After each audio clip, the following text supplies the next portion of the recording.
Even if you go to our UDA dialogue page, no, वहाँ पे आपको ये सारे presentations and everything you can download it from there, and you can access it later also, कभी भी, or you can share it with your colleagues also, anytime. I mean, everything is easily accessible and openly available. वो जो event page है उस पे वो रहेगा, and even UDA dialogue में after some time we will make a report where individual presentations ka video will be cut and uploaded. So you can, I mean, 5 days is too long for you to, so those specific things you want to, and then you can share it also. Usko wahan se download karke you can share it with your with your colleagues or whatever. Because it's everything is openly accessible. So thoda wo edit karne mein it may take a week's time, but after that, हाँ, PPT तो आप अभी ले लो होता है, so that you don't have to run around. वो तो आप व्हाट्सएप में ले लो अभी, and then you can easily, और if you have the pen drive you can just take it. हाँ ठीक है, you will get it.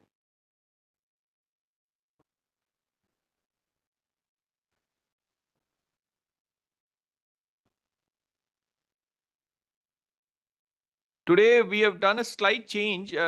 We wanted to start a little late. By 10 we will start officially. But the session first, as per the plan, was Lakshmi's presentation. But I'm Admiral Verma is going to be here. So Admiral Verma and me are going to talk about what are the innovation and indigenization ideas that need to be, because Admiral Verma, being the DG of the nuclear submarine project, has encouraged more than 400 SMEs, MSMEs in India to be part of the nuclear submarine project. So he has a very different experience. So we just wanted to share that understanding. I mean, in UDA, what are like now, if you want to go back and implement something, how will the ecosystem support you? That you need to understand that. So those things we will discuss, and then Lakshmi will make a presentation from 11:30 till lunch. And then after lunch, as usual, as per the program, Mr. Praful Talera will be making a presentation. You have seen Mr. Praful, but I think I must introduce him. He is third generation business entrepreneur, but I mean, their family, they're from Rajasthan, Marwadi community, but they came to Pune in 1920. I mean, his grandfather came with nothing. And today they are probably the biggest landlords in Pune. More than 1,000-acre land in Pune municipal limits. But that's not his distinction. His grandfather started in real estate, but his father became a lawyer, and he moved into litigated properties.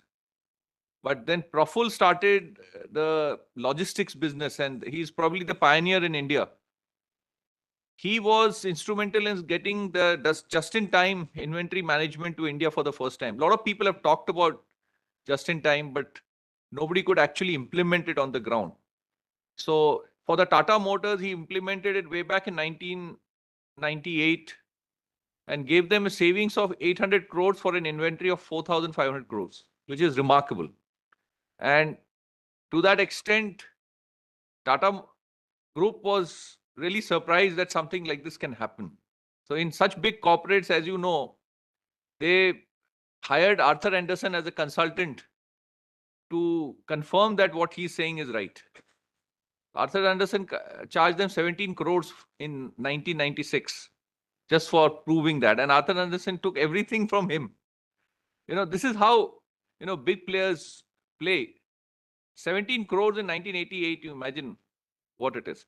But Praful said, if I would have not cooperated with them, I would have lost this business. So he said, I gave everything. I mean, he almost gave the entire report to them, and they, so they were also surprised, because just in time, people have been talking in India for a long time. With Japan, say they get experts, and those experts can't understand the ecosystem in India. But Praful got down and made the whole thing. So that was his beginning. Then he is now, so now he also does inventory management for Sukhoi aircrafts also. So they got into defense in a big way. Now, the funniest part is in 2008, Praful was sent to Israel for a cybersecurity delegation. I mean, CII, FICCI, they take a lot of industry people, to different countries as their delegates. So Praful said, "मुझे cyber का कुछ नहीं मालूम है," but I was taken. So see, many times I tell my junior colleagues in the Navy also sometimes, see, a lot of things in a bigger picture, you won't understand why this is happening. Even I asked Praful ji, आपको क्यों लेके गए? Then he explained, see, now they are getting into defense logistics. Now, cyber security is a very important part of defense logistics. If you do not understand cyber security, how will you provide that service? So that's how he was taken. And then, of course, he implemented a lot of things into his business. So when they are doing for Tesla also. Tesla has come to India, so they are doing inventory management for Tesla also. So what I'm trying to tell you is, and you have seen him, his eagerness to learn, talk to people, whether it is defense secretary or even somebody who's a driver, Praful can connect with both the people with the same bandwidth. That's an amazing thing I've learned from him. You have to connect with every individual. He's as important to you. Now, see, yesterday, Defense Minister had to be picked up from his house to the airport and again back or previous. I have a driver in Delhi who does this for me. And I know, I trust him 100%. You can imagine, sir, when you host a VIP or VVIP, that's the, most critical thing that you have to do. But you have to build that relations with people, and that efficiency is so important. So he was very happy. Sudarshan came and usne sab kiya. So that one has to learn, and so Praful has this ability to connect with anybody. So every city we have a driver who does this for us. So we try and build those connections, because those are it may be a very small job, but it's such an important thing. If he doesn't reach on time, or that person is not able to make him feel good, so it becomes. So what I'm trying to tell you is, when you run an organization, when you run a nation, all of us, I mean, we are all part of the nation. Everybody's contribution is so much more important. So now, yesterday you heard he talked about Gati Shakti. See, government has built this in such a big way. And if this can be just plugged in there, everything else is taken care. Otherwise, you'll have to start right from scratch. Every data is being integrated into a larger system. And once that happens, then you just have to map your work onto that. And they've got massive foreign fundings also, because it's a massive system that has been built. So even how a bridge should be built, where it should be built, how it will affect trade, everything is part of Gati Shakti. I mean, if you need a connectivity, whether it is, so you have to be clear whether this connectivity is for defense, like in border areas, when you talk about things, the connectivity is required for a different purpose. Good morning, ma'am. Please come. Prafulji, please come. I was talking about you behind your back. How about you? Okay.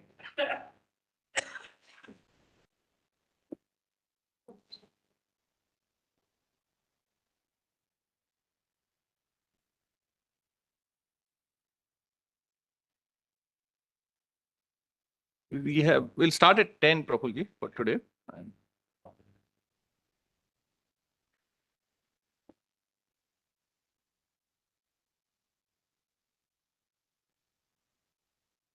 Prafulji, you want to come and talk about logistics to some extent, not the one which you are going to present, or cyber, your visit to. Yeah, come. Or even you will talk about your maritime group.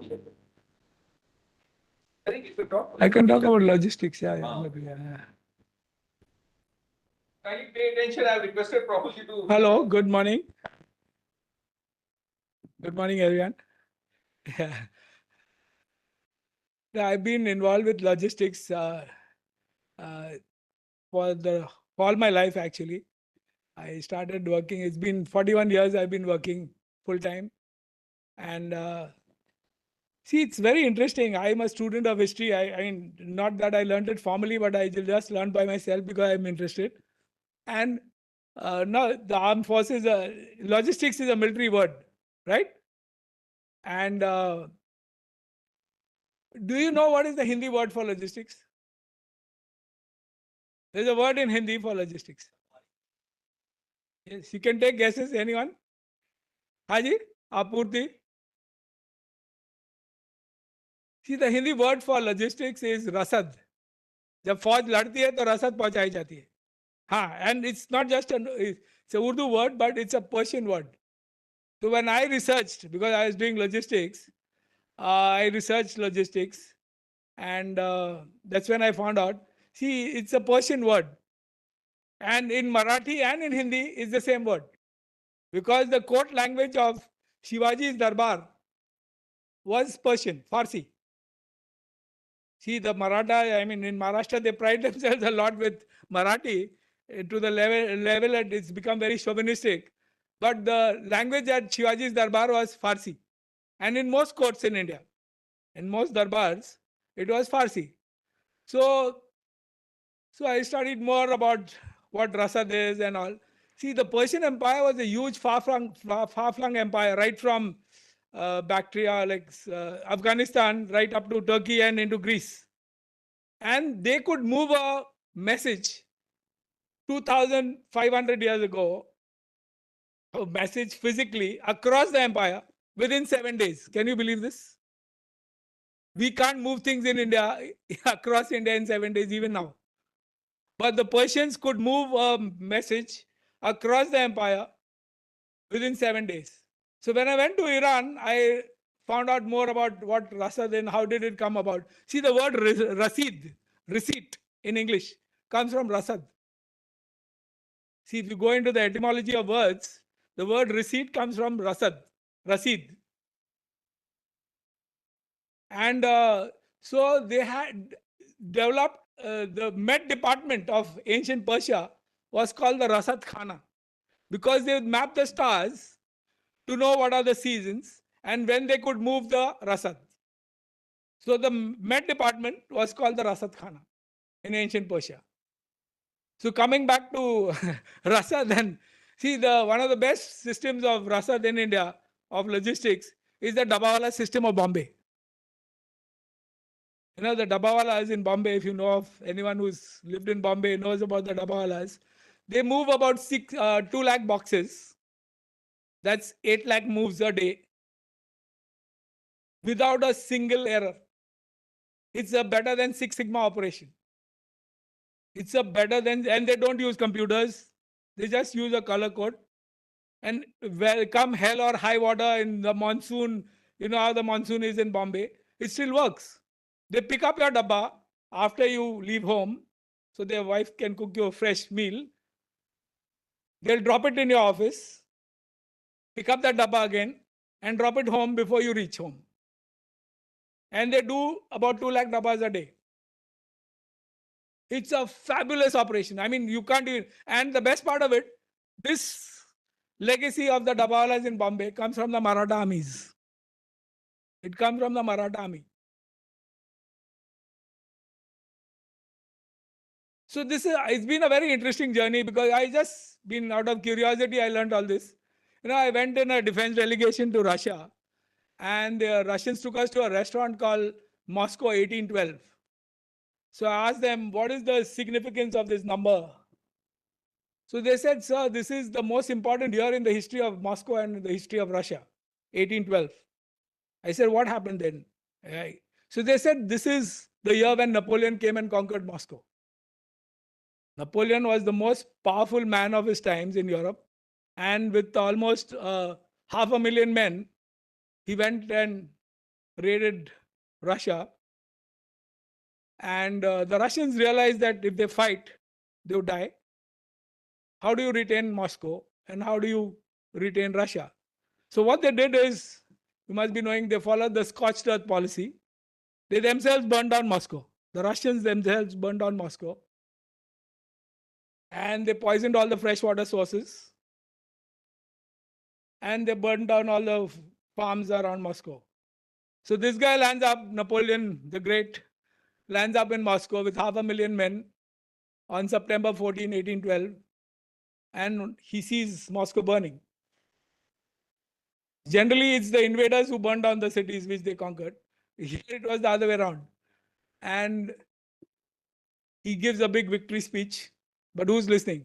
There's no Russian there. It's his own army who's listening to him. You cowards and all that, he says, whatever. But then there's no food to eat and no water to drink and no shelter.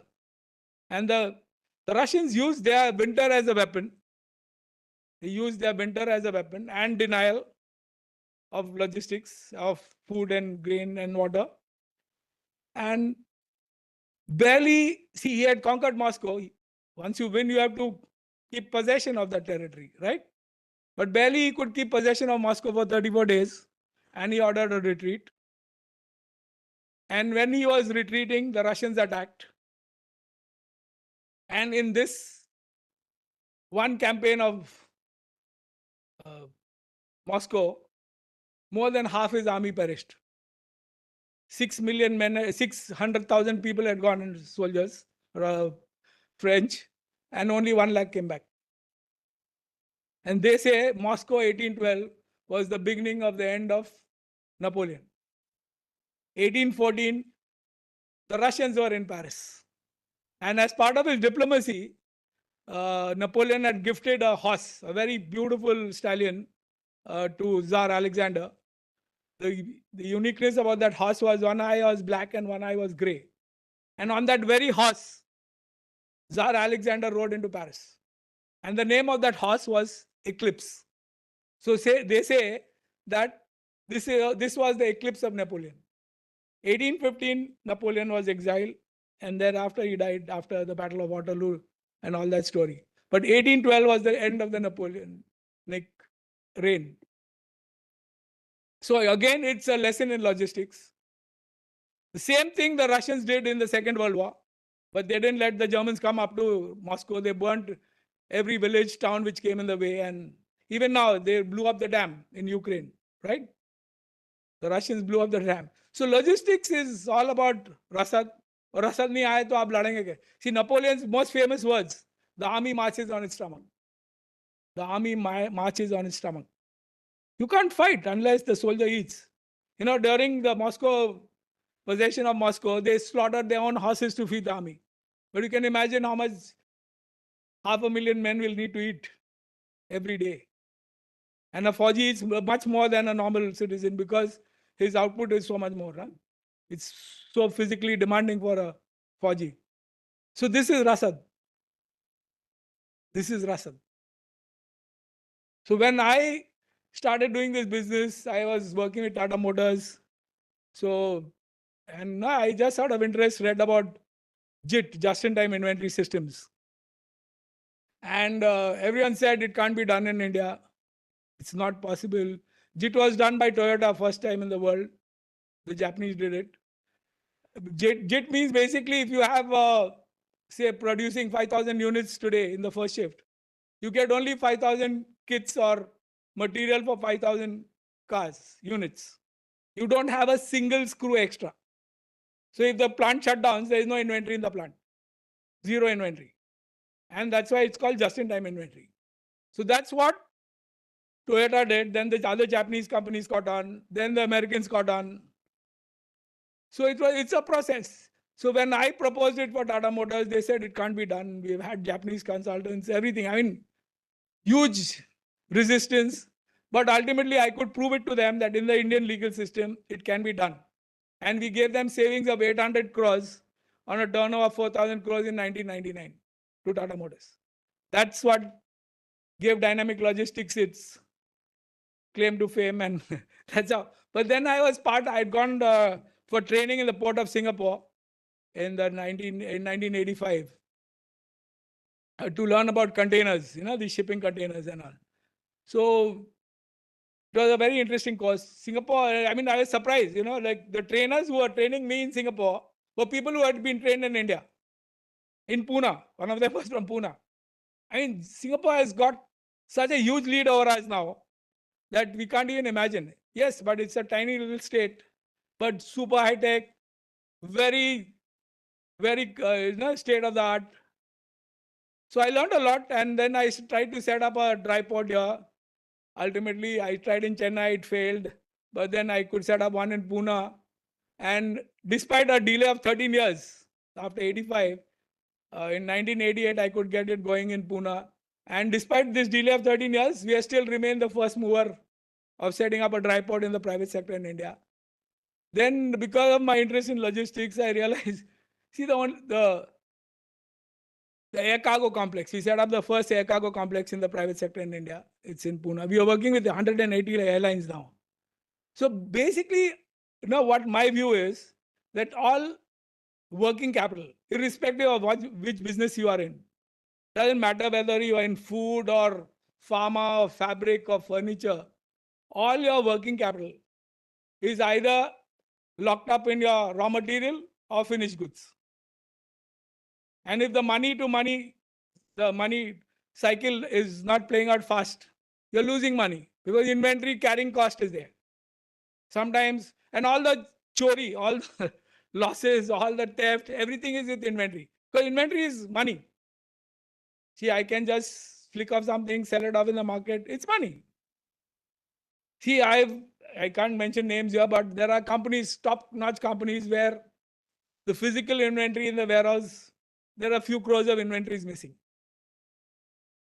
Because no one has ever checked it. There is so much of slush money there, and there's so much nonsense going on in the best of companies. I've seen it. People have forced me to sign. I said, I will not sign. I'll lose the contract, but I will not sign. But I can tell you, this is the sorry truth. See, I've had occasions to visit, since you are defense people, I visited Goa shipyard. And for me, the first thing I want to see to check the health of any enterprise is I want to go see the warehouse. So, Rear Admiral, I think Mittal was there. He was the MD when I went visited as part of a CIA delegation. So he said he's leaving for Dubai because he has to go and like some meetings, business meetings, some new contracts and all. So he said, please feel free. Like my people are all here. They're at your after lunch. You can see around whatever you want to see. They'll show you around. So I asked them, I want to see the warehouse. So that fellow vanished and didn't come back. So I went and chased him and found him and I said, अरे मुझे warehouse देखना है sir. Sir बोल के गए मित्तल साहब की आप देख सकते हैं जो देखना है. I want to see the warehouse. So he says, sir, can you talk to my senior? So I went and met the senior. He also vanished. Ultimately, I met 2-3 guys. No one. Then the last senior most gentleman told me, sir, sorry, it's a big mess. We can't show it to you. We are putting it in shape now.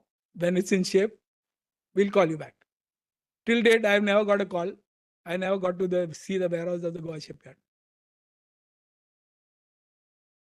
I've been to many, even the ordnance factories and so many things. I've been taken around. I went to Pune also, CFVD.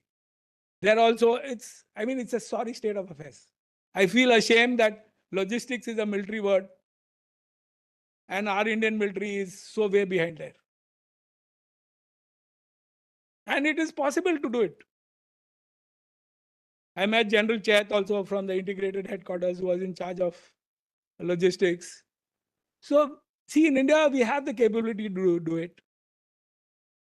But it has to happen. No, I agree, sir. But still on technology and a lot of things, we can do much better than that. I'd refused a joint venture with UPS, the American company in 98. See, UPS in the US, logistics is organized very differently. It's a core and everyone can draw on it. And there are private sector contractors who fulfill all. No, it's a very totally differently organized game. See, in India also it can be done. What I'm trying to say is not that we can't do it. If the Persians could move a message 7 days, we Indians can do far better. And with GST, it's much more easier now. With GST and we have enough capability within India to do a far better job. And the armed forces need not be burdened with it now. Yes, it is a very core part of the fighting forces that logistics should remain within. You can keep the strategic control, but it can be done far better now. That's all I would like to submit. Anyways, so this has been my journey as far as logistics concerns. It's very interesting because see, ultimately in the warehouse, as I'm not a technology savvy guy, but I understand systems and all. See, in the warehouse, it's an SKU, stock keeping unit, period. It doesn't matter whether it's an AK-47 or an AK-49 or your uniform or your boots or food items or anything. See, I met people from the Navy who said that हमारे इसमें ऐसा loading गलत हो गया, the food supplies on the ship, कि आलू प्याज ही भर दिए, तो 3 महीने हम आलू प्याज ही खा रहे थे बोले. ऐसा भी गलती हुई है, ऐसी गलती हुई है बोले. And someone from the Navy told me this. I don't know, you must have faced issues, but what I'm trying to say is that logistics is as old as war and as old as human beings, because we've always been at war. Irrespective, if you look at human civilizational history, we've always been at war. So logistics is what makes, that's the like they say, like strategy is for generals. Like there is this, I forget it exactly. It's strategy is more important, and logistics is all about strategy. If you look at Chinggis Khan or Bajirao Peshwa or Alexander, they were great strategists and they were great logisticians. They were great logisticians. Because see, when you're moving so many people, if you can't feed them, how do you fight? If you can't take care of their daily needs, how do you fight?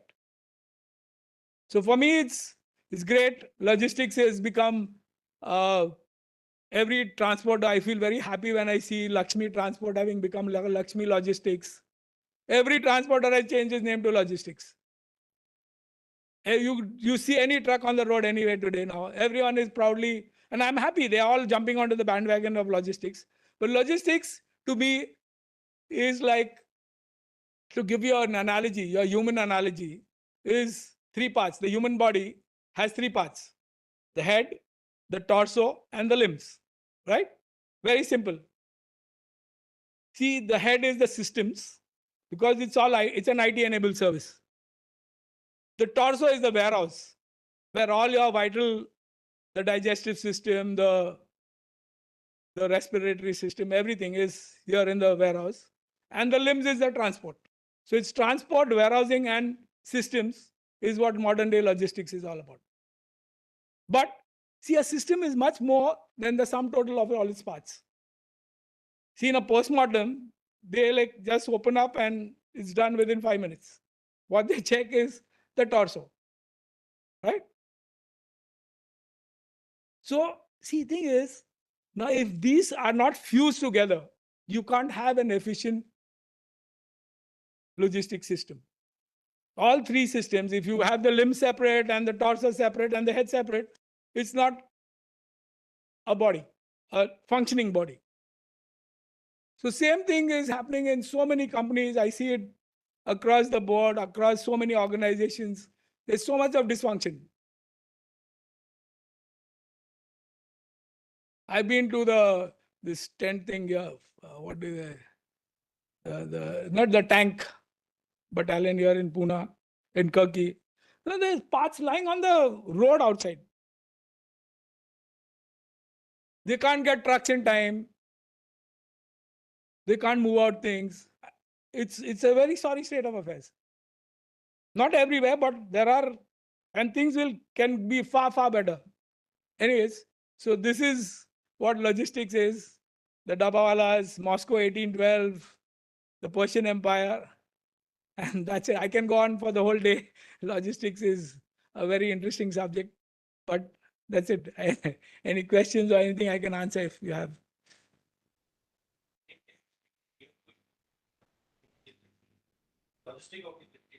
Sir, you should see, like with this integrated command and all. See, in Bombay recently, they have made a combined logistics center. That's what I read in the papers. The Army, Navy, Air Force will be an integrated logistics center. They've set up one in Bombay now. See, I was part of the LEMOA, the logistics with the Americans as part of the deliberations and all, the agreement. So the thing is, see, so many of, except for the artillery, which is specific to the the Navy, Army, Air Force, right? See, so many things can be centralized. So many things can be centralized. Just imagine your uniforms, your food, so many things can be centralized. Or no, like the parts for the trucks, for the vehicles. So many things can be just in the common thing. Just imagine the cost savings there if it is centralized. Just that part of it is centralized. You apply the 80-20 principle. 80% can be just taken off easily. Just imagine the savings. See, the armed forces are fighting for a budget, right? Budgets are tight. You can just imagine the savings there alone. Huge savings can be derived.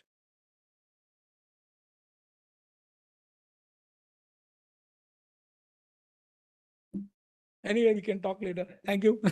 Thank you. Just want to add a couple of things. Young naval officers are here. I can only talk about Navy. I don't know about other service. Maybe Coast Guard also have. In the Navy, we have such a huge inventory.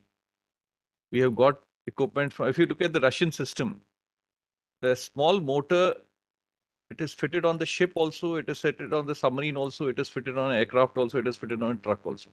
That is the kind of standardization the Russians have achieved. Although we have worked with the Russians so much, but I don't think we have been able to adapt this. In the Navy, I don't know, I cannot talk about other services. In the Navy, logistics is a very big headache.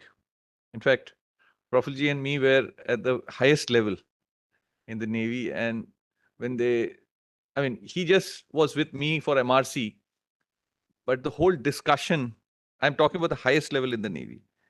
Moment they came to know he's a logistic man and he's done whatever. I just introduced him, he's so-and-so, so-and-so.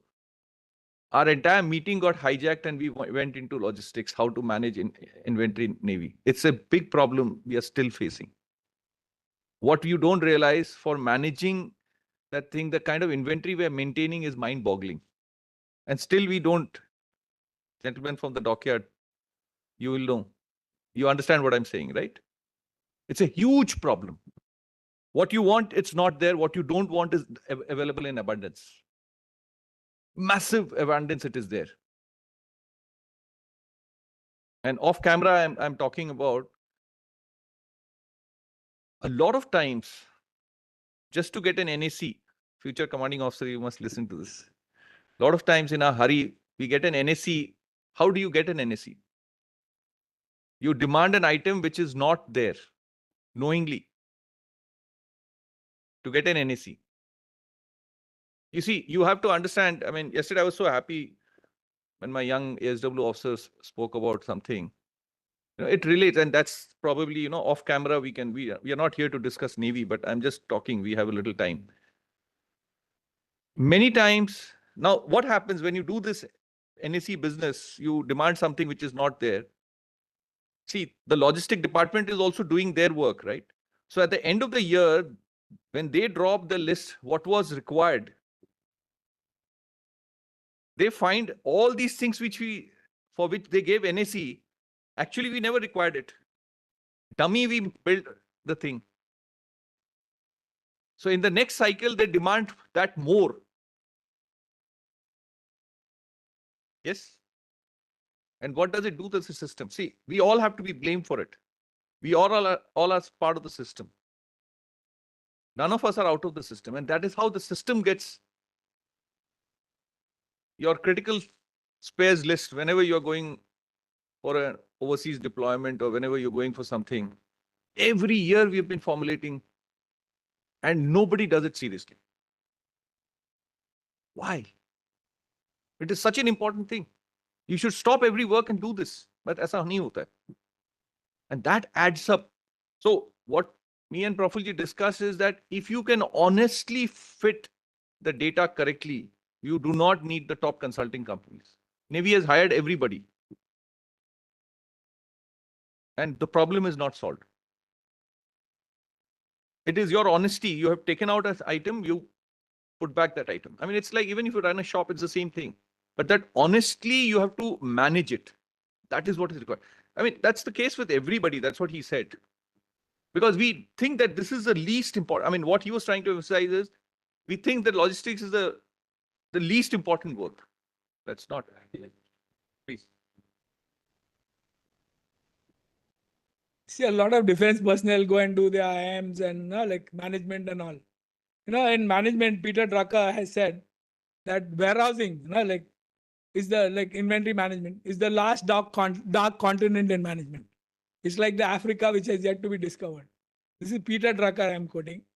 And see, I had an interaction at an MRO conference, the maintenance, repair, and overall, the Air Force and all.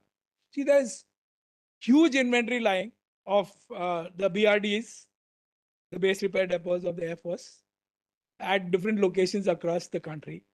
And we have the civilian aircrafts now, the civil aircrafts, huge inventory lying across the country. And you need a part in Chennai, that's what you're saying, and the part is lying in Bombay. Or how do you you'll fly a special aircraft for that? It can be critical and you might have to. But that's what is happening. See, I had a chance to visit Nagpur when they created that Nagpur Airport Authority. Like the Airport Authority of India handed it over to the new entity they have created, an SPV for handling Nagpur. Nagpur is the first air cargo hub in the world is Nagpur. You know that? The first air cargo hub in the world, not in the country, in the world, was Nagpur, built by the British. See, the zero milestone of India is Nagpur. The zero milestone of India is Nagpur. मैं तो मत्था take किया था उधर, because for a logistician that is the deity. That's holy. I visited Belarus also. I went to Minsk, and Minsk is the zero milestone of Europe. Can you believe this? Jitna Europe, Minsk is in Belarus, where the fighting is going on in Ukraine. Just there is Belarus next door, and Minsk is the zero milestone of Europe.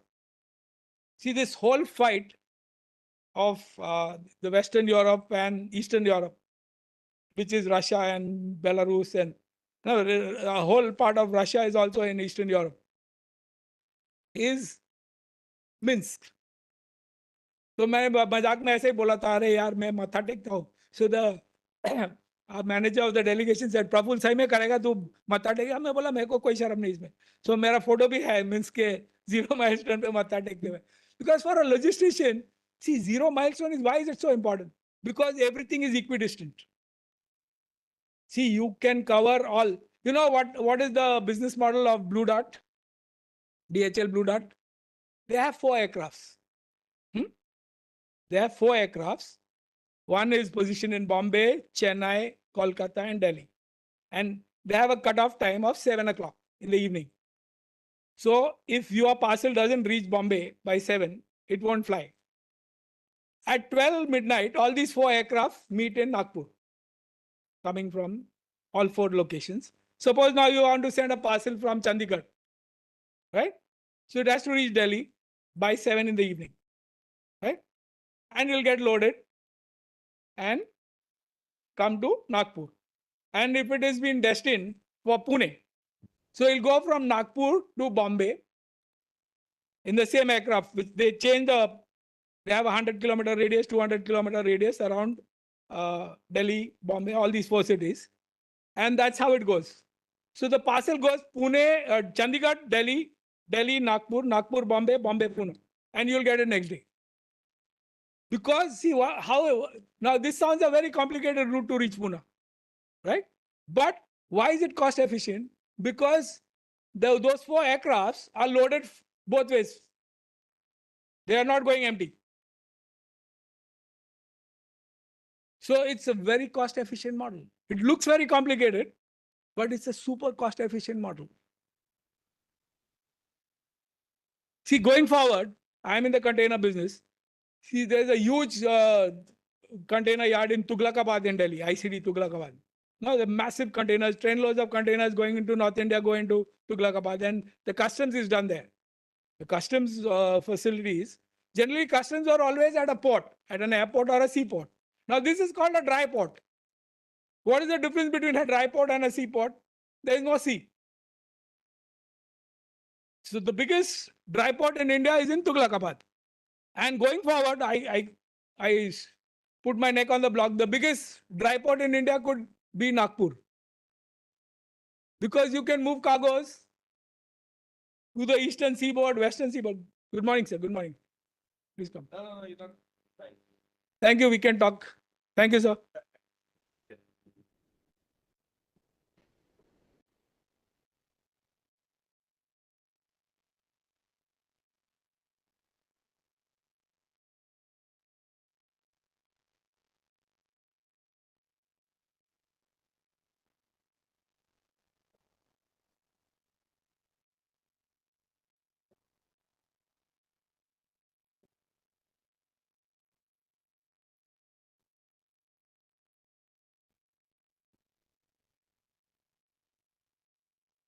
We'll not talk about logistics any further. Former Chief of Material Navy is here, sir. No, that was the filler we were trying to.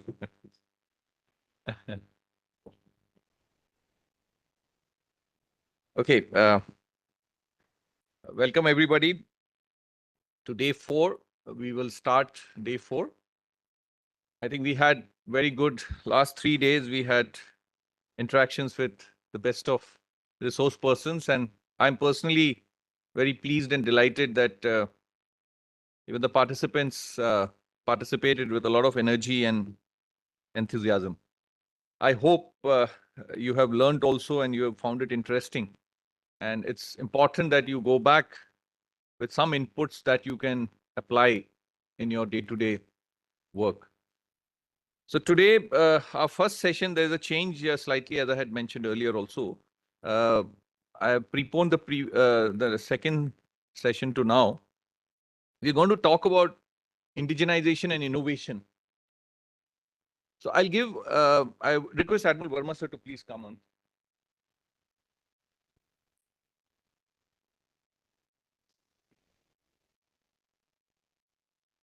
You don't need to see the presentation, you've seen it several times. Rahul, you Abed, please. I'm not saying. I have to be here. Abed.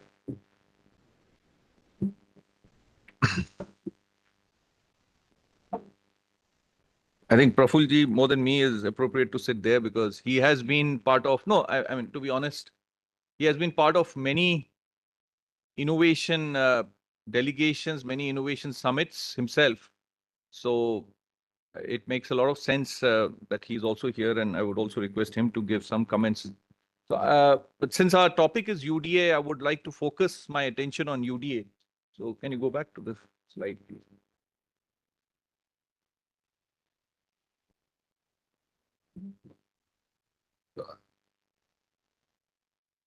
Yeah, make it full screen.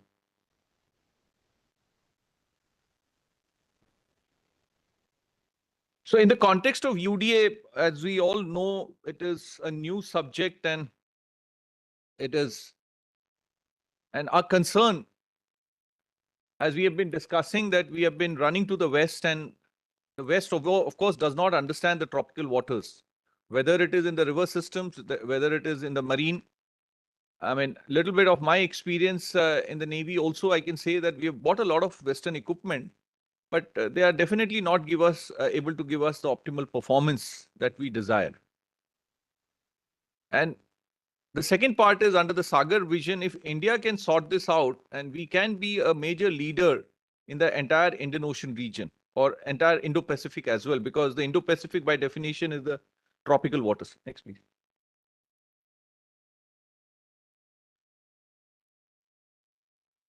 So we'll go. We have seen this, so I'll not spend much time. Go ahead. Yeah. Now, I want to start with this. We have mentioned this in passing, but I want to talk about the freshwater dolphins. Freshwater dolphins are very unique. They are blind because they live in muddy waters. In India, we have a very unique species. There are only 5 places in the world where freshwater dolphins are available. Amazon has got the best. It's called Boto in Amazon, the species there. In China, in Yangtze, they used to have freshwater dolphins, but last 20 years, the researchers Tom, you'll be meeting him tomorrow. Tom has been a researcher who has been following freshwater dolphin all over the world. And their team has not found freshwater dolphins in Yangtze for the last 20 years. In India, on the Ganga, on the Brahmaputra, on the Indus, on the Karnafuli that comes from Nepal, freshwater dolphins are there. But in India, it's not a very healthy situation. On the Brahmaputra, I can tell you, in 1995, the census counted 2,000 freshwater dolphins. In 2005, it came down to 300. In 2015, the reports are yet not officially announced. So the numbers are in a very bad state. And on one end, now we are pushing for inland water transport. And I can tell you the acoustic habitat degradation that is going to, because these species, they depend on sound to perceive the environment around them. Whether it is for foraging, which is finding food, for navigation, for communication, even for avoiding prey, they use, I mean, for a naval officer, SW, you must know, they use sonars better than us. It's a complete sonar function that they manage, right? That you can see that protruding beak that they have, that is the sonar. It can send focused sound signals. Focus means like when you look at any press conference, if you notice, you have these mics which have got a long. So that actually, in our signal processing, we focus the beam so that, we have a narrow beam to get a better coverage. So that is what they do. And they receive also through their teeth. So because of that, they have a very well-developed sonar system. But what is happening today, because of the excessive sound that we are generating, their SNR is getting, I mean, you'll understand that language better. So the signal to noise ratio is getting affected. So their perception of sound has become extremely poor. I can give you an example of a baleen whale. The studies have been done. When they receive sound, they can receive sound up to thousands of kilometers. Because they perceive at a very low frequency. Low frequency does not get attenuated more. But today, because of the environmental degradation and the acoustic habitat degradation, the sound has increased to an extent that their perception has reduced to few hundred kilometers. This is what we are doing. I have written my first book is on acoustic habitat degradation. Sonars, not necessarily military sonar, but largely military sonars, are the biggest culprit of, death of, big dolphins. I mean, these are big whales that we are talking about. There are 125 subspecies of whale family. We as humans have only studied 25 of them. To some extent, we have some understanding. The sound recognition that we do, we are not able to reach a level where we can individually identify specific whales, but we definitely know, because big whales have a characteristic that the family sings a particular song, whether it's a family of South Australia or North Australia or south of Japan, these families, and they migrate thousands of kilometers. So we as scientists are able to recognize that this particular whale comes from a certain family. So the location is known, and more migration is actually good, considered healthy for these species. So that is, but we have not yet, I mean, although the effort is on, but we have not yet been able to, we would like to count the numbers. That has not been possible. In freshwater dolphin, although I have been also involved, now we have been able to differentiate between the mother and the calf. I mean, an adult and a child, but not to a specific extent where we can. So the effort is on. So I was involved in deploying sensors in the Ganga and in the Chilka Lake. Now, I'm also saying that this technology was built ground up by my Japanese counterparts. I mean, Tom was very much involved in that, but there are many other organizations who were involved. So these are opportunities today. Sustainable entrepreneurship and all these things are important things. But once this capability comes, it is very much useful. I mean, my PhD was on classification of underwater targets for our military purpose. But I learned how these dolphins classify, and I applied that into algorithms which can be used for military purpose. So a broader perspective is extremely important. Next.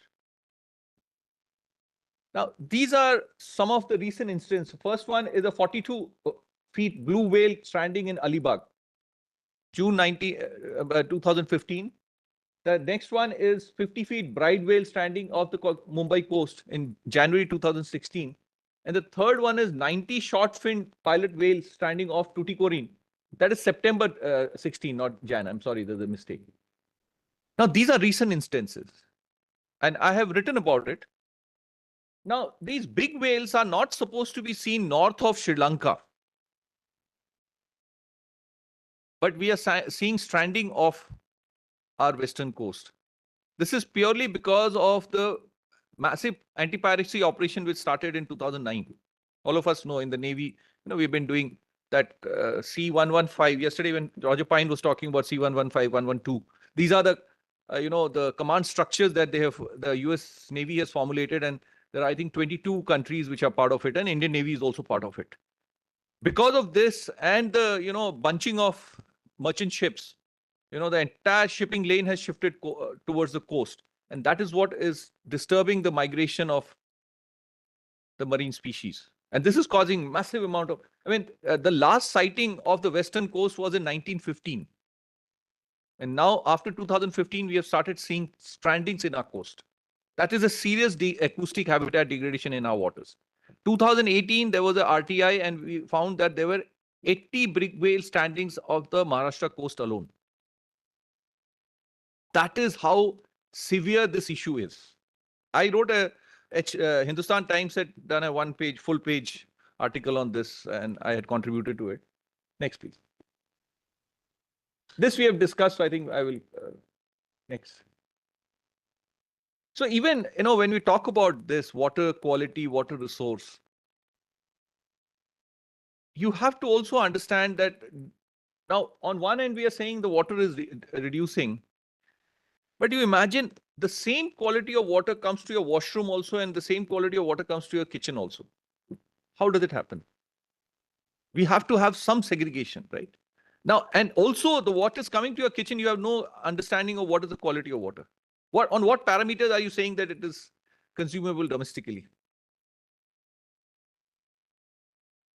But is there anything, do you get any value? There are many, there are 28 parameters actually to, speak more scientifically. There are 28 parameters that need to be monitored before it is made available. But do you have any sense of what is coming to your tap or what you are consuming? Pune is blessed with tanker water, but do you even know what quality of water is coming to you? Is it consumable or not? But today it's very easy to do that. When I was in Singapore, we had built this, the lab was involved in this, and that was even presented at the World Economic Forum also. You put sensors there, you upload the data, and it can be put on a mobile app. When you enter your house, you can just quickly check. And if everything is fine, you don't need to check. But if there's something wrong, the algorithm can even give you an alarm. This is very simple to do. Like a city of Pune, water is supplied from Khadakwasla Lake. It can easily be done. Just that somebody has to think about it. And it won't cost so much money, and the value that it can bring to you is something very different. Right? Next. Next. Next. So even, so there are various aspects. Disaster management is something, we see these things happening so often. What is our preparedness for it? What kind of disaster management systems we have? Japan has a system that even a tsunami, the entire Shinkansen is shut down. And not even shut down, it is locked automatically. They build those systems. End to end, it is connected. And even going into the shelter, there's an SMS comes to you and you know what to do. Slowly, the frequency of many of these natural disasters originating from the sea and their frequency is really increasing. So we need to be very, very careful. And 80% of the population resides within 200 kilometers of the coast, all over the world. And it is only going to increase the way things are moving. Next. Next. Next. Now, one more thing. I mean, we were discussing about logistics. In fact, I have done one paper with Prafulji and General Shekatkar. All the paramilitary forces, armed forces, even the supporting organizations now need to be integrated for logistics. And because finally it has to be done by AI. We cannot afford, I mean, if you go to our inventories, there's massive amount of inventory lying, we don't know what's going on. So AI can be of help, but AI requires a massive infrastructure. It requires a lot of cost. So there is definitely a fit case where everything can be integrated and we can manage it in a much more efficient manner. But it will require a lot of standardization. It is not going to come easy. That standardization has to begin right from the acquisition, the maintenance, and then even during operations.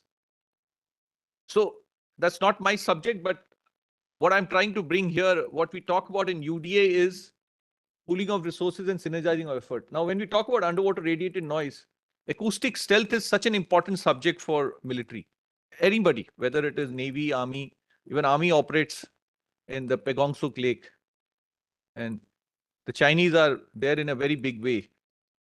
If our boats have to be operating there, we have to definitely have a sense of, and we should also have aggressive, I mean, offensive capability to do some mischief to them. But that will happen when you have better underwater domain awareness.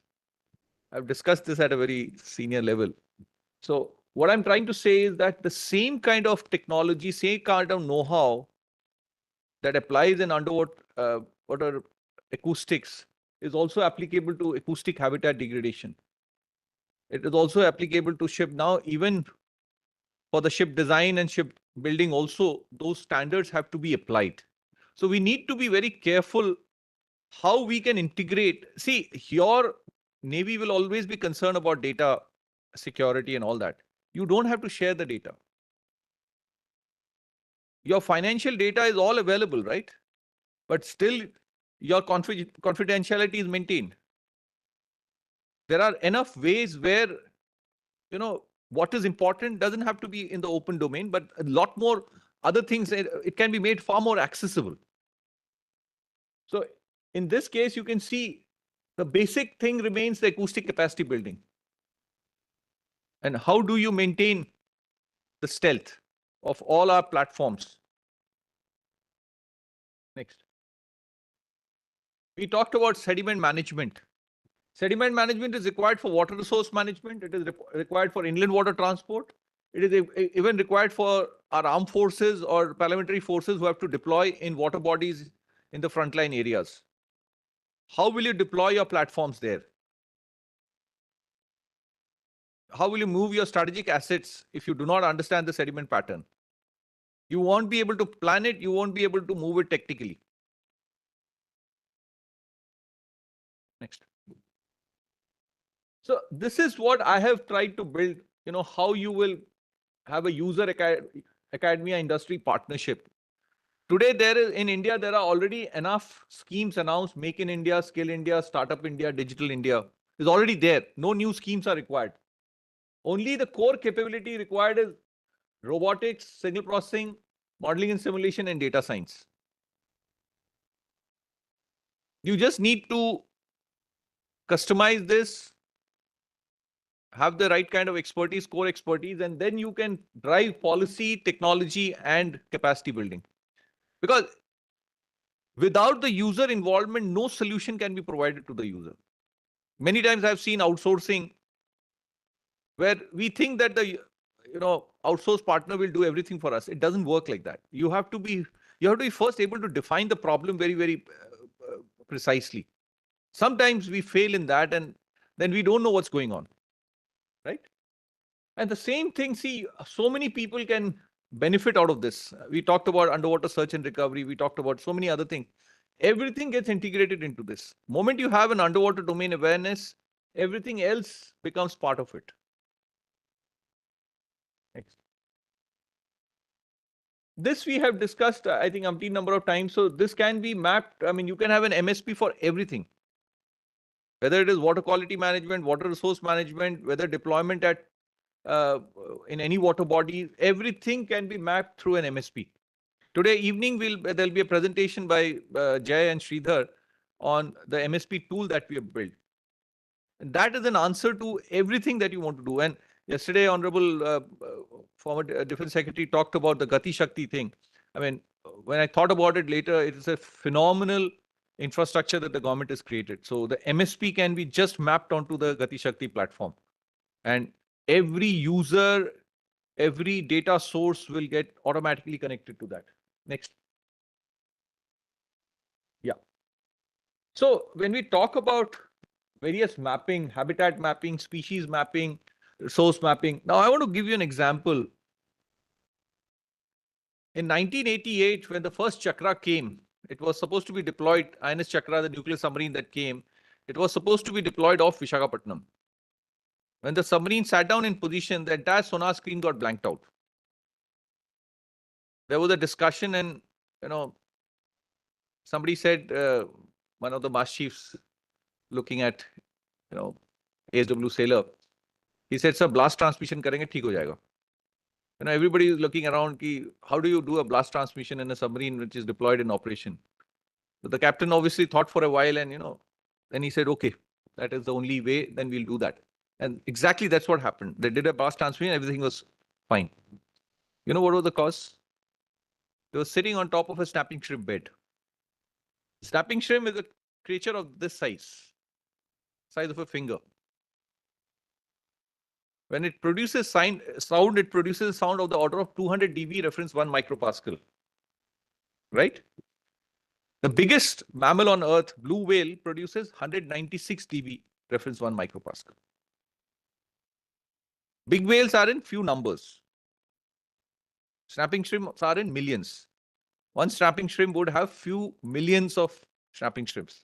So even half of them are vocalizing. You can imagine what kind of sound they're producing. So it can swamp a nuclear submarine or any submarine. Now, I take you back. The first nuclear submarine that came up, that was supposed to be launched, was Nautilus in 1952. In 1946, the Scripps Institute of Oceanography did a snapping shrimp mapping of the entire world. Because strategic submarines are not for your waters, they're for the waters far beyond your shores. And, as you know, American literature is unclassified after 30 years. So I read through that, and that's how I wrote a paper co-authored by Admiral Sir. Now, the point I'm trying to make here is that when you talk about warfare and the era that we are here, there are so many other dimensions which you need to be aware of. And we did a study. Go next. Next. Yeah. This is snapping shrimp. This is how it looks. And it produces sound of the order of, which is far above the ambient noise. Next. So what do? We did the habitat mapping. And that report with the US Navy did at that time found that the habitat of snapping shrimp is in the tropical waters. And when we did the habitat mapping, we realized that there are 14 subspecies of snapping shrimps in our waters, each of them having their unique vocalization. And what we need is not habitat mapping, we need soundscape mapping. So the second stage, when we went into the soundscape mapping, it was reasonably complicated, and we didn't have the wherewithal to go to see and collect data. We had to rely on different types of literature that is available, and we had to use our own algorithms. So that is how we came up, and you can see that the Indian coast is full of snapping shrimps. So I built this up. Now I want to give you the next part of the story, which looks at how various stakeholders can benefit out of it. I got this, and I was very much happy that we have solved this problem. So don't you think now, when next time you deploy submarines, you should definitely use a tool like this? But it didn't end here. I was discussing with one of the very senior politicians, and he said, Arnab, what have you done for the community? So I did not have an answer. So he said, Arnab, I was in Vietnam 30 years back, and the Vietnamese were laughing at us because, tropical waters and our region is a tropical paradise because shrimps are in very large numbers. And shrimps are a very, very commercially lucrative species. So he said, think about it, what can you do?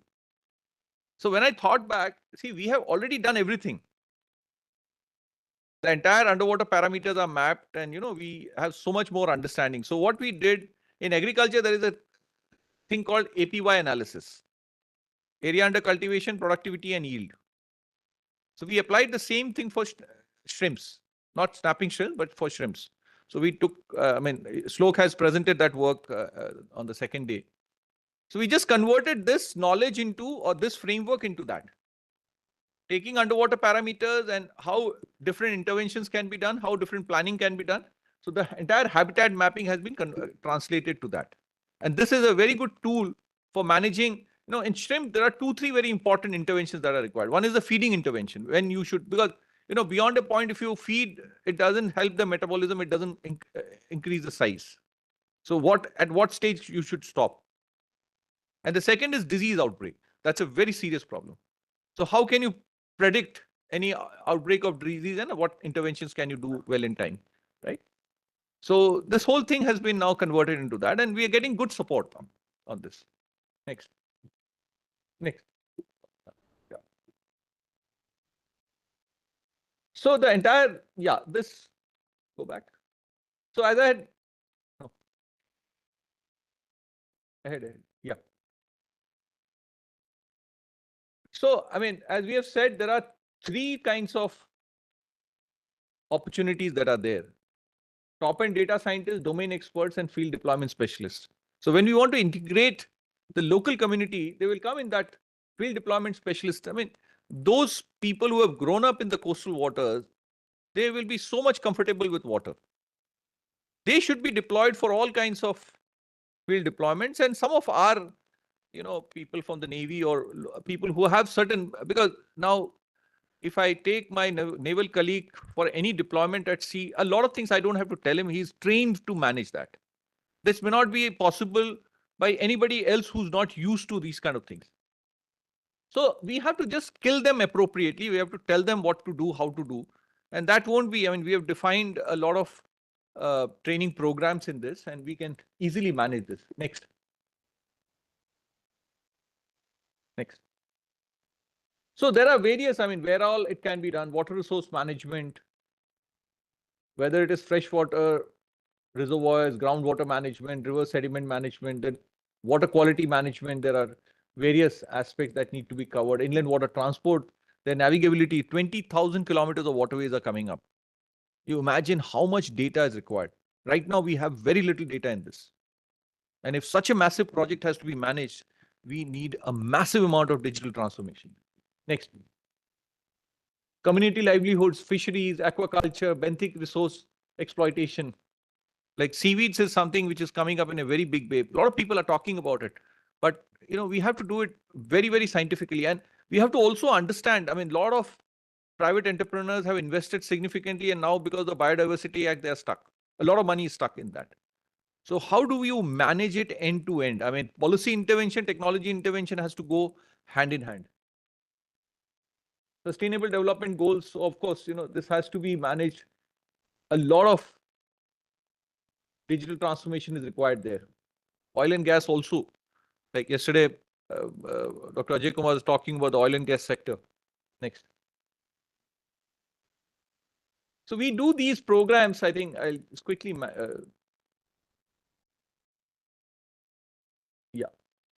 So we have done a lot of field experiments also. Khadakwasla, we have deployed these kind of sensors. We have got data. We understand the Khadakwasla to some extent. But this can be taken up in a big way. Next. Thank you. Admiral sir. Yeah. Yeah, please. 1 second. We'll give you the mic. Yeah, Emil.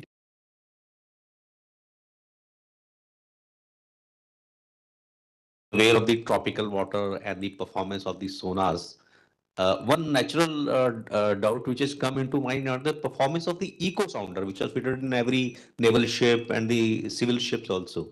And and I believe all are imported one. So do they have also the effect on the performance and as well as the accuracy of the sounding what they give to us in tropical water here? It's there, but it won't be so significant that it can hamper your, because the application is a very simple application. So it won't matter so much. I mean, eco sounder is not such a big concern. Okay. I mean, But there will impact on. obviously there will be an effect, but it won't matter so much. See, you also as a navigator, you won't take so much chances. Yes, sir. Yes, sir. No. We generally take a safety margin. In a 100-meter, if it is off by a few meters, Yes, sir. it won't matter. Okay. So Thank you. there it won't make a difference. But typically, when we are doing hydrography, we are just finding the depth. There's so much more we can do. There will be provision calibration to the But that is supposed to be done. That Yes. must have been done. I won't comment on that, but that's an Yes. optional thing you must calibrate. But it won't be so much. I mean, if the calibration is done correctly, then that tropical thing won't matter too much in an eco sounder. Okay. So you have to also be careful about what is the application, what is the requirement, and how significant would be the impact.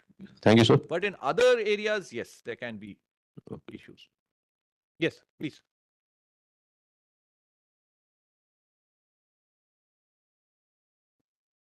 Good morning, sir. Sir, two places I know dolphins are there. One is your homestead, sir, that Brak River, which Yes. is bifurcated into two near Kriamganj. One goes up northwards and then westwards. Second is the creek area, sir. Our water wing people, they have seen that dolphin, they go swim across along with the water vessels. So is there any data, sir, for this? Because you have said that it is available in few selected places. Padma River also. It is there, sir. Padma River. Sundarbans, there's a lot of dolphins, both the Ganga dolphins and the Iravati dolphins. Is it possible they migrate from some other place and come there, or it is, if any data is available, then? No, not to my knowledge. In India, so much detailed survey has not been done to my knowledge. And Okay. my worry is that a lot of foreign agencies are doing a lot of surveys.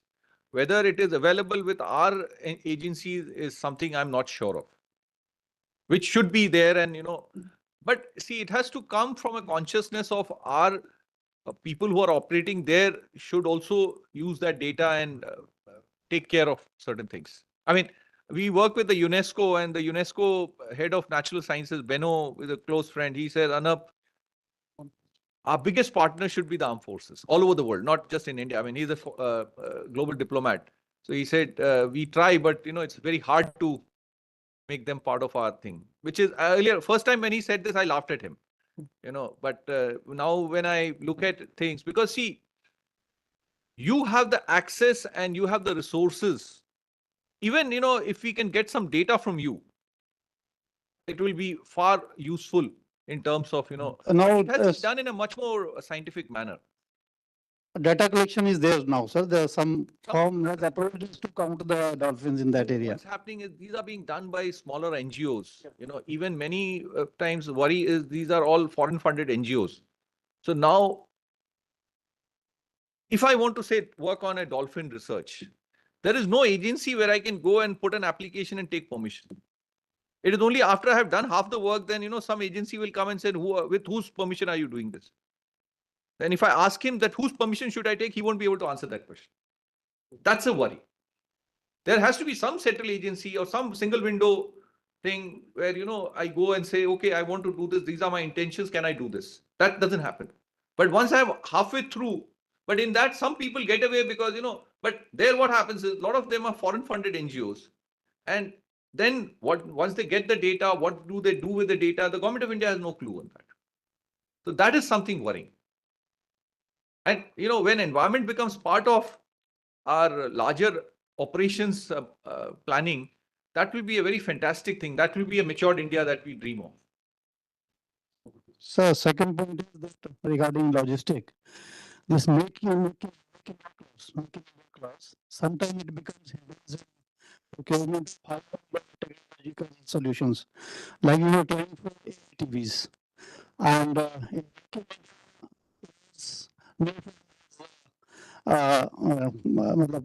compete for it. So is there a solution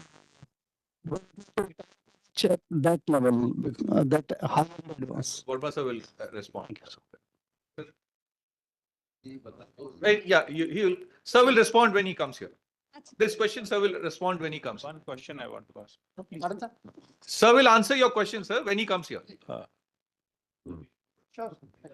Sir, lot of my one question is lot of waterways is coming up, sir, and it is coming up. It is connecting to Bangladesh also Yes. through Bangladesh, and all these places, these dolphins are there. Is there any policy to protect them because they are going to harm them? Already they are on extinction.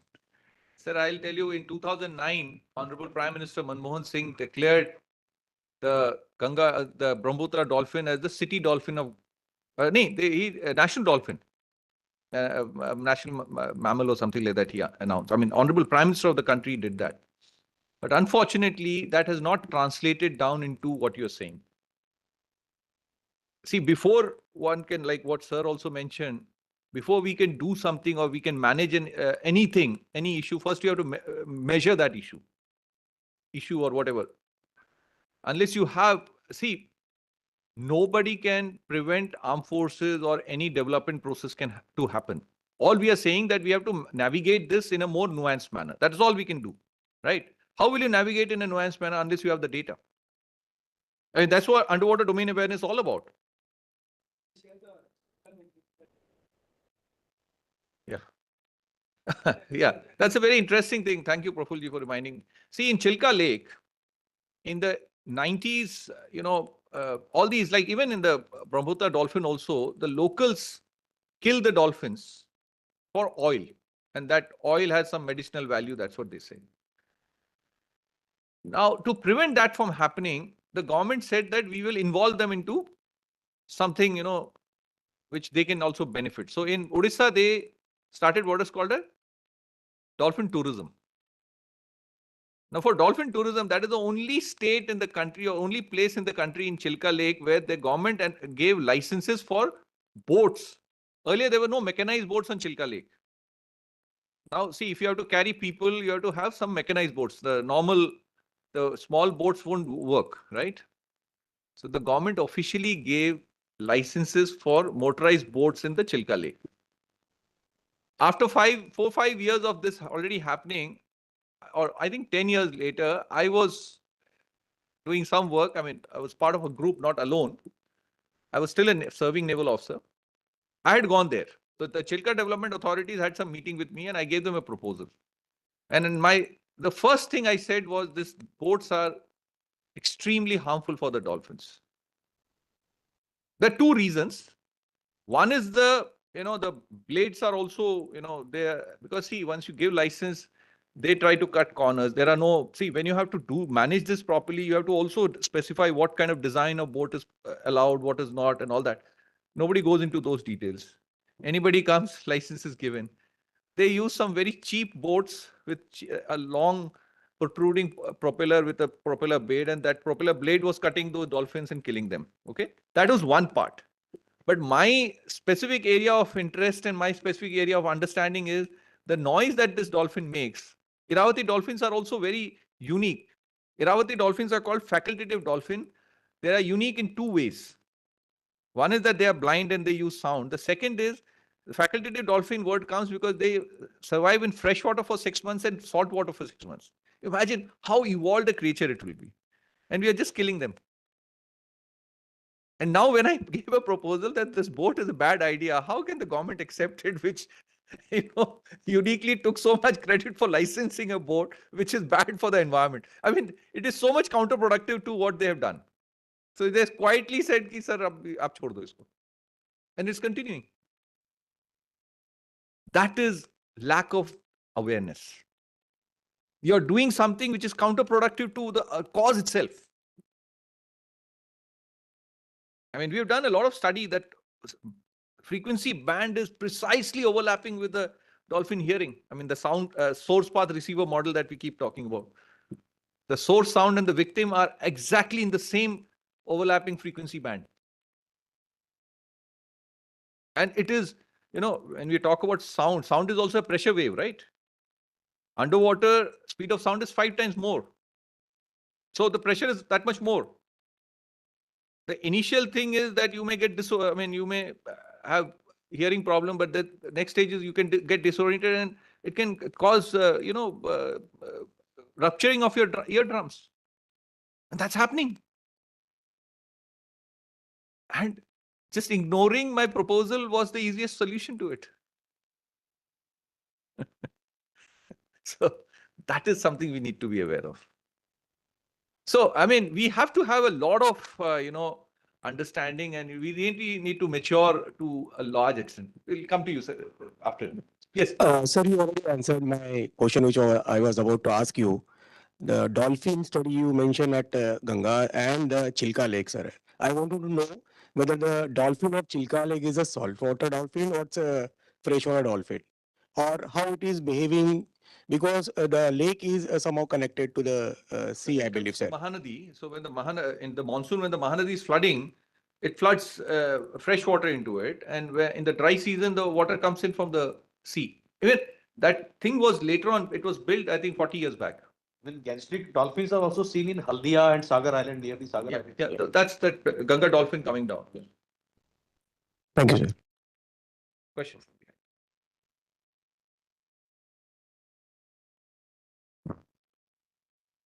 Sir, sir, I'm working in Punjab. Since I am an army officer and listening to this underwater domain awareness from last 3 days. Earlier, I thought that it's a multi-domain operations in which we will have some completely military angle.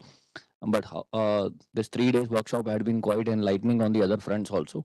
So, being a research institute, I just wanted to ask, uh, since it's related to the river waters also, apart from the oceans, the North India has two major basins. One is towards the Indus, and another is towards the Ganga.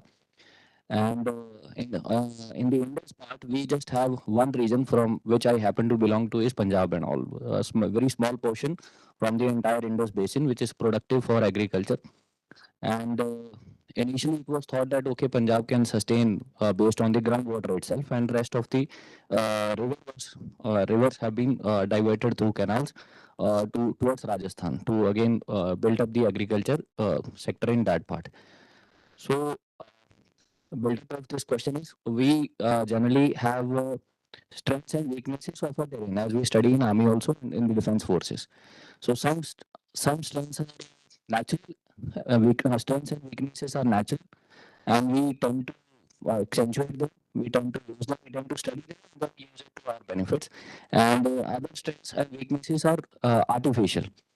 So we build up obstacles. We try to build up those artificial strengths and weaknesses can always be displaced. They can be made and the disruption of the natural strengths and weaknesses is less. So I believe that the North India has a strength of agriculture, which should not be disrupted too much towards the south. And the south had a artificial strength of production and access to the sea. Since the access to the sea cannot be changed, however, the artificial strength of production can be slightly shifted towards north. So I have been first time posted in South India, but I see the population density of South India is increasing day by day due to the manufacturing, due to the production, due to the talent. And North Indians are shifting downwards. So that strength can be shifted. Leaving access back to the logistic parts, like in my state, there is an expressway, huge expressway which is coming in. So right now, the consumption of North India is not that much that it needs an expressway. So the, it's like infrastructure coming in first, and that consumption will be pushed. So it should be other way around. It's like production houses coming in the north first, and then it needs an expressway, and then it needs to be pushed down south towards the coastal regions. So since it's a research institute, in case we get data to support whatever this vision to give out the proper direction to the vision. So because we have to speak on logic. We can't be speaking on emotional and the interstate advantages and disadvantages. And the secondly, the natural strength of the North India is as such agriculture. So in case the rivers, we have a lot of data about because a lot of hydro projects have gone in last 40, 50 years in Himachal. And I'm from a state where water was available just 20 feet below in my childhood days. And right now, within 35 years, the water state is going down to 300 feet. And there is no water. The canals are dried up. And the same canals we have inherited from Britishers. We are not using that infrastructure. So, in case the Maritime Research Institute, in case when it's pushing into the river domain also, so the canals can also be taken into picture. And it's the data from the research institute which can be used further to build up the vision, not the other way around. The vision has been built up first and then we are researching the data. So can you throw light on this There are aspect? multiple dimensions to this. I'm working on the Indus basin on this. So, see, the criticism is that Indus water is not being used. A lot of it is still going to the sea. Now, how will you use that water? Agriculture is just one part of it. And if you look at the whole GDP matrix, agriculture can only contribute certain. See, in India, 55% of the population is engaged in agriculture, but it only contributes 17% to the GDP, right? Roughly? It's about 70%, right? Now, 55% is only involved in so much GDP. So, and there are, I mean, like Mr. Mukesh Malhotra mentioned that our average agriculture production is less than, the global average, 50% of the global average, right? A lot needs to be done there. So that's just one part. But when you look at utilization of water, agriculture is a very small part of that. And also, what kind of crop do you grow? In Maharashtra, I'll give you an example because largely the politicians have been Maratha dominated and, it was largely earlier the sugar barons. In Maharashtra, 70% of the revenue has been used for a lot of these irrigation projects. Massive amount of money has been used for irrigation projects, right? And in that also, the maximum is the sugarcane. Sugarcane only gives you 3% returns. But the water consumption is so huge that what you're telling about, water table going down, that's become a major crisis. So even, we had been, in fact, tomorrow, Professor Ajay will be coming here. You can ask this pointed question to him because he's an expert in that subject. Now, we are also considering, we should consider, or we are recommending that the government of India should now look at a lot of these water consuming. In fact, somebody had mentioned about this in our lecture also. Some of these crops, India should not grow it here. It should, because now we have come, in terms of global economic table, we are at a much higher place. The Western countries don't grow these things because it is like, water is such a major issue. And if you're using it like that, it's not advisable, right? So we should import, let somebody else waste that water and, we should import that. Banana is another one which consumes a lot of, so a lot of these things can be imported. And at least, we must balance. Now, Punjab, not only your groundwater is depleted, the toxicity because of the chemical fertilizer being used is also such a major issue. It has almost become a hotbed of cancer there. And, and this is creating a lot of issues. So in long term, the productivity will go down significantly.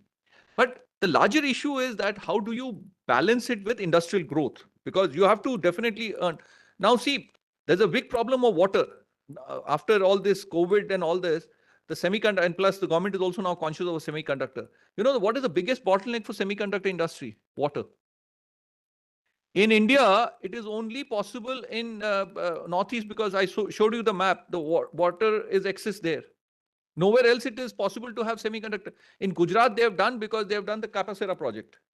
They have tried to stop the Namrata water and, they're trying to do this. So that is how, because see, we are saying Pakistan ko pani nahi bhejenge, but pani aap use nahi karoge to pani ko aap store nahi kar sakte na. It's a river water flowing. So you have to put those development projects so that the water gets consumed appropriately and it contributes to the GDP. See, setting up something requires an investment. That there has to be return on investment. That has to be planned in a very different way. Catherine is not here. Catherine has worked on this project with us. And probably we'll ask Professor Ajay to talk on this. So you have to have a larger view on this. Development has to spread across the country. Otherwise, what will happen is, like in China, most of the population is on one side because there is no development happening on the other side. And the problem now, development cannot happen because water is not there. I showed you that map. Then what happens is, if you concentrate the population to just one end, what will you do with the rest of the place? So that is something we have to really look at. So when you look at a long-term strategy, you have to look at it in a very holistic manner.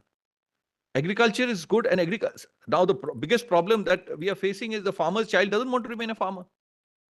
And when you hire migrant laborers for doing farming, they will have no ownership of the place. Sustainability will be a big issue. With fishing also, you'll see the coastal areas, the locals don't do fishing. Everything is outsourced. So what, they are all like mercenaries who come and, come to earn and go back. So they will never think of the environment also. So for your local population, there will be no sustainable growth happening there. So you have to, migration, even in India, internal migration is a bigger challenge. Today, the government is, Prabhuji can probably talk about it. He knows this better. The east to west migration government is thinking about it, how to prevent that east to west migration. Globally, actually, east to west migration has been a phenomenon. But now I think the reverse migration has started to some extent. But how do we balance it? It's something we really need to look at. Yeah, please. That's a very good observation. आप जो बोले हैं, see, historically, if you see these states of Punjab, Haryana, UP, Bihar, Bengal, see, more than 50% of India resides there. UP alone is 20% of India. And you're perfectly right that, see, the natural strengths and weaknesses and the artificial. See, the South has been more developed industrially and not, I was there when Yogi ji came to Delhi, to Bombay on his roadshow to get investment into UP. And the target was 17 lakh crores. UP has got an investment of 33 lakh crores now. See, the problem earlier was the industrial climate was not good enough. People didn't want to go to UP because of all the gundagardi and all that. Now, see, every businessman is scared to go to UP. So now that has been sorted out.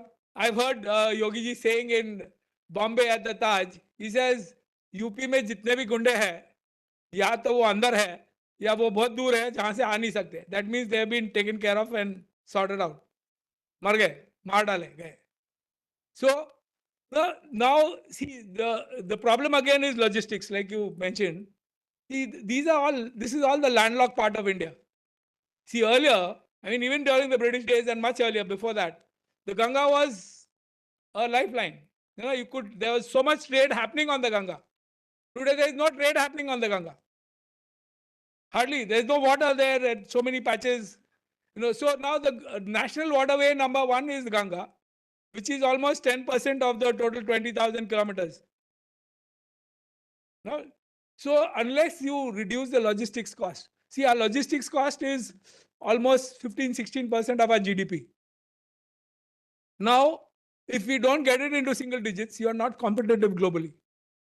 So who would invest in landlocked northern India? So now to build a road is a very politically sensitive thing. The government has to pay market prices. Now it's so expensive, land is so expensive there, and no one wants to part with the land. So unless we get the waterways of North India going, the logistics costs cannot come down. So it doesn't become attractive for production to move in. See, for the market, I'm a businessman. See, a businessman would love to go to North India because the market is there. The people are there. So it's better to produce there and sell there. So the logistics cost will be cheaper. But it has to be viable.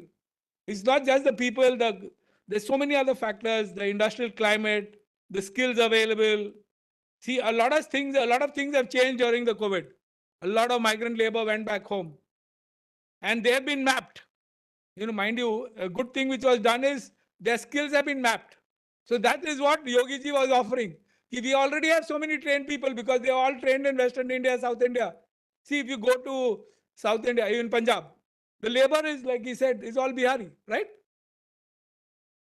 And the Punjabis are going to Canada. Right? See, I just got a joke. To end on a lighter note, I'll just share this joke with you.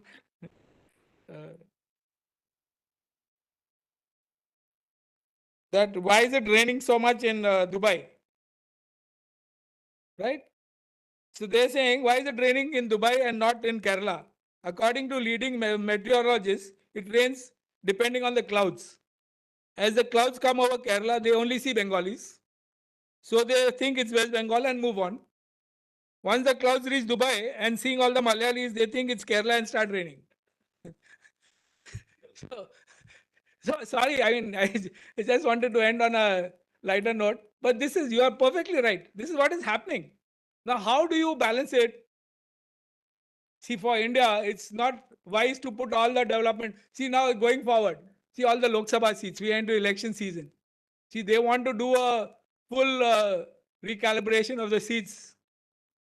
Now, the south and west of India has reduced the population.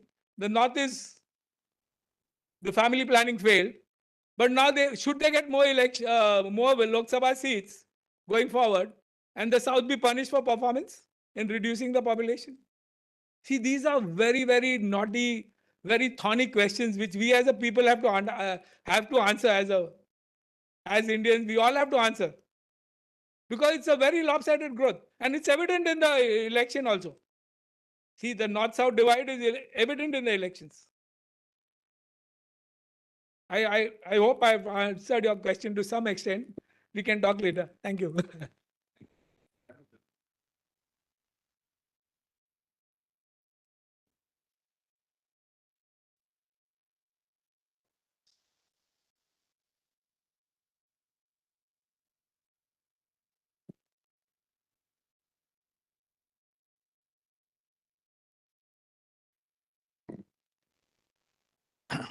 What should I say? Good morning or sorry?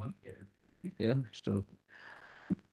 Okay, ladies and gentlemen, today's thing which Arnav was talking about was supposed to be indigenization and challenges. The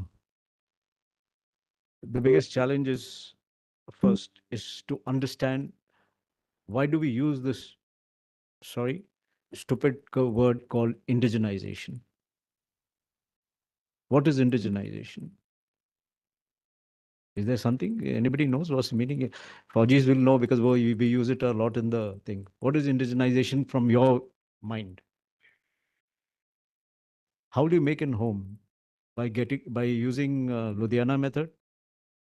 You know what's the Ludhiana method? No, anything can be made in Ludhiana, right? Jugaad. No, Jugaad is innovation. But jo bhi le aao, you can make even a Mercedes in Ludhiana because yeah. So that is, we have to first understand what is indigenization, in my opinion, right? Why I'm saying this is because this is exactly what I have done for the last so many years.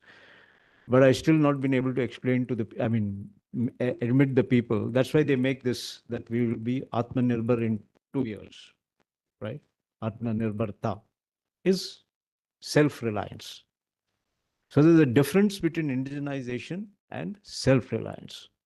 So we should be talking about self. How do we become self-reliant? Do we become self-reliant by doing everything in the world? No country can do everything themselves. Nor should you attempt, because the costs are going to be exorbitant if you want to do everything. Secondly, do you have the skill levels to do everything? So you'll have to build the skill levels. So that's a cost. So therefore, we have to be self-reliant. There is no doubt.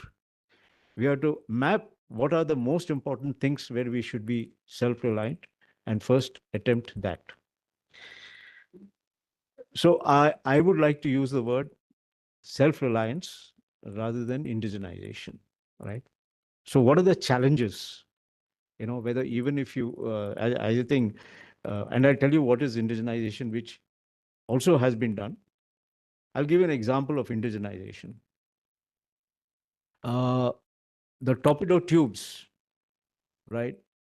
For my project, for those who don't know, who may not know, I had the opportunity to be the Director General of the nuclear submarine program. I was also the program director before that for a couple of, so almost there for about 10 years with just 2.5 years in between the Navy called me back, and I was heading the technical branches in the Navy. So looking after all the material requirements. When I say material, I'm talking of ships, submarines, thing, and not aircraft, because aircraft, there's a separate naval air material, and the the uh, the resource requirement, that is your dockyards, your logistic, what you call, storehouses, etc., and things. So all that comes under that. Obviously, I was there only for 2.5 months, but 2.5 years, sorry. So the rest of the, it looked like 2.5 months because it passed off so fast, 2.5 years. There's so much work to do. So coming back to things, so therefore, I've had, and I've had this thing of saying, yes, we have to be self-reliant, and more so in the Navy. Everyone says, why Navy is doing so much, and why? I always give this example. How many tanks does the Army have? Thousands and thousands of tanks. Am I right?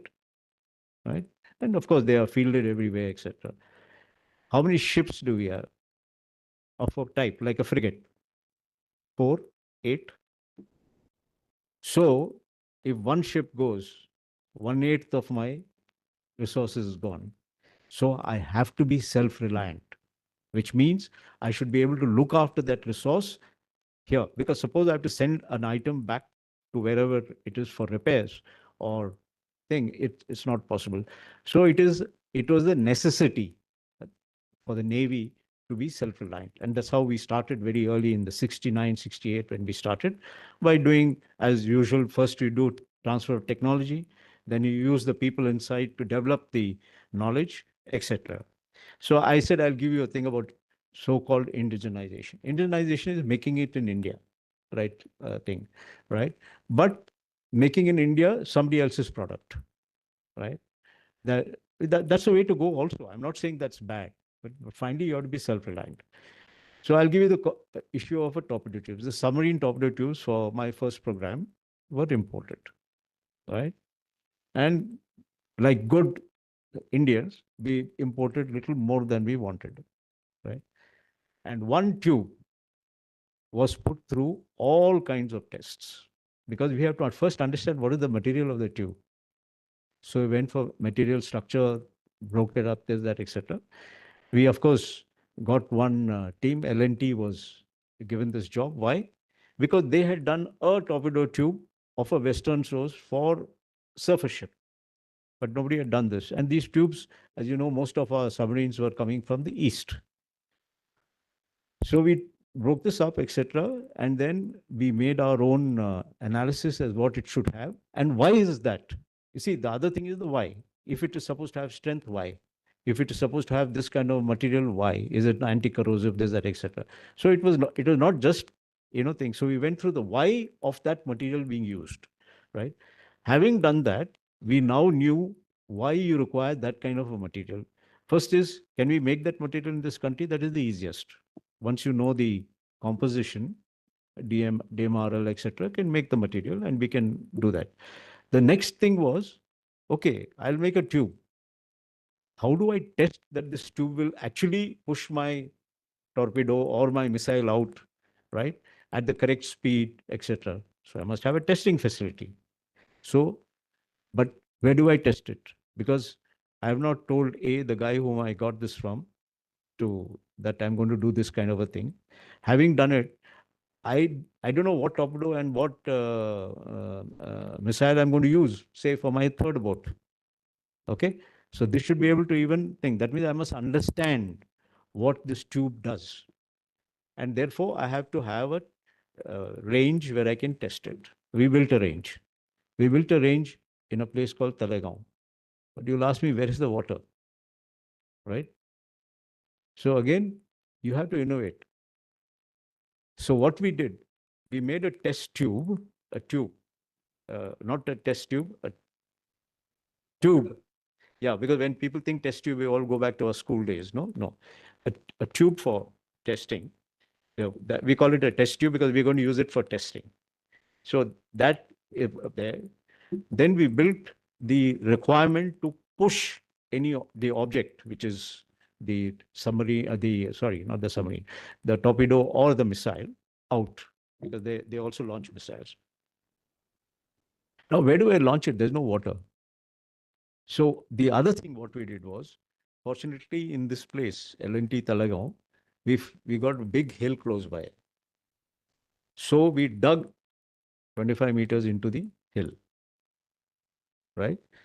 And then we fill it up with water at the time when we want to go, and then launch this fellow into that water. But you will say, but it's 25 meters means wo jaake wahan marega, no time. So obviously it has to be stopped. What do I want to do? I want to measure the velocity of this fellow leaving, because after that it's not in my control. That's all I have to see. And he should leave at the right speed so that things happen after that. So I have to, like, if you talk from the gun side, muzzle velocity or whatever, this is not exactly a muzzle, but this is what we call it the leaving velocity. So this velocity. So what do? You use hydraulic brakes. So we had like your huge parachute, right, in front, and two thing which will reel in, right? So the moment this thing is fired, two explosives even fire this. So this parachute opens and pulls the torpedo back. I mean, that's the arrests the torpedo, the torpedo. So this whole thing was thought how. I don't think such a thing is there, because everybody's got water. In Italy, they've got a testing area. In France, they've got a testing area. We've seen they've got a huge test. Because somebody was trying to build one in Visakhapatnam. Somebody said, wo jayega, to then we require a ship. We require somebody to get the torpedo back. We got to think, L&T is not going to really be there forever, no? So we said, we should do something here. And some 4-5 Fauji sat down together with all their old knowledge and came up with this solution. That's why, if you remember, the first day I was asking for royalty from L&T.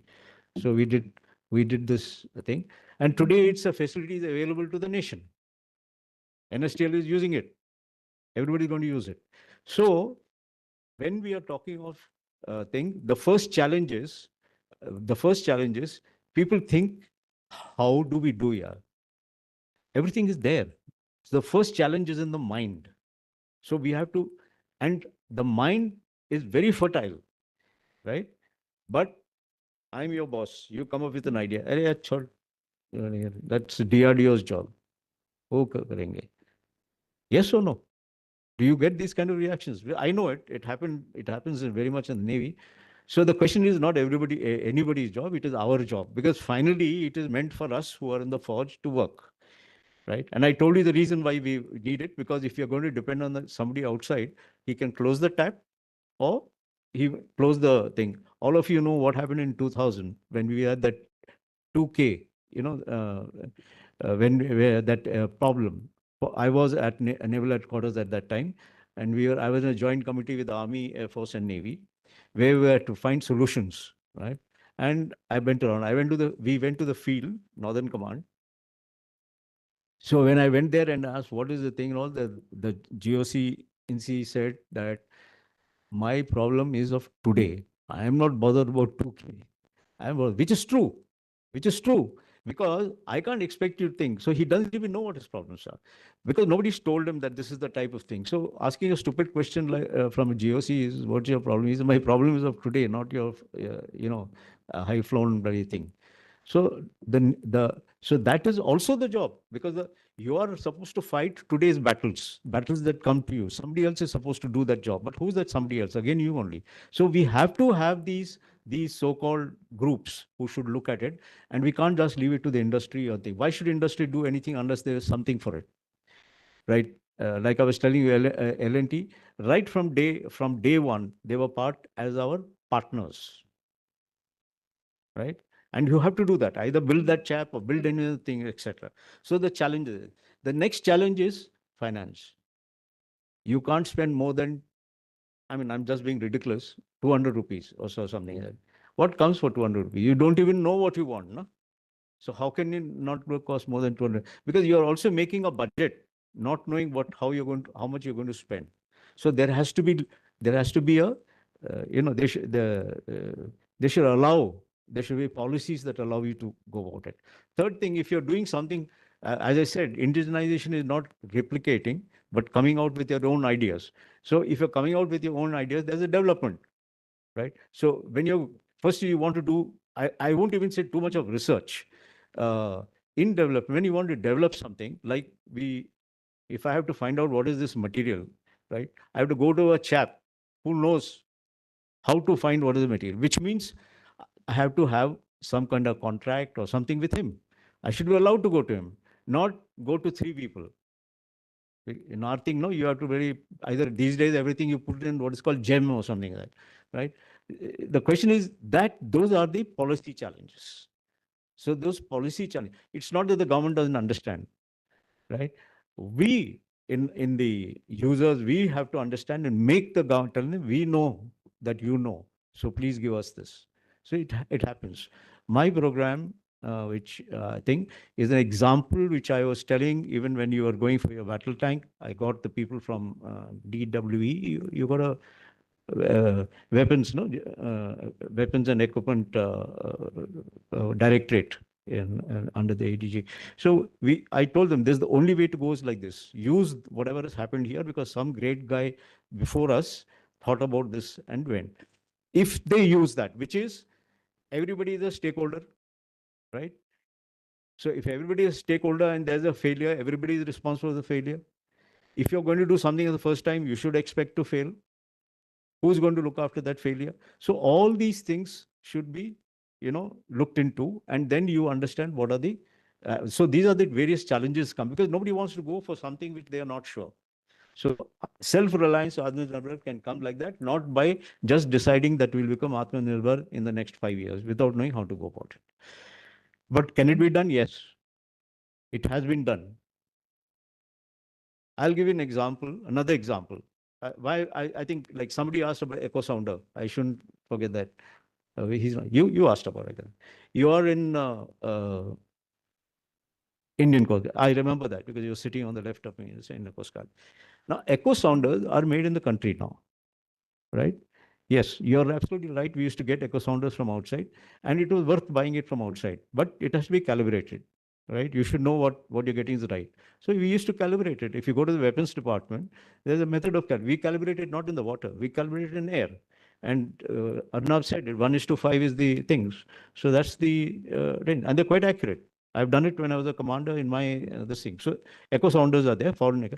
What is there in echo sounder? It is a one transducer. We are making transducers in submarines. My complete sonar for my fit and for a lot of other ships. Initially, we used to have problem with transducers. The biggest problem with transducers is these are all piezoelectric, and so that small ring that you make out of hundreds that you make, only 20 because the rest will have some problem. You can't take it because there is a problem. So there's a lot of rejection in this thing. So how does the chap who's making this get compensated for the rejection? Because he is giving you only 20. But what about the 80 that got rejected, which you can't use?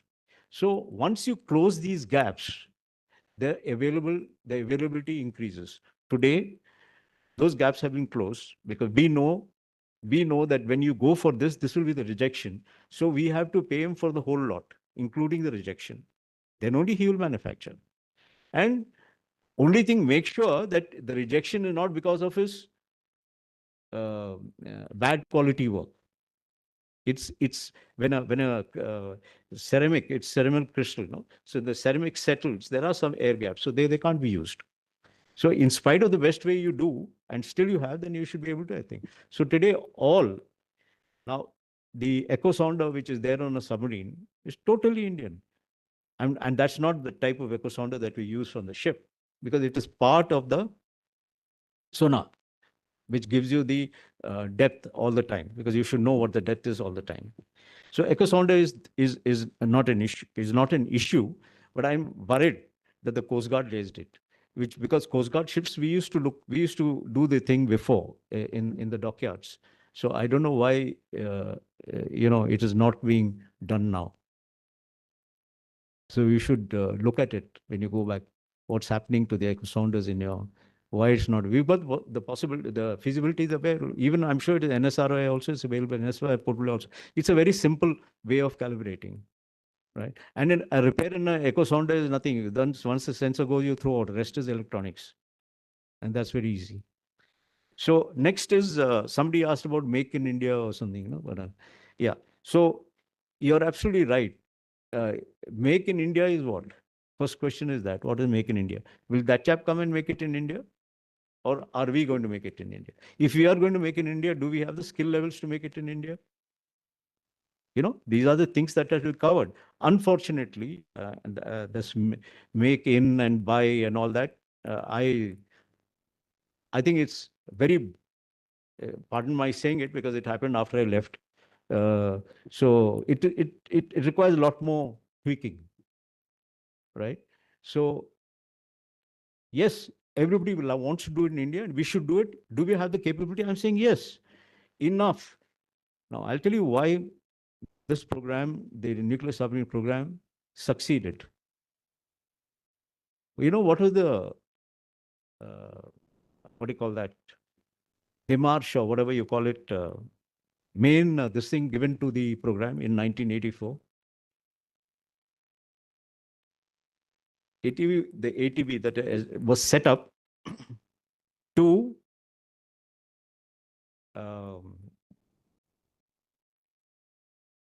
design, develop, and produce, okay, submarines, nuclear submarines, one. That is one. So you have to have design, develop, and think. Now, if you see design of a submarine, so you have to have a design group for submarine. Develop of a, when you have to develop, that means you require development organizations, development agencies should be involved. So you are straight away got input to that. The other, the develop, and the third one is what did I say? And set up the facilities for all of these. That is for design. No, for design, for development, setup, then manufacture. So now, as far as manufacture is concerned, you got equipment. So you have to set up the wherewithal for the equipment, right? If you want to make it here. So this was such a wide this thing given. So, and the financial powers were also not in terms of money. Money, I'm not even bothered to let the government keep signing. It's easier for me. But the ability to come up to that, that means I could change the tender, I could do, because I'm developing. When I sit down and think, that was a मैं नहीं कर सकता हूँ. But I can't say, but you said you will do. Finish, खत्म हो गया ना. कहता मैं नहीं कर सकता हूँ. Finished. So I should be able to change. अच्छा ये कर सकते हो क्या? Yeah, good. So go ahead and do it. Third thing is, I should be able to also understand what to ask him. So since this team on thing was put up, we could think. So therefore, actually, you can do almost anything. I'll give you another example. The first submarine which I have for the what do you call that? All the control systems in a submarine. There are basically 5 control systems, 5 systems. 1, 2 for the platform, 1 for the general this thing, which valves open, etc. Then what do you call CCS, GCS. So all these controls. Then the depth control system. All these things. So now all these things, there are these control systems. The first slot, because we the first boat, when you have to, as I say, and when I'm saying boat, it means the same thing for any product, you know, because what I'm trying to tell you is what you have to do. So the question is, if just because I have a design, then a design, will it work? Your answer is correct. But it should work, no? Theory में तो ये ऐसे ऐसे करना तो आना है. It doesn't. There's a lot of difference between, lot of this thing between theory and the actual practice. So what do you need? You need a lot of data. Where do I get, if my first product I'm making for the first time in this country, developed by me, without data to verify? So data is another very important, which means at least I must tie up with some guy who will say, "Yaar, mera design dekho, will it work or not?" And what does he do? He uses his data to verify. Then you sit down, how do you verify? Then he tells you how it is verified. And in that how, you manage to get, in future, how do I verify? So you get that. So the while and why, acha, why I'm saying this, it equally applies to the underwater domain, right? The other point, so once we did that, we knew what is to be done, and all control systems for the second boat onwards were designed, developed, manufactured in this country. How did we do it? We didn't go back to somebody. You had the model tests of the submarine. That means you have the graphs. You build the graphs, make a mathematical model, test it out, and then the thing. People were surprised, right?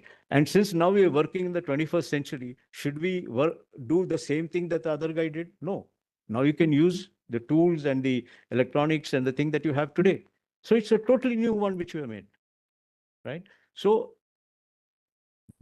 for all this to happen, there has to be a will. There has to be, an acceptance that it will happen. It's not that I didn't have problem, because after I do all that, the chap who's going to use it, he said, how do I know it works? I'm not going to take it. There's a chief of naval staff, there's, deputy chief, vice chief and all. Yeah, you must prove it to me. So I should be able to prove it, because after all, finally, he's going to use it, right? So he has to be convinced before I put it on board, right? In the case of army, it may be a little easy. You send him to Pokhran or wherever it is and tell him to fire shots and come back, winter test thing, all those kind of tests. But in the ship, nothing can come on a ship unless the person is convinced it's okay. Or a submarine, it's even worse. You're not going to take it. So I have to think of all those tests that I'm going to convince that man, the user. You're a user, both of you, yeah. So I have to convince, because they have got a hell of a lot of questions. And rightly so, because they are the users, right? And one thing which I did which I was explained to thing is, I'm forgetting, who is the person who made the first nuclear submarine in the US? Admiral? Yeah, fellows don't know. Even I've forgotten anyway. So when this, I keep getting mixed with Zumwalt. Zumwalt was not, but there was another thing. His thing was, when he would discuss with the industry or with the developer or whatever it is, was the contract is not between two people, you and me. This contract is amongst three people. You, me, and the third person who is not here and who's going to be at sea. So you have to consider that person, the user, the person whom you're making all these things without saying what he will be undergoing, say 10 years from now or 15 years from now when it is working, right? So all your trials, your thing should be tailored towards making that person thing. And it is done. It's not that it is not done, it is done. In spite of that, you will have thing, but you have to convince. So it can be done. So these are the challenges that happens when you do self-reliance or indigenization. But what can one overcome them? Yes, my program has done it. Space has done it. You can see, because I think rocketry has done it. We've had similar problems on missiles, right? Since I'm also a missile man, so I was involved with the missiles.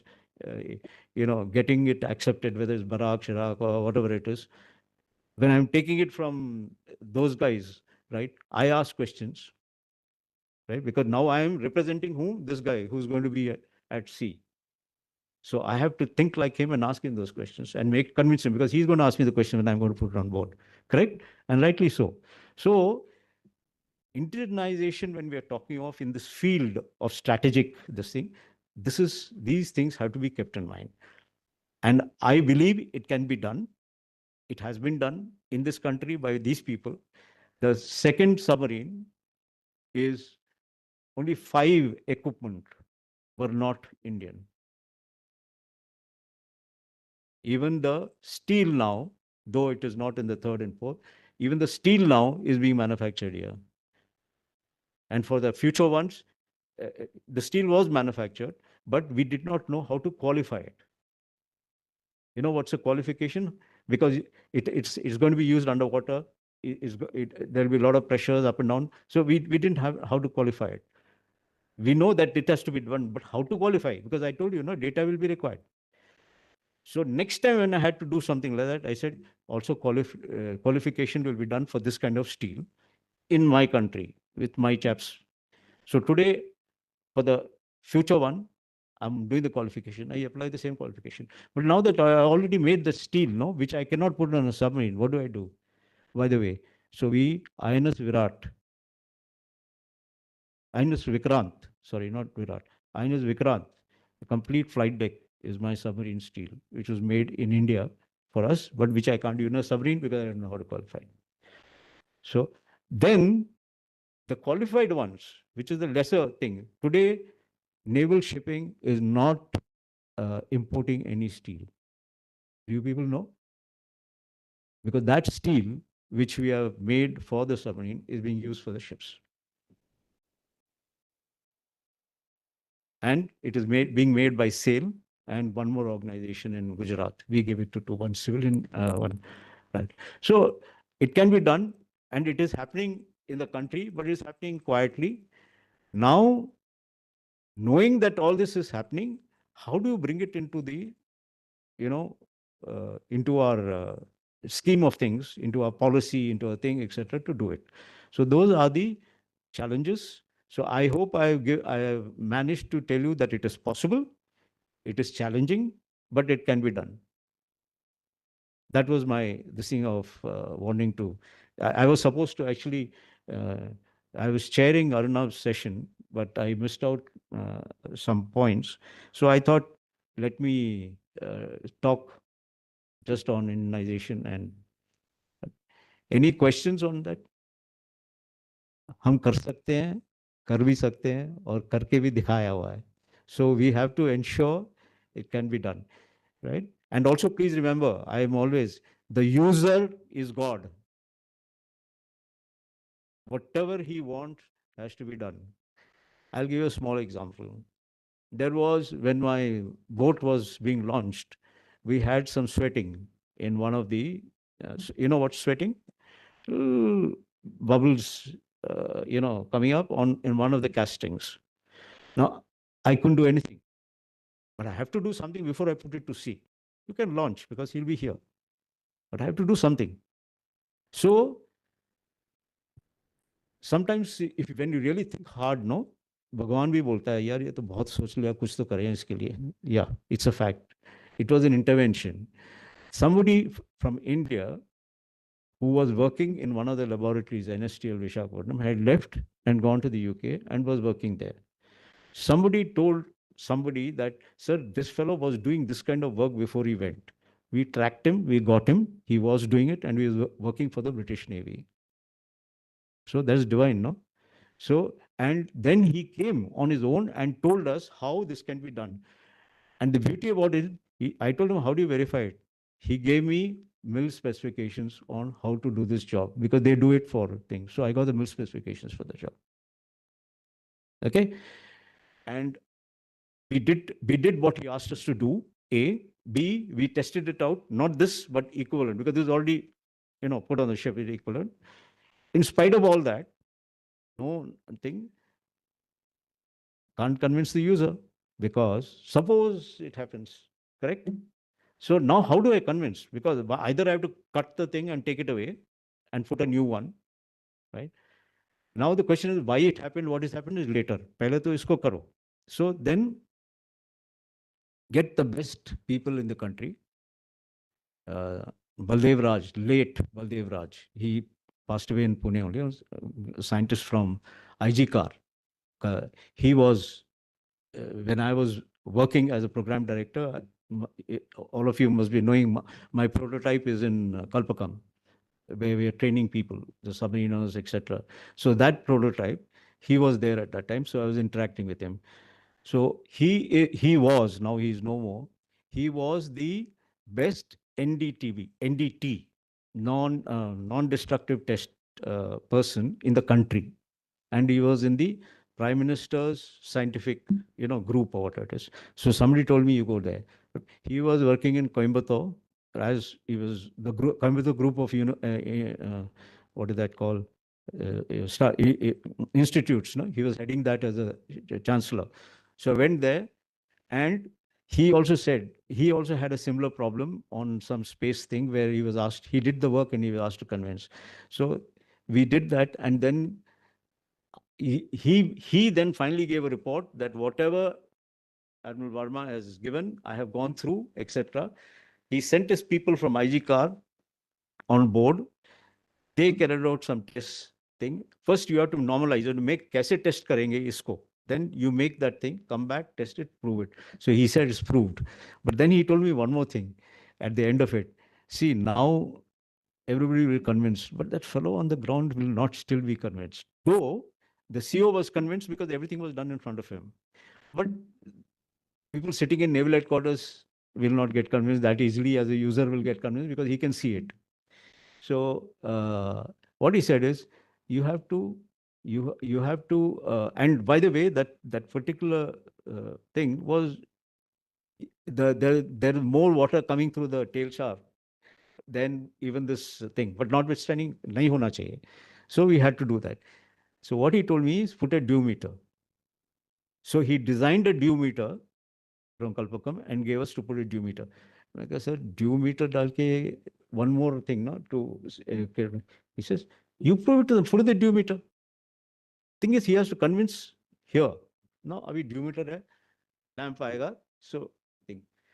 But the proof of the pudding was when the submarine went for its deep dive. You know what's a deep dive? A deep dive is a submarine which is the maximum depth it can go, not what it sails in, maximum depth. After that, another 500 meters, it'll start crushing. So the safety factor. So when it went to that depth, which is supposed to do as a part of a test, there was not a bubble. That is the time the user got convinced. Yes, the system is, she's still sailing. So these are the challenges. But if we think that these are challenges and we cannot do it, as I always said, the final user is the thing. So as long as you keep him in the loop, explain to him what he's doing, and finally convince him the way he wants to be convinced, it can be done. That's the only way we can be self-reliant, because the idea of self-reliance does not mean just building for India. It means you have to build for the world. You should be able to export it. Only then this industry can survive. Okay. Thank you. I hope users, you're happy. I kept you in the picture. Yeah, very important. Any questions? I think the only people who didn't understand anything clap very loudly. Sorry, I always.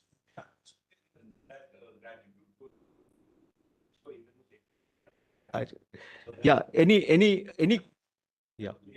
No, just 1 minute. Is somebody, those, my Fauji friends, any question which got unanswered between Arnab and self? I can't answer about the dolphins, right? Except that, as he rightly said, that the Indian Navy is the biggest destroyer of dolphins. So, because we make a lot of noise in the thing. It's not us actually, it's a merchant shipping. He showed you all those red lines there. Right? We are very silent fellows. And our propellers are also silent. Otherwise, we can't fight in the water. Yeah. So no, your question. So as a layman, no, as a layman only you can ask. You can't ask as a specialist.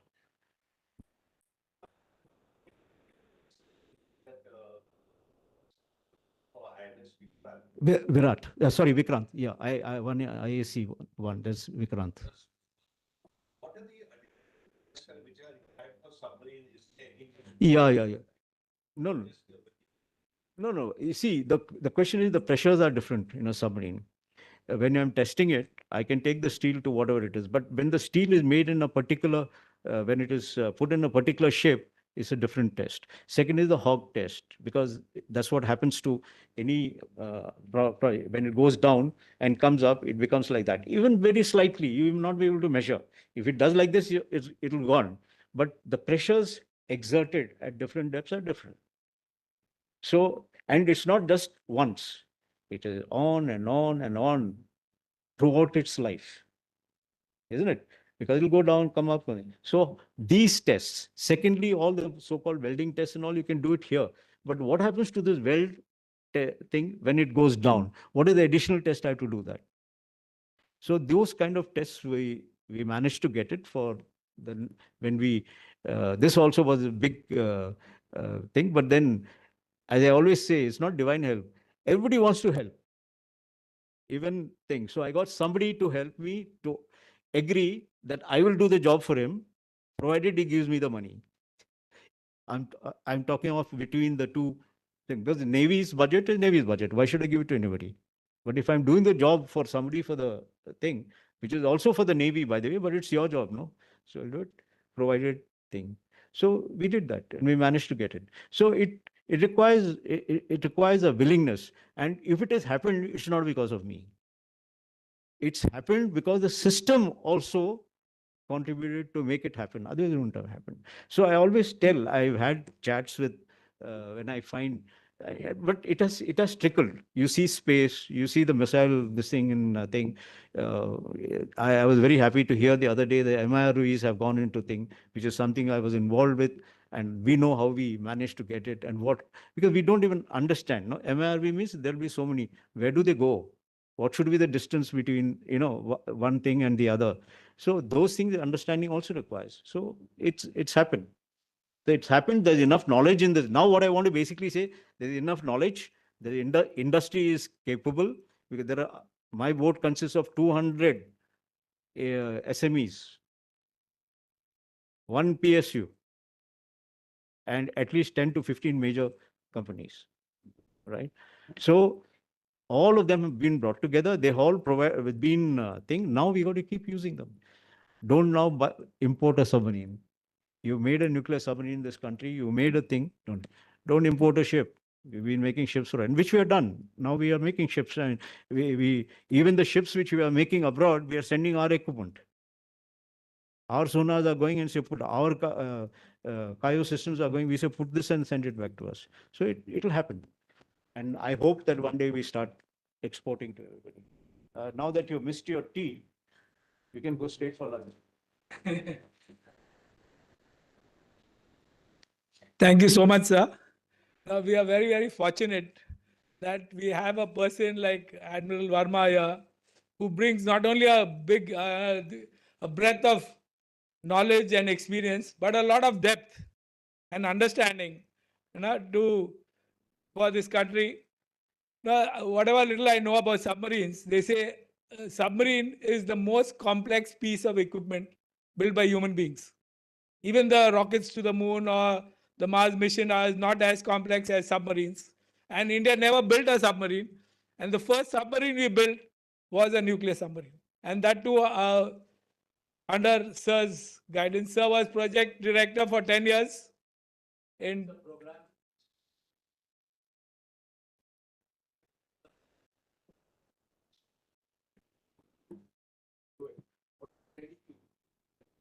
Policy, not by me. Admiral Roy, somebody mentioned today. Hassan mentioned Admiral Roy. Not a submarine. He's a pilot. He was ready to. So he started it. So being a pilot, he got nothing to do with it. So probably he really thought that can go on.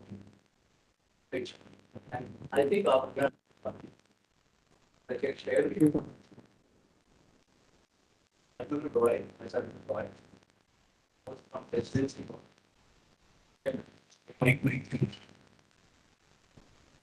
Entrepreneur was the yeah. Yeah, as I said, no, divine intervention. You young chaps should know. I didn't have time to make a book, so I can't leave it behind. So Yeah, it's working. It's working. Yeah. So see, I don't think it's working. Is it working? Yeah. Okay. Then probably I can't hear this. Okay. So the basic thing is, Admiral Warren is the first DG of the program. The Vice Admiral, the Defense Minister, Mr. R.V. Venkatraman, who later became The president. president, and what is the third person? DRDO's thing was, I think, Arunachalam or somebody like that, right?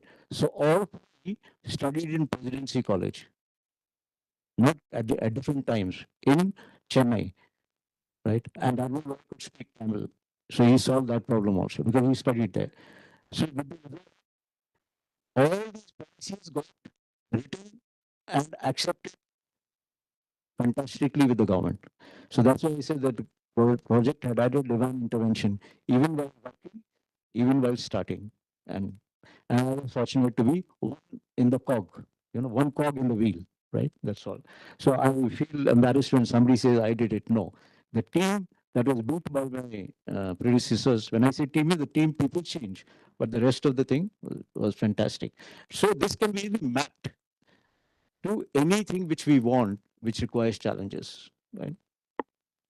Sir is so humble, and I think he's the right ambassador for AtmaNirbhar Bharat. A person who believes that India can do it, and we have done it and proved it. He's like, see, the whole ecosystem exists. See, India, as I see it, also is a big jigsaw puzzle. Everything is there. You have everything to make a great meal. All the ingredients are there. The recipe is known, everything. Only you need a master chef like him at times who can put it at the right sequence at the right time. It's very important. Leadership makes a huge difference and a world of a difference. So, sir is very humble, but we are very proud that he's here in Pune and he's here to guide us and navigate for MRC. He's not just ambassador for AtmaNirbhar Bharat, he's ambassador for MRC as well. Thank you, sir. Thank you so much. A big applause for sir.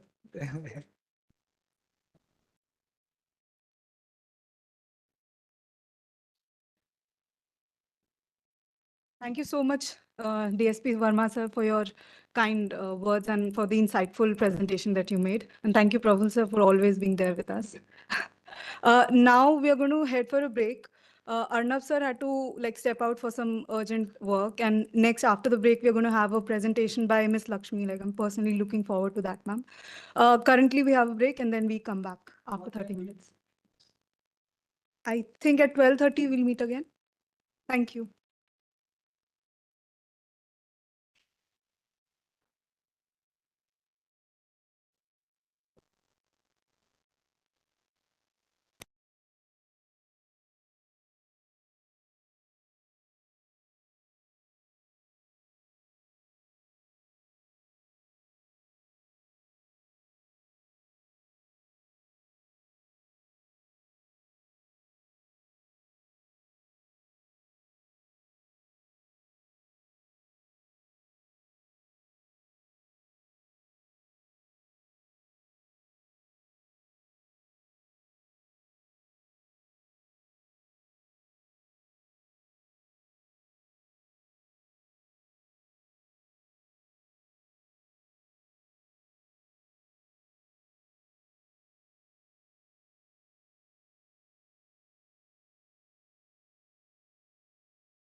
Who said modern warfare is only about firepower?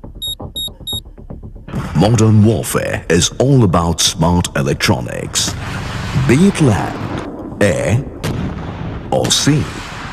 Military operations is all about bits and bytes rather than sheer firepower. Modern wars are fought with radars, radios and computers. That's the impact of electronics. BEL is continuously pioneering innovation in electronics as a potent weapon for the defense forces, delivering military electronics of the highest quality. BEL enables change through professional electronics. by harnessing the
power of satellites and ground-based communication technologies for the benefit of the common man.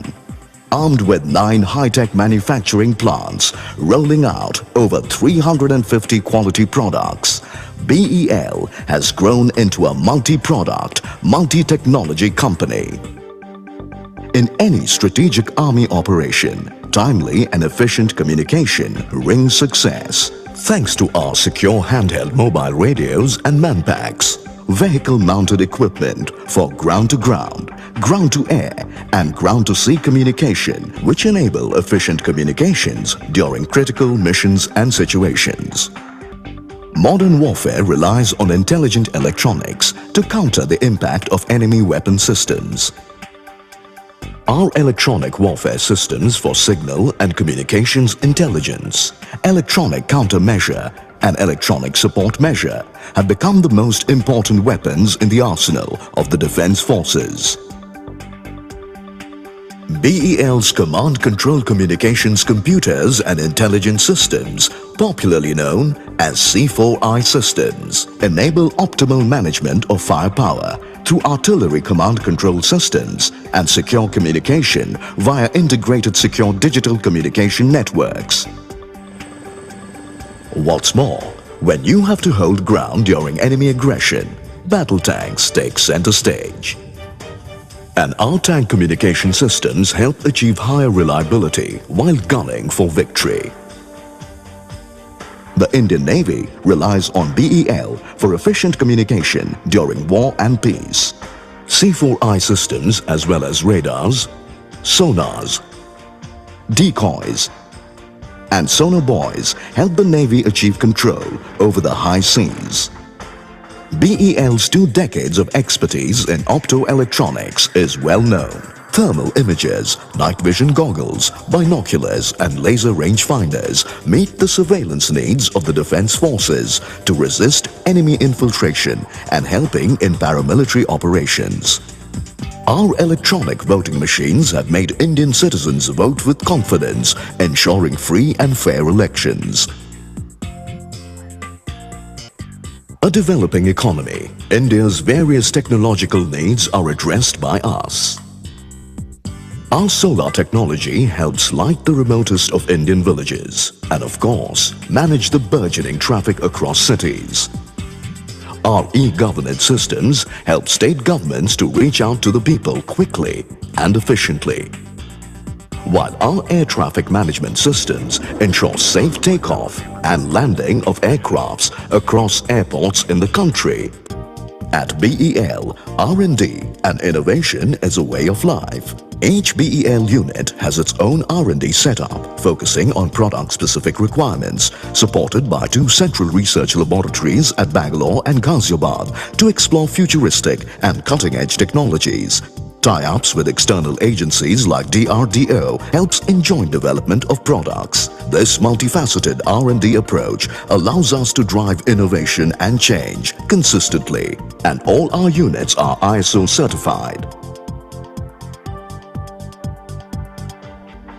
BEL's management practices are not just inspired, but also driven by its customers. Planned diversification and exploration of new markets, resourcefulness, operational commitment and excellence are hallmarks of BEL's corporate functioning. BEL has emerged as a quality defense electronics supplier to the world, catering to over 40 countries across the globe who've relied on BEL products for years.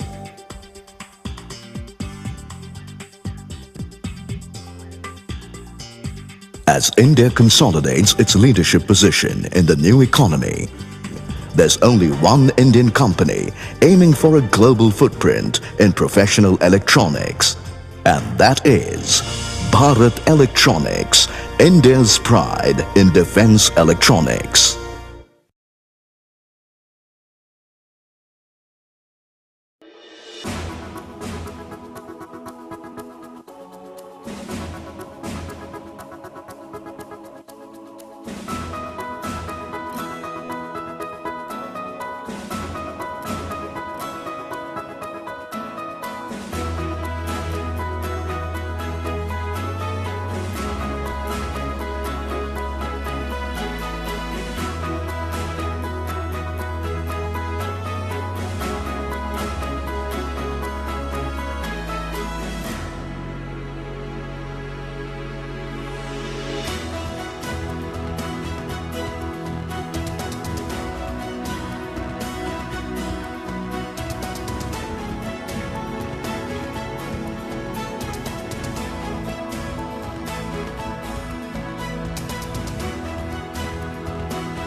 The oceans, limitless, powerful, unknown. They have long awoken a sense of awe and wonder. But today, we must ask a question. How much do we really know about our oceans? To what degree are we harming them? To what degree are we utilizing them? Oceans have been protecting us for millennia. What can we do now to protect our oceans? Today, let's talk about underwater domain awareness.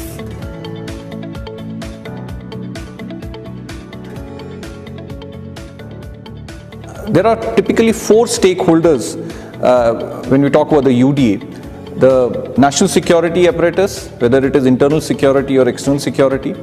The blue economic entities, which are engaged in commercial exploitation of the maritime sector or the underwater domain. The third is the environment and the disaster management, which looks at sustainable growth. And the fourth is science and technology.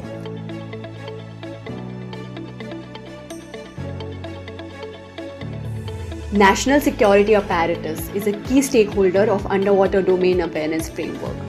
External security helps prevent an adversary coming into our waters and creating disruptions. Internal security focuses on avoiding disturbance from non-state actors.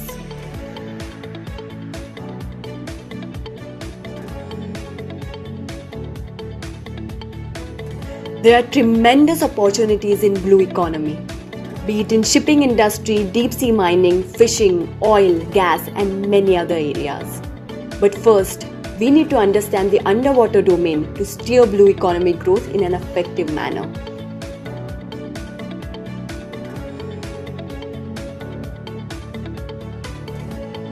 Increasingly, we've been seeing a lot of disasters originating from the oceans. What is our preparedness to this threat? Environment and disaster management aspect of underwater domain awareness looks at sustainable growth.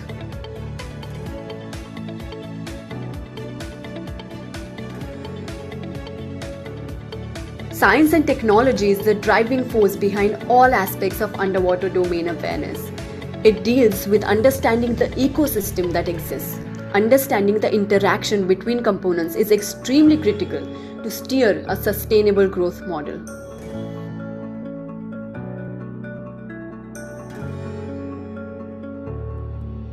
When we look at the Indian Ocean region, the blue economy growth has been really very slow. But this also gives us an opportunity now that we can really explore and exploit the resources that are, or the undersea resources that are available to us, or use the global commons, that is the maritime domain, for our benefit. So there is tremendous potential, but now when we are taking it forward, we need to be very careful to make it sustainable.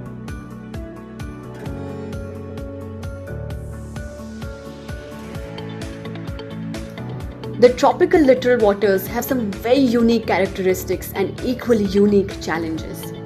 How do we utilize technology to overcome limitations? How do we utilize the underwater biodiversity to our advantage? How can we overcome the social economic structures and work with other nations? How do we implement effective governance? With better awareness, we can plan our policy structure so that the opportunities underwater give us advantages rather than the challenges overwhelming us.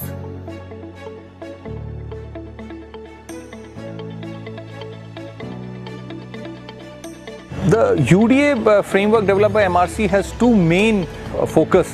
One is pooling of resources and synergizing of efforts by the stakeholders. So the UDA framework that we are focusing on looks at acoustic capacity building in a very comprehensive manner so that the governance can be improved.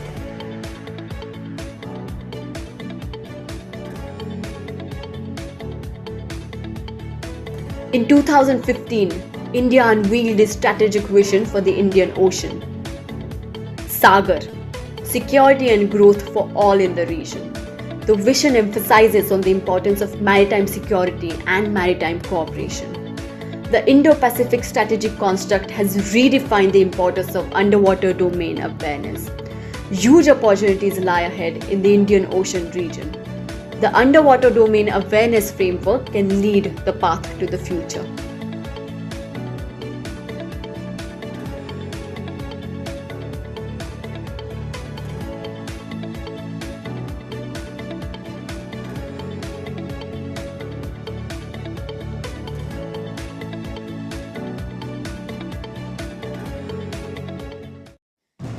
The 21st century has seen a decisive shift in the global order. The Indian government has demonstrated significant maritime intent with the SAGAR vision of the Honourable Prime Minister.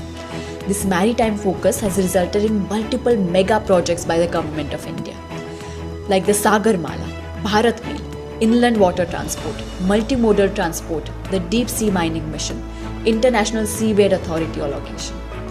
With this strong maritime intent, India is well positioned geographically and geostrategically to play a leadership role in the region. The tropical littoral waters present unimaginable living and non-living undersea resources. The economic opportunities in the Indo-Pacific of the global commons as a facilitator for economic growth are waiting to be explored. It also comes with its fair share of challenges. The Indian Ocean region today is at the risk of facing political challenges like volatility, fragmentation, instability, lack of synergy among nations in the region, over-dependence on extra-regional powers, economic challenges like inequalities, growth challenges, lack of big investment, and technological challenges. There is one promising solution. The Underwater Domain Awareness Framework proposed by Maritime Research Centre provides a solution to these challenges and opportunities. Let's understand the UDA framework in its horizontal and vertical construct. 4 stakeholders of UDA are maritime security, blue economy, environment and disaster management, and science and technology. The horizontal construct looks at resource availability in terms of technology, infrastructure, capability, and capacity. The vertical construct gives a hierarchy for establishing underwater domain awareness. Ground level looks at sensing underwater domain for threats, resources, and activities. The second level makes sense of the data gathered for security strategies, conservation, and resource utilization plans. The third level formulates and monitors regulatory framework at the local, national, and global level. In this way, the Underwater Domain Awareness Framework provides a comprehensive way forward for stakeholders to interact and solve multiple challenges being faced by the nation today.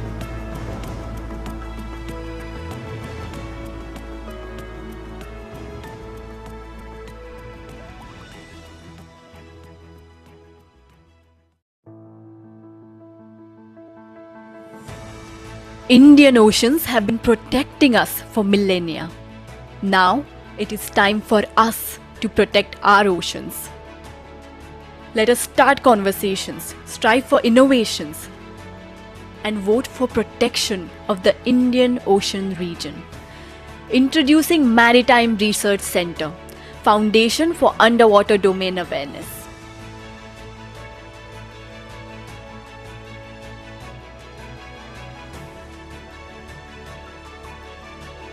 The Maritime Research Centre is a technology-driven think tank with a clear focus on the underwater domain awareness framework.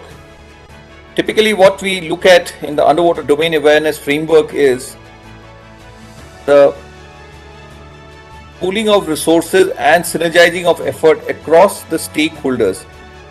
We see in our region, particularly when we talk about the Indo-Pacific region or more closer the Indian Ocean region, there is significant fragmentation across the stakeholders. So how we can bring them together to address the challenges and opportunities of the tropical littoral waters is what we are looking at.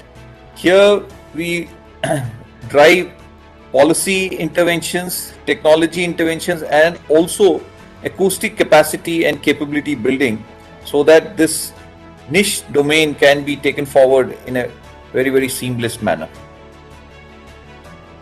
MRC started with a mission to spearhead the UDA framework. Today, Maritime Research Centre has carried out milestone projects, trained students and young professionals, hosted policymakers, leaders, experts on the MRC platform, set up centers of excellence across the country, gained nationwide attention, and started conversations on issues that matter. I mean, the point actually is that when you are talking about something which is not yet in the foreground of our national consciousness or in the consciousness of our strategic community, then somebody actually has to start ringing the bell. And MRC is doing that. I think the Prime Ministerial speech at the UN, in my view, should also be taken as a directive for early implementation of whatever is what is envisaged in the SAGAR project. I think this is an unexplored area, a sunrise sector, and it's of great strategic importance. That this actually, this kind of evangelical work needs to be further strengthened and further accelerated. So I compliment MRC for this. Especially in the light of the Indo-Pacific and the Indian Ocean having become the fulcrum of global power. We have to understand the underwater domain. I wish the UDA initiative all success in the future, and I'm very happy to see that the government agencies of India and international agencies have all taken note of this initiative.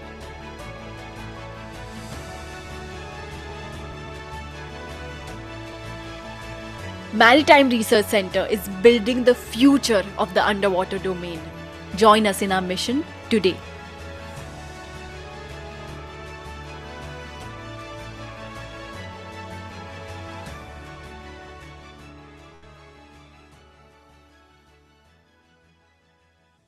The Indian region, IOR, has become a theater of geopolitical and geostrategic interactions in the 21st century, and various nations, both from within and the extra-regional powers, are deploying the strategic assets in the region. Marine spatial planning, MSP, is probably the most effective tool for governance and management for challenges and opportunities in the marine as well as the freshwater systems. The precise mapping of the resources, the quality and availability, concerns of security and sustainability, and many more can really help in their effective and efficient exploitation. All kinds of policy and technology interventions can be deployed using MSP in vast marine and freshwater systems. The UDA framework proposed by the Maritime Research Center, MRC,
Here's presenting our very first newsletter for Q1 of 2024. At the Maritime Research Center, Pune, and Nirdhavani Technologies, we performed various groundbreaking activities, pushing the boundaries of maritime research. This quarter has been marked by impactful collaborations. We've made remarkable strides in our partnerships and launched exciting new initiatives. Some of the major updates from the January-March quarter of 2024 are as follows.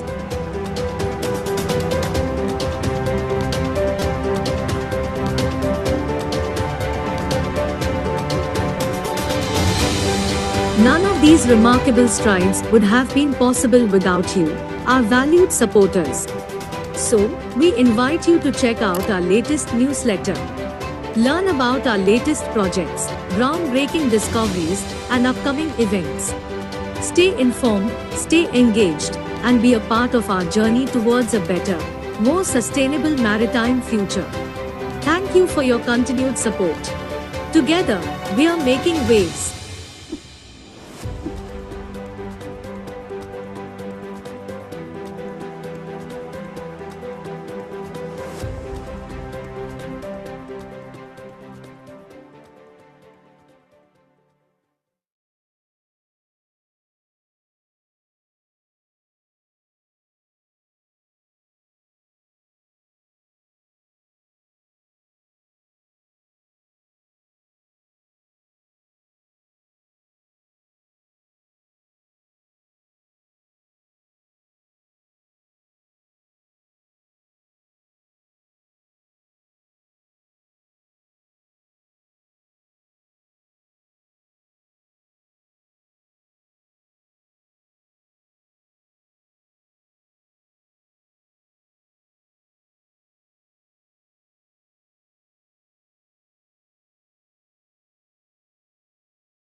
Hello.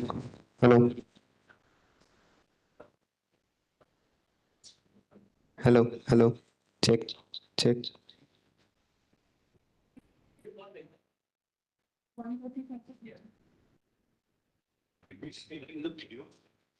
The camera. Yeah. He's got the.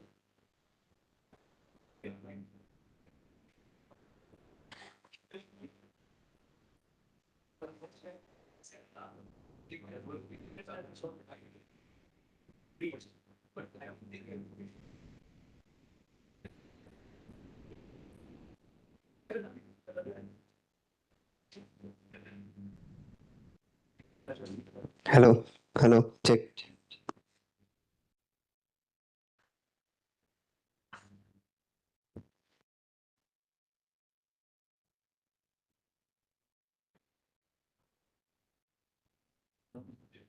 Hello. Hello. Check. Check.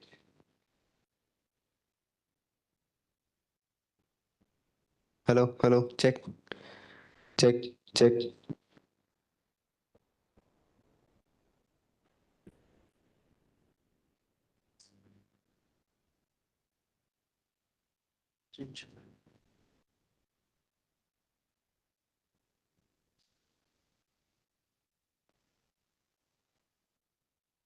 Hello. Hello.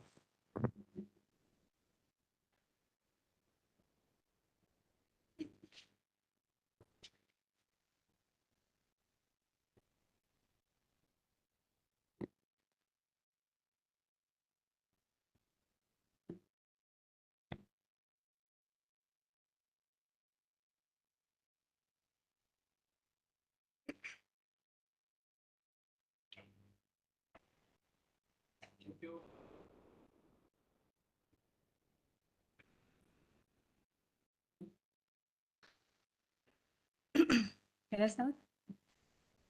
Hi, welcome back, everyone. So in the morning, we had some insightful conversations wherein Shri Praful sir was mentioned about his journey of being part of the logistics. And then we had Vice Admiral DSP Verma, who spoke about the indigenization and challenges, along with Arnab sir, like both of them chaired a session. So now we are going to move on to the next plenary session, which is going to be taken by Ms. Lakshmi. Briefly introducing about herself, about her. Ms. Lakshmi Krishna Kumar is the founder of O Foundation, and she's also a Shakespeare scholar. And just during the break, I was asking her that what does it take to be a Shakespeare scholar, and she was very kindly telling me about it. So I would directly call her on the stage so that she can start with her presentation and we can learn from her presentation. Thank you so much.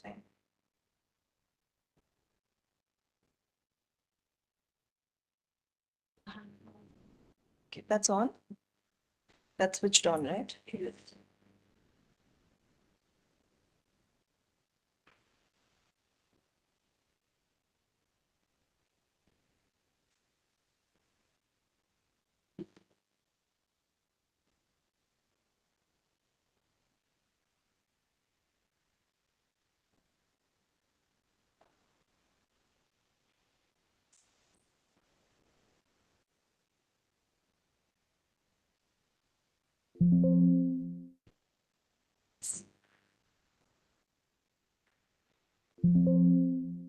So, hello everyone.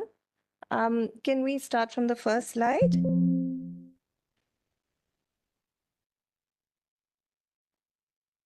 The first one, yes.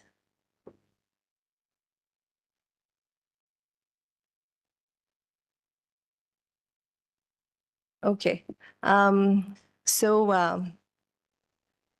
was asked to speak on something related to national security and AtmaNirbharta.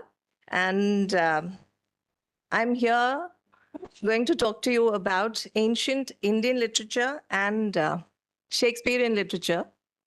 And I will try to connect it to national security and AtmaNirbharta. But it is a lot to do with sounds. So we'll be looking at sounds. So deep human experiences is very much connected to sounds. So I just want to play a clip from a very popular Hollywood film where sound is the villain. It's called A Quiet Place. Shall we play that?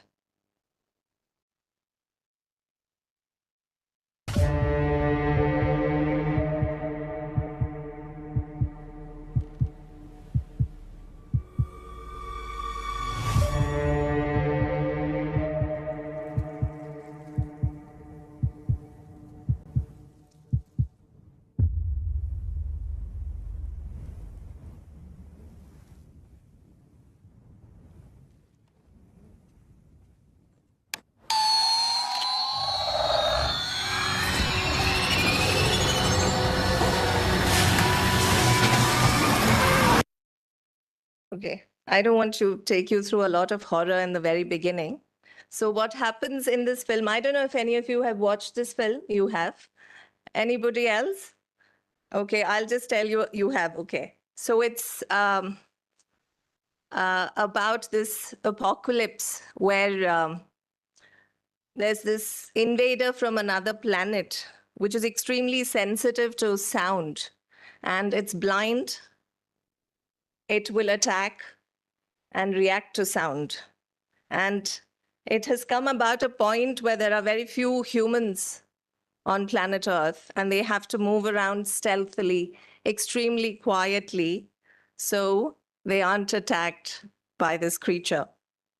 So this film was released in 2018, I think, and it was a massive hit that it then had a sequel, and there's another film in the offing, which is a prequel, which is going to talk about day one, and it is going to be one of those franchisee films, I suppose. So it looks like there was no awareness of sound, and this is a whole new concept and extremely original. But there was a place and time when humans were extremely, extremely sensitive to sound. So I'd like to engage with you on those aspects of sounds which humans used to be extremely sensitive to. So next slide. Next. Yeah. So if we were to look back at our epics, and I said, you know, how am I going to relate this to strategic security and all of that? But if we went back, whether it is Mahabharata or Ramayana, you can't imagine it without wars. Can you? No. That's great epic. It's poetry. And then you have the Sangam poems. Also talks about warriors, ethos, and all of that.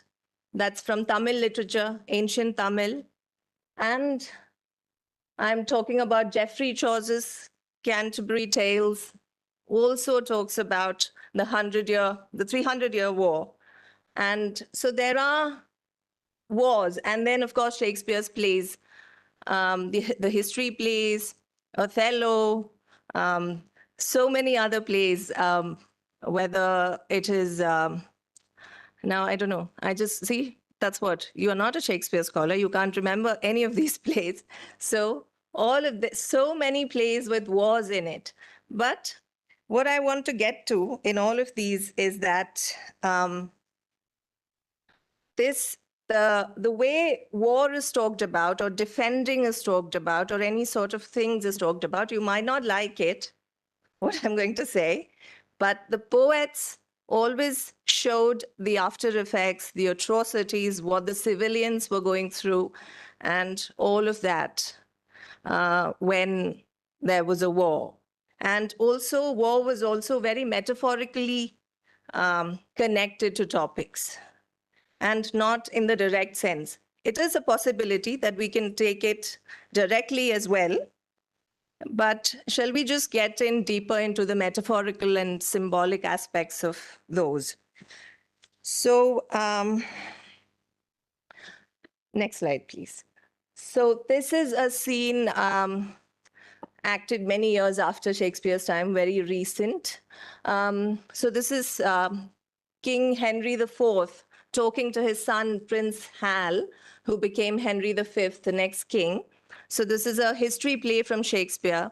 And so a lot of critics call attention to Shakespeare's depiction of war as you know, a strategy used by leaders to downplay internal problems. Is that news? Exactly. So it was not just back then, it is what is happening all the time.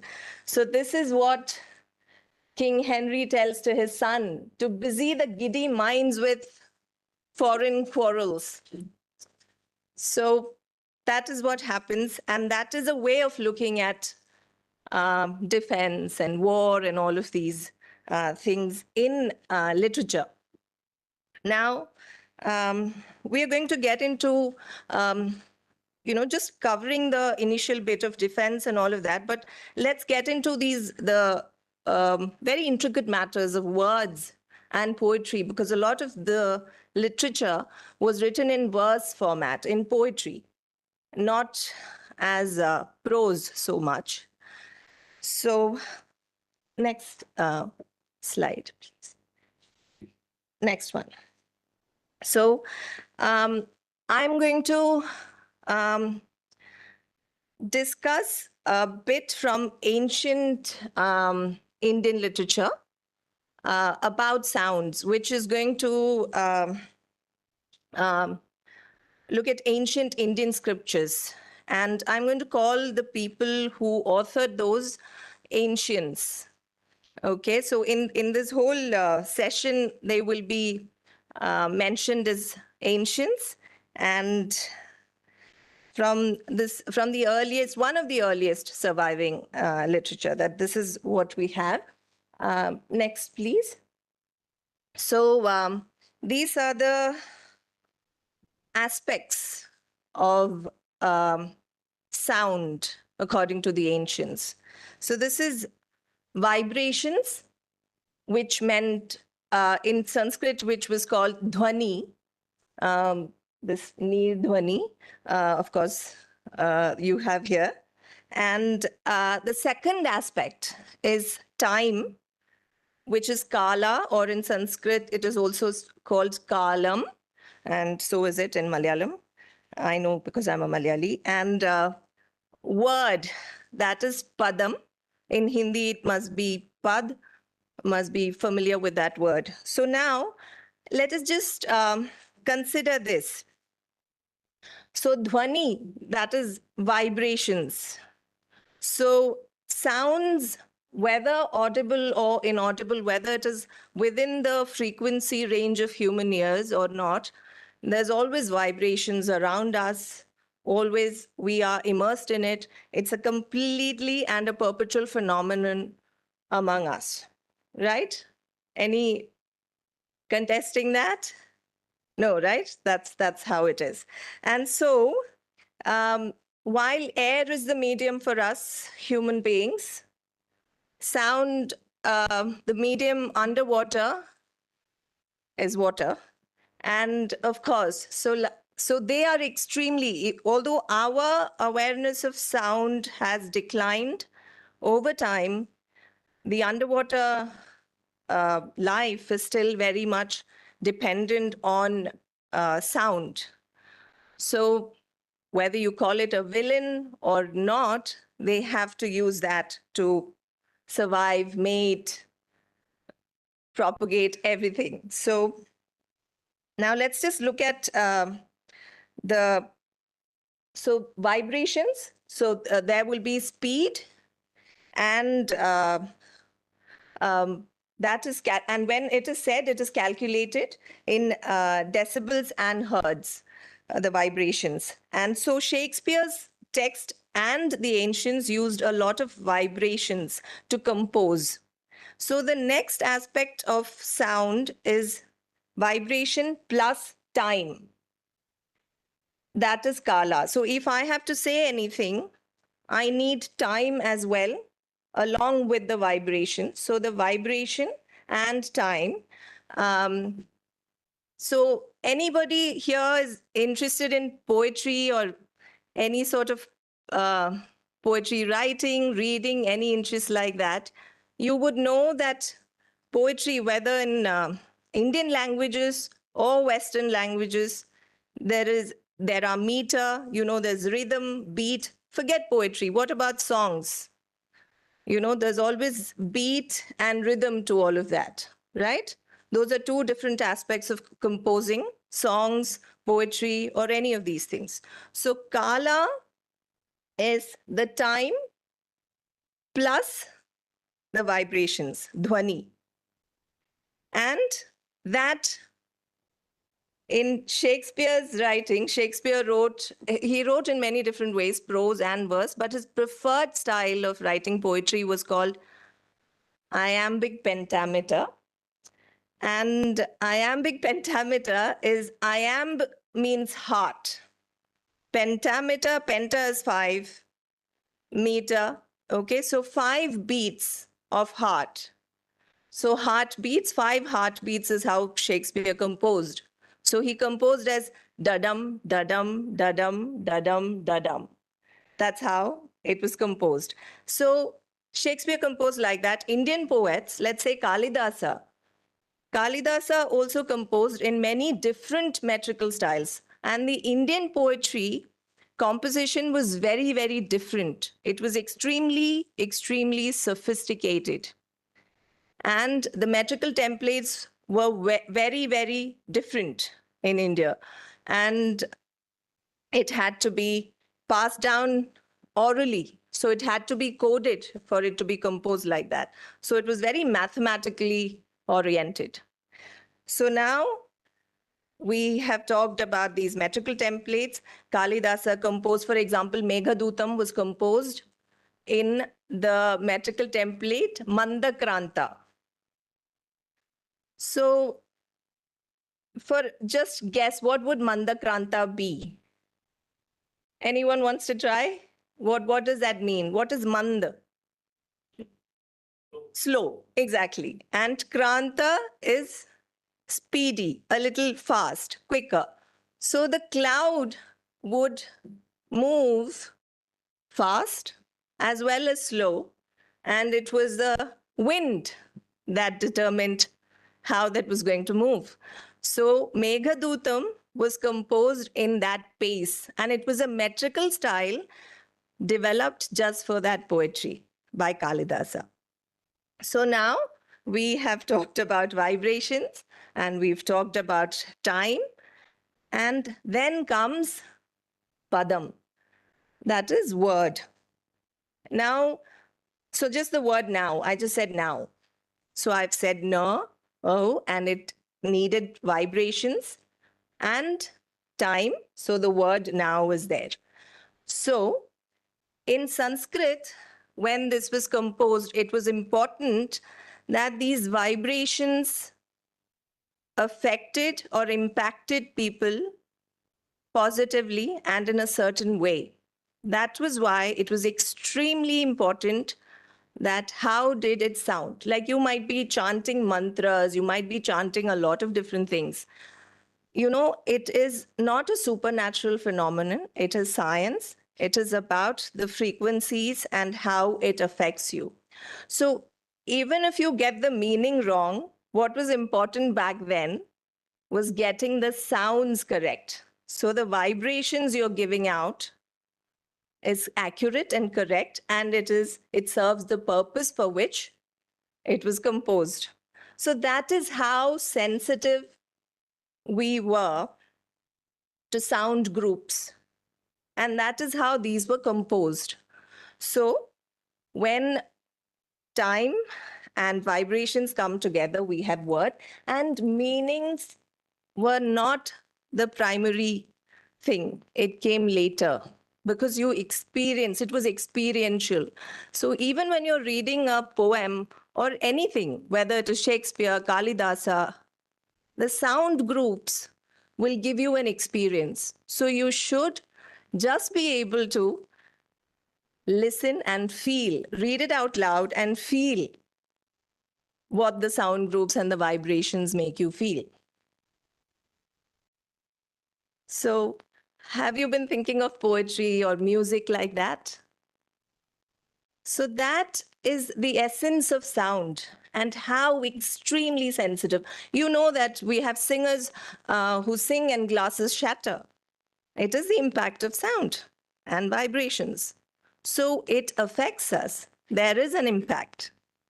So the marine animals are holding on to it. We should get back to it. So that is, these are the three things. Now, in these three aspects, when word comes, what I am saying, what you are understanding, and the literal meaning of the word. There are three meanings to words. So one is called Vachyartha, which is literal meaning.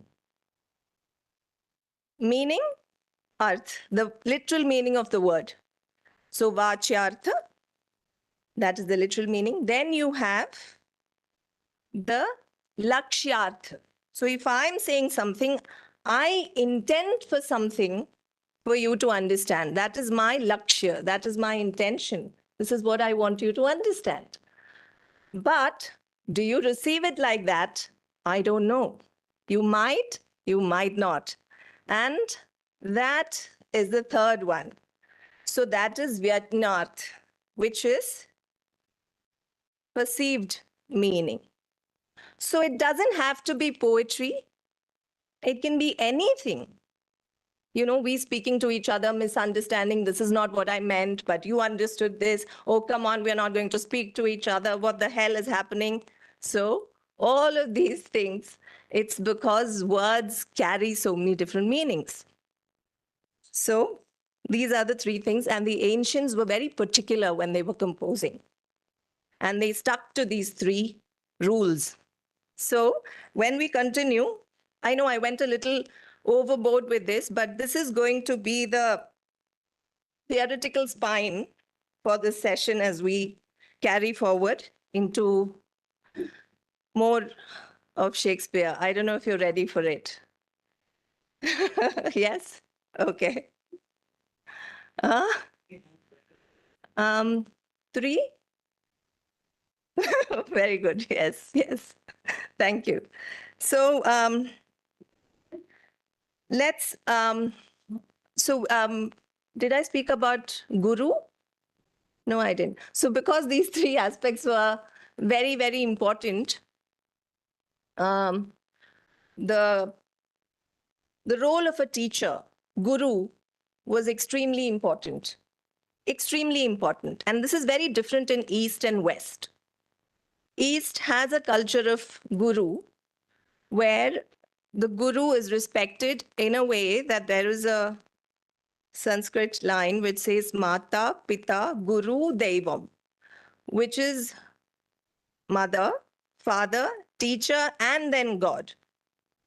So Guru was extremely important because the Guru's role was not to just give the information, was to make sure that the information was correct and it was carried forward correctly, also because of the oral tradition, because it had to be passed down.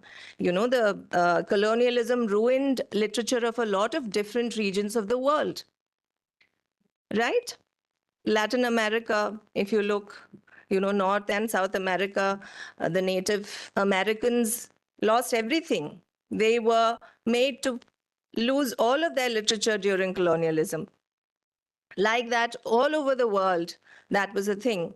But somehow, in India, it survived also because of the oral tradition. It couldn't have been removed from the minds. It couldn't have been removed from the tradition and the history. So that was something that couldn't be erased. And that's also why there are lots of things surviving today. Okay, so that's why Guru was extremely important, who made sure that it is said properly, it's transmitted properly, and it reaches down to the generations. And it was very important to them. It mattered whether they survived or not, whether their names remained or not, it was important. So in all of it, now that we are,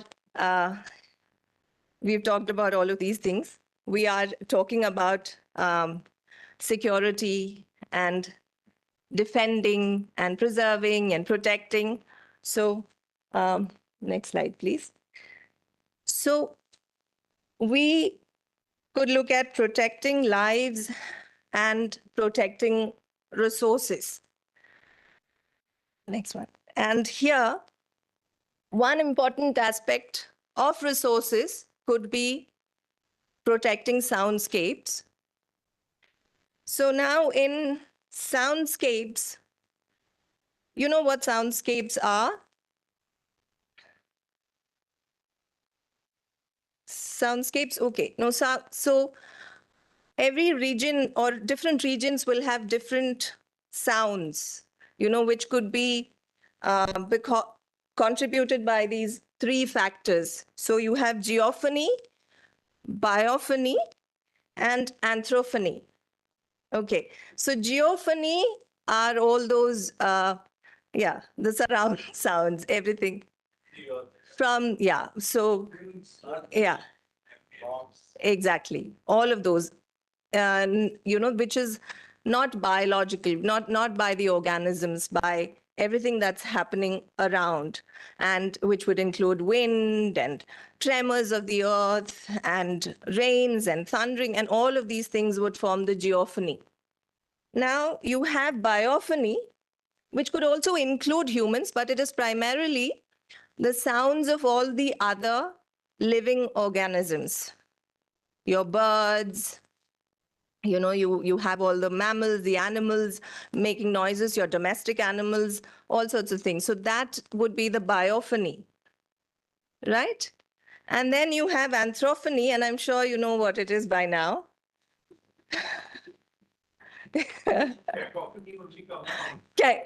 Cacophony comes from, yes, anthrophony. So anthrophony would be the sound that is made by humans and human-made things. So that would contribute to anthrophony. But let's not dismiss everything about anthrophony. There are some good things, right? So, oh, thank you very much. So this is what contribute to the soundscape. So every region would have a soundscape. Oh, the soundscape of this region is that. The soundscape of that region is this and that. But I know in cities it is cacophony. It is not, we might not be able to say that, that there is a particular soundscape, but we can say, oh, it is extremely noisy and obnoxious neighborhood that I live in. Next one, please. Okay, so this is sound mark. So sound mark is very similar to soundscapes, which means now sound mark, would you want to try what sound mark would be?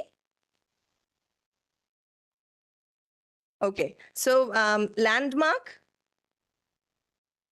Yeah, so like landmark, so it is the signature sound of an area. So sound mark. Okay, so here is a very good example of the soundscape and sound mark. This is a beautiful poem by Walt Whitman, and it is called Song of Myself. It's only an excerpt of the poem. It is not the whole poem. So he says, now I will do nothing but listen to accrue what I hear into this song, to let sounds contribute toward it. I hear brabaroos of birds, bustle of growing wheat, gossip of flames, clack of sticks cooking my meals. I hear the sound I love, the sound of the human voice. I hear all sounds running together, combined, fused, or following. Sounds of the city and sound out of the city, sounds of the day and night. And it goes on and on and on. It's a very interesting, a very beautiful poem, not interesting. If anyone's interested, you can go look it up. It's available online. You don't have to pay for it. It's in the public domain. And it's a beautiful poem. So this gives an idea of how poets actually compose to soundscapes. So actually soundscapes affect writers and poets. So our ancients were able to compose a certain way. Shakespeare was able to compose a certain way because that was a soundscape that motivated them or influenced or inspired them. So today, I don't know if anyone's listening to death metal now and saying that what is wrong with this woman, but it is extremely disturbing to me when I'm made to sit down and listen to death metal songs where I hear screams and noises. I don't understand that as songs, or I don't agree with it, but there are people who like it. But that doesn't mean that they are wrong, right? So it is a lot to do with our soundscapes. It is a lot to do with the cacophony. So all of these things could become very enjoyable. You like death metal? No? Okay. All right. All right. So, poets composed, influenced by soundscapes. Next one, please. So, literary soundscapes. Next one. So, this not because this is the best lines from Shakespeare or anything. I just picked it randomly from the play As You Like It by Shakespeare. And there are two characters who are interacting. And if you can follow that, I will read it as well. Oh, cause, my pretty little cause, that thou didst know how many fathom deep I am in love. But it cannot be sounded. My affection hath an unknown bottom, like the Bay of Portugal. Now, Celia responds to that, or rather bottomless, that as fast as you pour affection in, it runs out. Well, that's rather cruel, isn't it? When someone is confessing all their love, that's the response that she's getting. So this, if you look at this, these two characters, Rosalind is actually a lady who's dressed up as a man who's now in the play the character Ganymede, and who's in love with a man. And she doesn't know how to reveal herself as a woman. And so she's explaining the whole thing to her Celia. Now, if you look at this, let's look at the quality of the words. Any seamen seeing anything like from your, do you see anything that you would relate to that Shakespeare did? Okay. So many fathom deep and hath an unknown bottom like Bay of Portugal. It's to do with the water world. So it is about depth and it is about the unknown bottom, and it's very clearly saying Bay of Portugal. It is not that metaphorical as well. There is a reference to water. And even in the response, who says that, or rather bottomless. Okay, anything can be bottomless, but that as fast as you pour, there's this water reference again, and the affection, it runs out. So this is again water references. So you will see a lot of water references, water bodies, sea, rivers. So in all of Shakespeare's plays, 38 plays, written, we think, written by him and his collaborative works, there is water and water-related water bodies in all of his plays. So Shakespeare was very, very much connected to the water world, more than most playwrights from back then. So also the acoustical features of Shakespeare's text. So communicate amply now, you can see, to suggest to that what the ancients were thinking of in terms of sound. Like we talked about, what did we talk about? Dhwani, Kala, Padam, exactly. So Shakespeare was also resonating those ideas, but these are men in East and West, or people, let's not just say men, people in East and West. And they did think alike. Not exactly the same, but alike. So Shakespeare's sound qualities, the understanding of the sounds was very, very similar. Now, there's also another interesting thing is that listening was also something which was, so Shakespeare was in the time what is understood as early modern period in Britain. So the early modern period was also the time when this literature came. So extremely profound, sound sensitive literature, like the ancients, which was long ago, but similar sound system was there. So Shakespeare composed similarly, and also the period also resonated as what is called as orality. So literacy was not the main thing even in early modern England. It was orality and not literacy. And not a lot of people knew how to read and write back then. The print houses were only just coming out. Had Shakespeare known about it, he would have made a lot of money with his plays. He didn't know about all that. So he had no idea. Now, like we said, his literature actually, no, you can put the next one, yeah. He's actually connected very much with the water world. Now, there's another hypothesis. Not every scholar agrees with it, but Professor Falconer wrote a book saying that Shakespeare could have been a sailor. That's how you can find out. Yeah? Oh my. Yes, I'm Professor Falconer.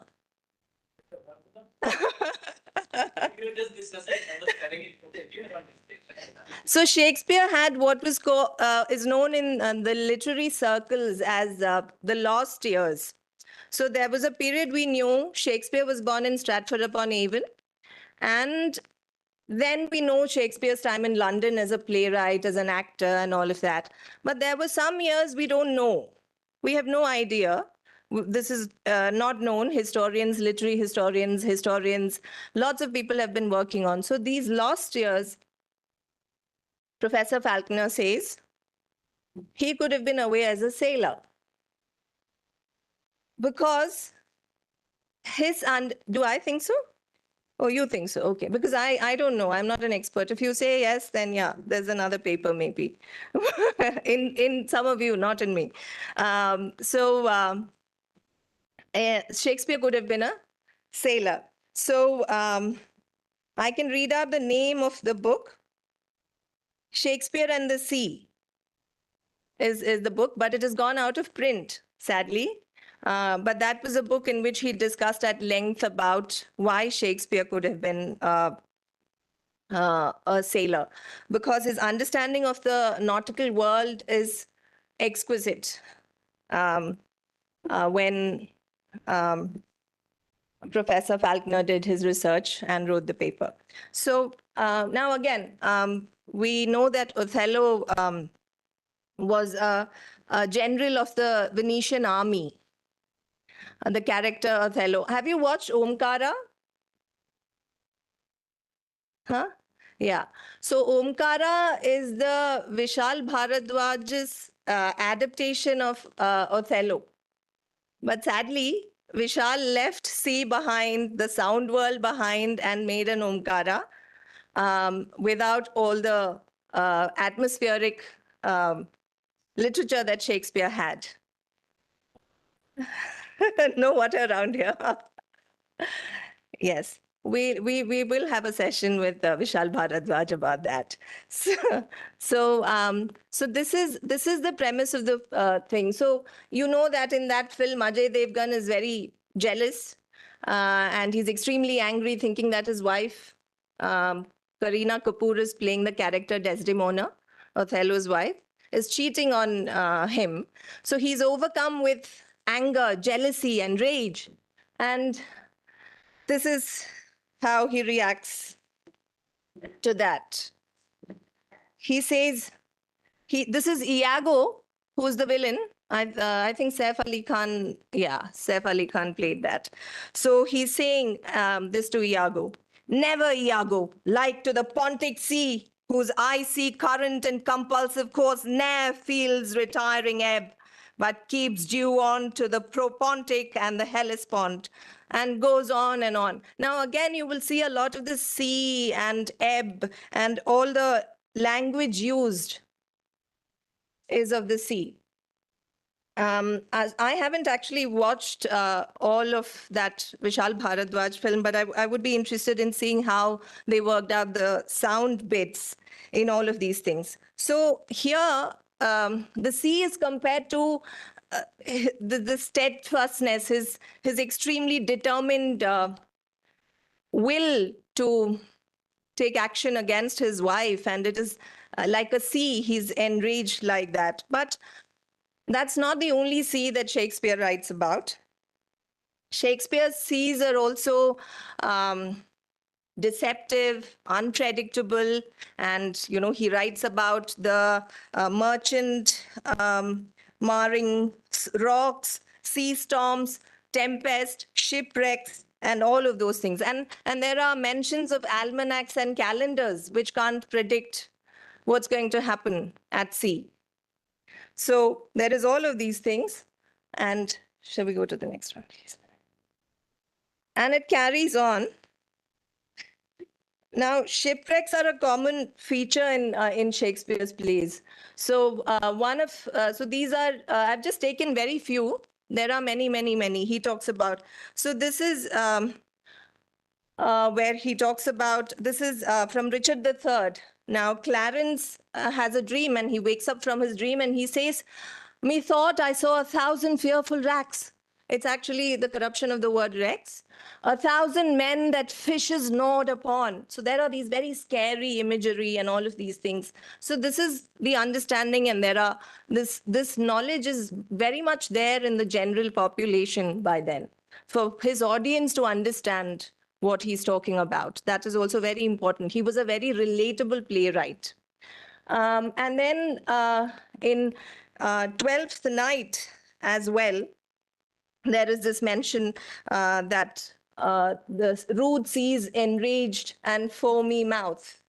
So again, there is this reference. Now, very quickly, I'm not going to dwell on it, but even many, many years ago, 3rd, 4th century, that is Shakespeare's 16th and 17th century, 3rd, 4th century in Raghuvamsham, Kalidasa talks about long voyages and shipwrecks and merchants and all of that. So we are seeing very interesting literature in 2 different times evolving around sailing and navigation and maritime. Next one. Here too, it's again Merchant of Venice. Anyone had to study the play or anything. Merchant of Venice, again, is a play where there's a lot of trade, and it talks about relationship. It talks about a lot at stake because of these ships at sea. A person's whole relationship with a woman he wants to get married to is depending on these ships. But see, like who says that, thou knowest that all my fortunes are at sea.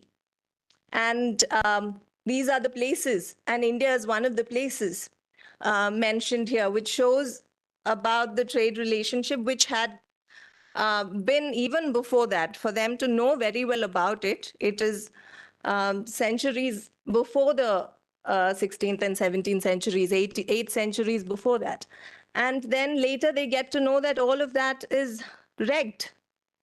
All the ships, so they are not going to get the money. They don't know what to do. So this is a situation. So a lot was at stake, and there was so much that a big role that sea played, was a character in many of Shakespeare's plays. Now, next one, if not all of us would be, with Shakespeare, but there's another poet. If you've heard of John Keats, yes, more relatable, yes, more recent. So John Keats, he wrote a letter to his friends, these 2 sisters, Jane and Marian Reynolds, and he asked them, which is the best of Shakespeare's plays? He asked. And he says, in what mood and with what accompaniment do you like the sea best? So Keats has actually been very faithful with Shakespeare's remarkable fascination with the water world. And he's very much influenced by Shakespeare's work. And he says, it is very fine in the morning sun when The sun opening on Neptune with fair blessed beams turns into yellow gold his salt sea streams.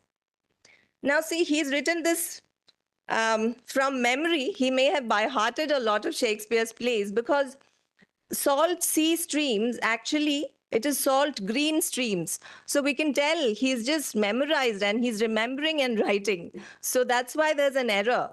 He was that much influenced and fascinated by Shakespeare's work. And he has written many poems as well on the sea. On the Sea is a poem by John Keats. That's also a very beautiful poem if you'd like to look it up. So Shakespeare was very much aware of the different mysterious moods and seas aspects.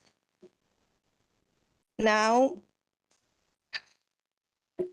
let's look at the changing soundscapes and literature. So Shakespeare's theatre was called the Globe Theatre, and it was round in shape, and it was little sheltered, and it was open as well. It was an amphitheater. And that image over there, can you see the round thing over there? I don't know how to use it.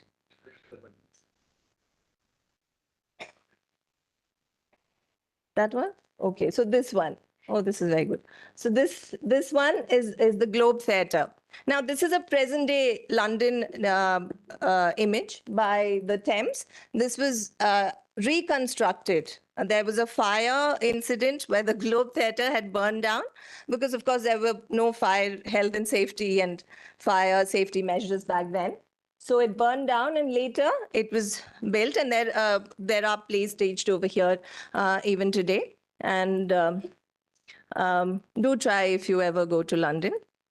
And so the sound of the Thames. Now the Thames was a very, was actually at the center of shipping of early London. So if one were to sit at the theatre, one would listen to the sound of the Thames along with the plays. So there was that sound as well. So there was this whole soundscape. So Shakespeare actually would have composed, keeping that in mind, to make his scenes extremely atmospheric and all of that. He would have known of the timings and things like that. So planning plays around that would have also been something he may have done.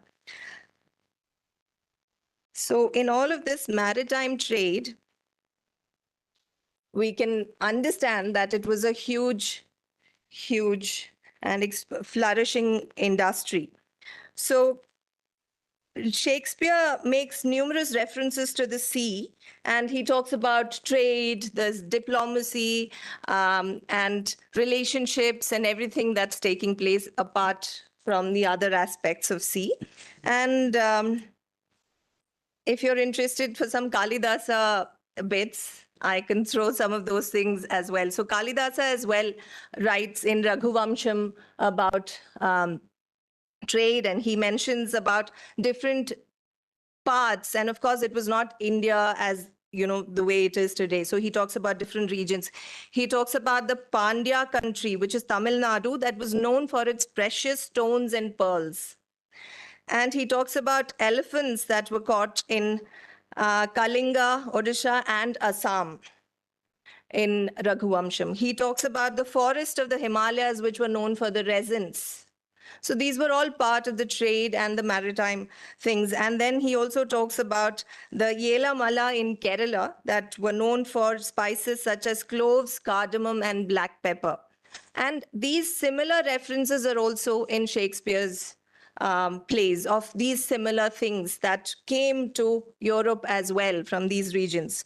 So, and Kalidasa also talks about the Arabian region from where horses were imported to India. They had the best horses. So Arabia was mentioned as well in his text. So now India in Shakespeare's text, please have a look at this map. We'll come back to this map later on. Shall we do next? Okay, so just very quickly how India was seen in Shakespeare's text. What was India like? So in Henry IV, first part, Mortimer, the character, says that, and as wondrous, affable, and as bountiful as mines of India. So the region India was supposed to be this extremely rich, as if it was made of gold. All of the literary, even in that period, not just in Shakespeare's work, even if you look at French literature or Italian literature, there's a lot that is mentioned of India as wealth and richness. And of course of scientific discoveries and all also, but this is how it is in one of the things. And then this is Henry VIII. Norfolk says that made Britain India. Every man that stood showed like a mine. He's talking about all the men who stood there was shining like a mine, that it looked like Britain had become India. There's no irony to it. Today it's the other way around, right? So yeah, that they made it happen. So come on, people, speech, sound, it can all happen. Next, like the base Indian, this is Othello. Othello is saying that, like the base Indian threw a pearl away. Like Indians are so rich, the poorest of Indian will throw a pearl away. So this is how the whole region was represented and portrayed in Shakespeare's text. And next, please. Okay, now this is a little bit, we spoke about the spices. This is the play A Midsummer Night's Dream. And in that, it says about the trade, which is very obvious, and in the spiced Indian air. So it talks about all of that and of voyages rich with merchandise. So that's also a very beautiful, beautiful play, A Midsummer Night's Dream. One of the very early fantasy fiction writing, if anyone's interested in that genre. And now let's go to the next one. This is interesting. So this is these are lines from the 12th night, where this character has tricked a person and that person doesn't know he's tricked and he's smiling so much that all the lines on his face can be seen. The character is Malvolio and says that he does smile his face into more lines than in the new map with the augmentation of the Indies. So these maps, this was a map, we think the reference is to the map of 1599 by the cartographer, English cartographer, Edward Wright. So which was actually for navigation and sailing purposes, which had a lot of lines around the Indies, especially East Indies, which is referring to India. So that was called as the utmost Indies, the East Indies. So this is, so, you know, Shakespeare's audiences will be able to relate to these lines because it was contemporary and current for them, the map and sailing and expeditions. Next, please. So, but after the sailing, there was a lot of trouble, right? And these two are mentioned in Shakespeare's literature. So the horrors of colonization are innumerable, and it's extremely, extremely heartbreaking. So in Tempest, this is about the character Caliban, who inhabits this island that is taken over by the metaphorical colonizer that Shakespeare is talking about. So Shakespeare actually talks about the exploitation. He was not for colonizing. He actually made these representations, how the British and other colonies are going around and doing what they were doing to the region, exploiting people, exploiting resources, and leaving these. And what do? This reference in Tempest, they will lay out 10 to see a dead Indian. These were current things. These were happening. People were paying to see the native. This is actually about native Indians. When Columbus went to America and thought it was India. And they would bring the American Indians, the Native Americans, and put them up to show them to people, and people paid to watch them. And this is from Shakespeare's play, Tempest. And then there's also this that says, this is humorous, but not when the picture is that. Some strange Indian with the great tool come to court. The women so besiege us. So they were well endowed, is what they are trying to say, making the British men jealous, the Native American men. So this is from Henry VIII. And these are the human zoos of colonization that happened. People were brought in and kept, like I said, they were showpieces. And these are all the horrors of colonization that occurred. So now if we look at Tempest, next one. So this is, you know, at some point thought is Shakespeare's, you know, the last play he wrote by himself, and, you know, the one he acted in and all of that. Also contested.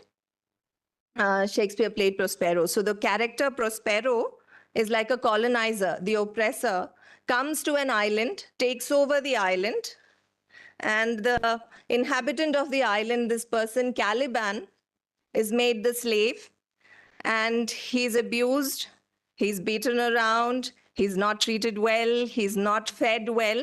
And above all that, he's asked to forgo everything that he knew and to learn Prospero's ways. So that is what happens in colonization. The colonizers come and they want everyone to forget the indigenous knowledge or whatever knowledge was native to that land and feed everyone with Prospero's language. So this is a representation of colonization. And here too, it's extremely grim when it says that, I mean, there is an atmospheric mention on the top, and the next line is towards the end of the play, no, before. Yeah. It is a plain fish and no doubt marketable. So as the colonizers are leaving, it's still not done. Prospero's brother is saying that character Caliban, the native on the island, is a marketable person. So let's take him. So that is the attitude with which the colonizers leave. So these are plays about colonization we should know to, and then approach decolonization in education, not just remove and throw everything, because knowing is important. So now, next one, please. This, I don't know if anybody knows this wonderful poet, Benjamin Zephaniah. He was a British citizen. He was born over there, but he was of Jamaican and Barbadian ancestry. And he was offered the OBE. It means the Order of the British Empire, whereby you might get a title calling yourself sir or whatever. He turned it down. And those are the words he said down there. Yes, he did not accept it. Because, and this is something that I want to tell you, when he was asked to take it and he refused it, talking about it, he said that the colonies or the empire wasn't glorious. It was humiliating. And he said, if people said to us that we got Rhodes and we got Shakespeare from the colonies, or like to Indians, people will say you got the railways. So he said he was reminded of a case in Britain where a British judge gave a man a very lenient sentence after he was found guilty of raping a woman because he used a condom and he gave her bus fare. So that is what he thought the OBE was like. So I don't need to say anything more. He has concluded it so beautifully, and that is a brilliant poet. Please read his work. He's no more. He died last year. but a wonderful, wonderful poet. Now, in all of this, now we are talking about, I have spoken about a lot of different things, and I would want to sum it up, like if you would ever want to think of the inclusion of art in areas that are dominated by science. And thank you, Arnab, for giving a platform which otherwise would have been dominated only by science subjects, to be able to talk about art, to be able to talk about literature, and to, I hope, communicate what literature holds only to a very, very, very, very tiny extent, that is. There's so much more if one wishes to go in and find out more. And there is a holistic understanding of that, to sounds, to poetry, to literature in a different sense. So, and this whole academic, the way it is divided so perversely, art and science, it is a doing of, I believe, academic imperialism. And it can happen anywhere. I mean, it happened in the West, it can happen in the East, because there could be such attempts made to show the supremacy of a region, and we don't need to show it. It could be a collective effort where people can work together, accepting that knowledge originated in different parts of the world and bringing it together. So it doesn't have to be conducted in the manner that it is being conducted. And I just want to say that this division of academic disciplines of art and science worlds is founded on bias and competition for ethnic, racial, cultural, and economic supremacy through academia, where for now, Western particularity is at the center. And if East comes into the center, it doesn't change anything. The thing is that it shouldn't be like that. So the plea is not that art should come first and then science. It is about working together and understanding together and moving forward together and enjoying music, poetry, theater, and as well as security and defense. So thank you very much. I hope I made sense to all of you and for very patiently listening. Thank you.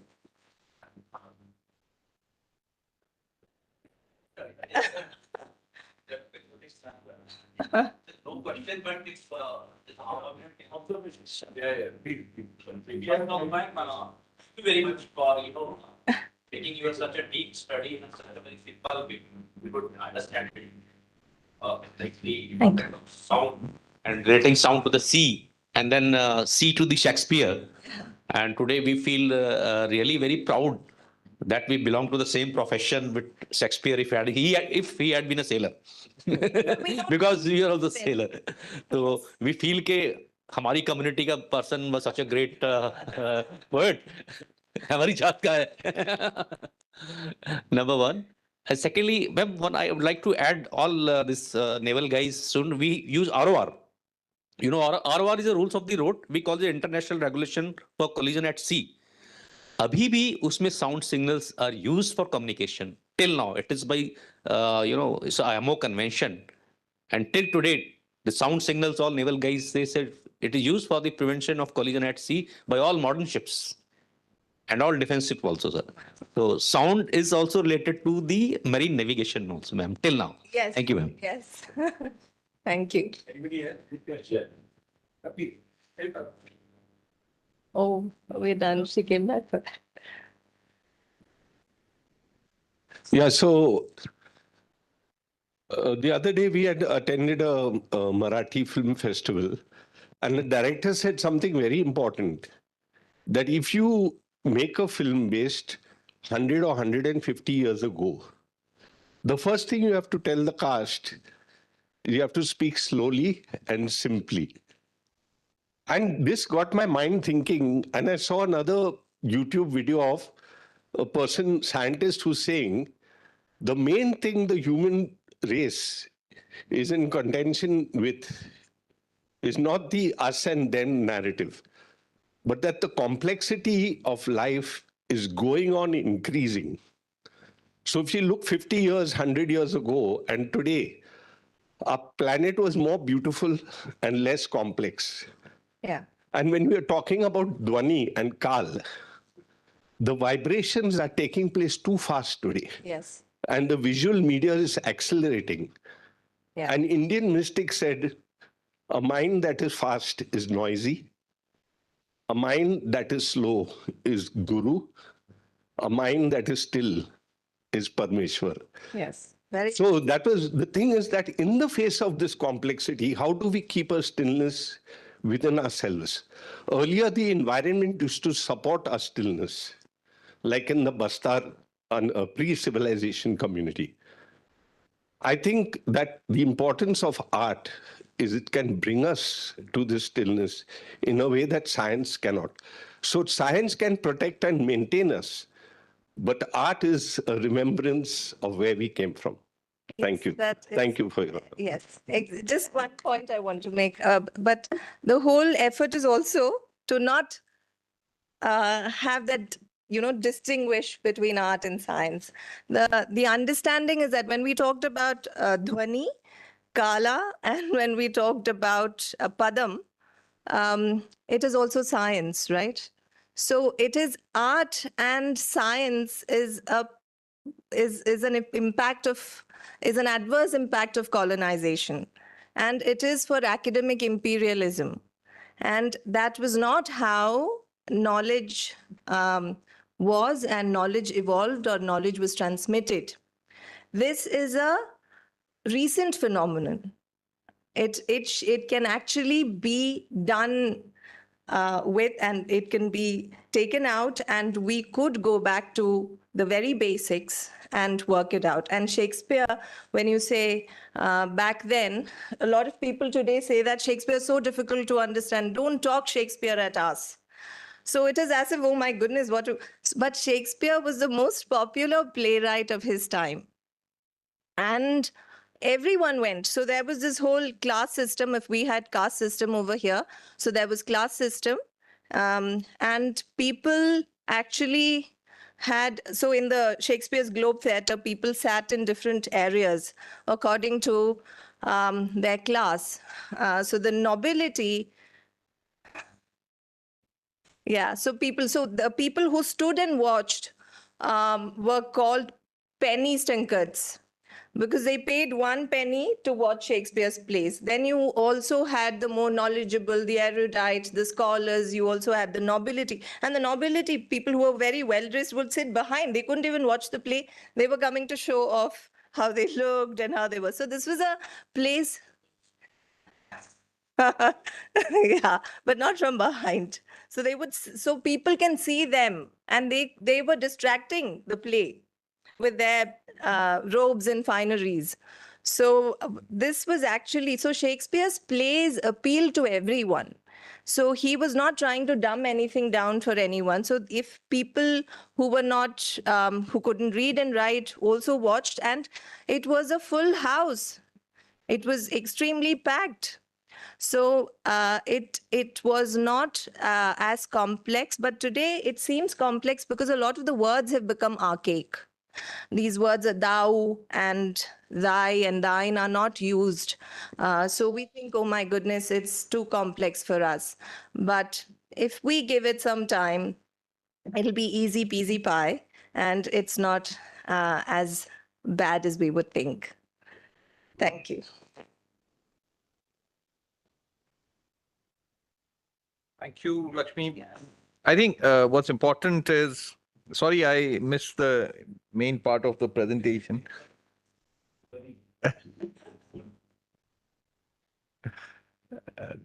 But I think what's important for us to appreciate is most of the different forms of art brings a very creative way of capturing the realities of the times. And always, as history is important, if we have to go forward, we have to also know where we are coming from. Now, to first understand where we are coming from, the best way of understanding that is through art. right? And I mean, whether it is, and there are different forms. I mean, literature is definitely one of the very important. I mean, every artist of the time has tried to capture, even whatever form it is. I mean, whether it is dance or play or whatever it is, or even songs or movies, they have always tried to capture the realities of the time. And when you watch it later on, you can actually understand, and definitely they have a creative way of portraying the realities of that particular time, and that gives you a better sense of, when you read something, you will definitely not understand. And even you mentioned about the East and the West. I mean, there was a beautiful book by an IIM alumni. The title of the book is Western Windows and Eastern Doors. See, the Western way of doing things was to document and only read, looking through a window. But the Eastern way is through travel. All the Eastern scholars have actually traveled and captured. So that's a very different, I mean, many times, in India also we talk about, our civilization legacy and everything, and most of it was not documented. But still, there is a lot more. I mean, if we can now kind of document some of it, the learning has been far different. Even our Gurukul system also, that one guru passes on his knowledge, but the next guy improvises and also contextualizes the reality of the time and then takes it forward. Of course, the honesty is a very different thing, and it can't, but the only difficulty, I mean, what I want to come to is what is the meeting point between science and art? Art becomes very specific. So scaling up art becomes a challenge because it captures a very uniqueness of that period, of that place and everything. The Western conditioning. No, everything. But see, the point I'm making is that now we have to try and make sure that the science helps in the scaling up process. Because see, the advantage of scale is very different. I mean, that we are realizing now. And that's the whole anxiety among, the modern thinking, that how do you scale up? Because it optimizes resources. I know all that theory is there. But I think there is a possibility that science can, or technology can help us scale, what is there. I mean, the traditional knowledge, traditional practices, and a lot of it comes from, I mean, it can be absorbed from art.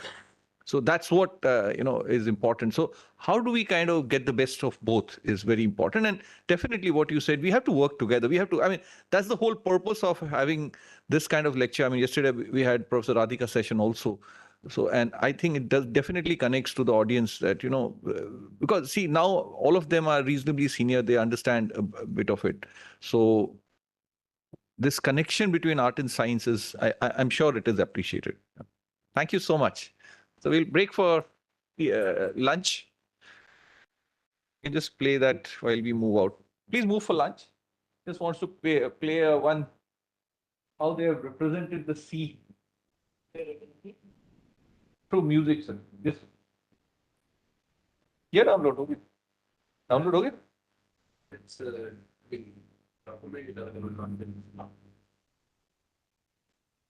okay, we'll come back.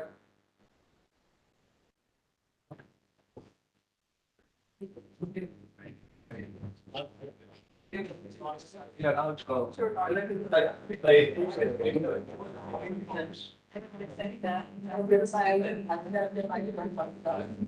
This last one.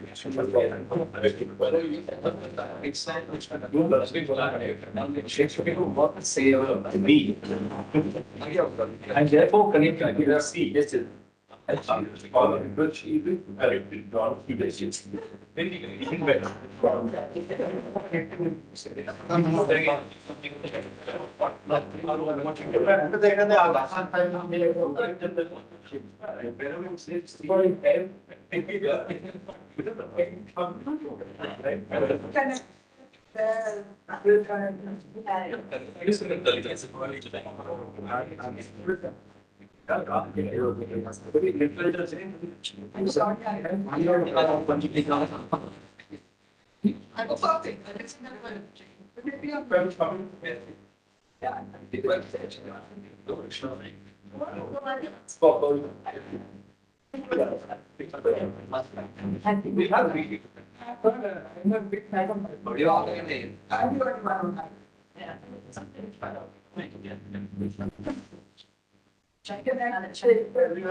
He doesn't know that. Yeah.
Hello.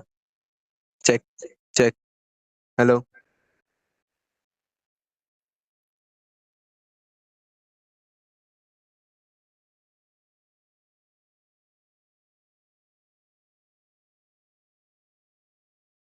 Check. Check.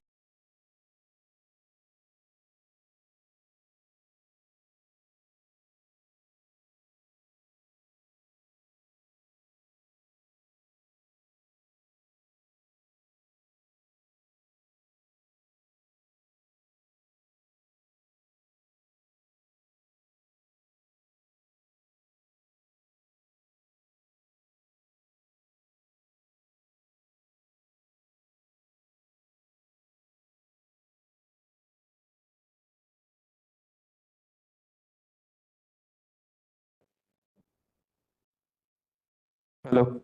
Hello. Check. Check. वो हुआ download finally? हाँ, अभी मत play करो।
Yeah, please, please, please. No.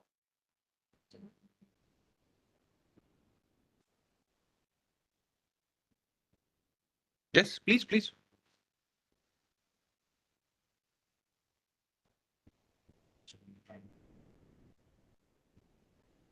Rohit, please close the door.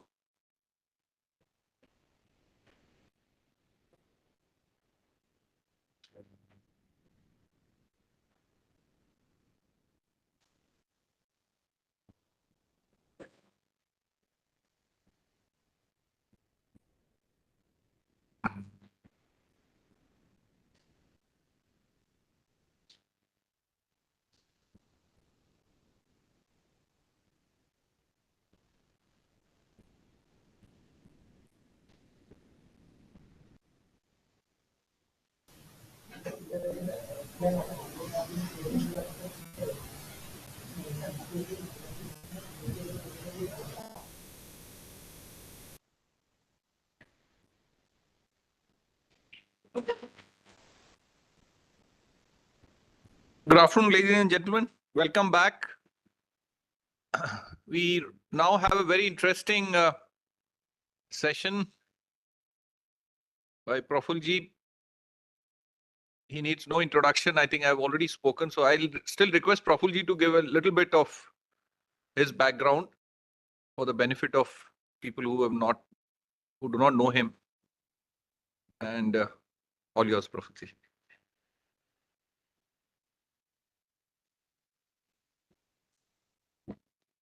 Hello, good afternoon, everyone. You have to suffer me more now. To give my introduction, I call myself a cyber coolie. I was a plain coolie who learned how to use computers. So that's my journey. I told you all in the morning what I do logistics for a living, and that's it. So the topic today is business karta tha. The topic today is the master keys that control world trade. And they also call the choke points of power. See, the people in the Navy know what is a choke point. Like there are a lot of choke points in the Indian Ocean, and they used to control. And they all the shipping lanes of SLOCs and all that. So the people in the Navy are familiar. But the master keys that control world trade was a phrase coined by the British. The British, the sun never used to set on the British Empire. We all know that. We were a British colony. And like was said earlier, the last conquest of India was by the sea, not from the land, not from the Khyber, but from the sea. And now we are told the last Mughal, the last Hindu emperor, like Prithviraj Chauhan, he was the last Hindu king to have sat on the throne of Delhi. Then we had the Delhi Sultanates, then the Mughal, the last Mughal. But we are not told that the last emperor of India was a Britisher, King George VI. His title was the Emperor of India.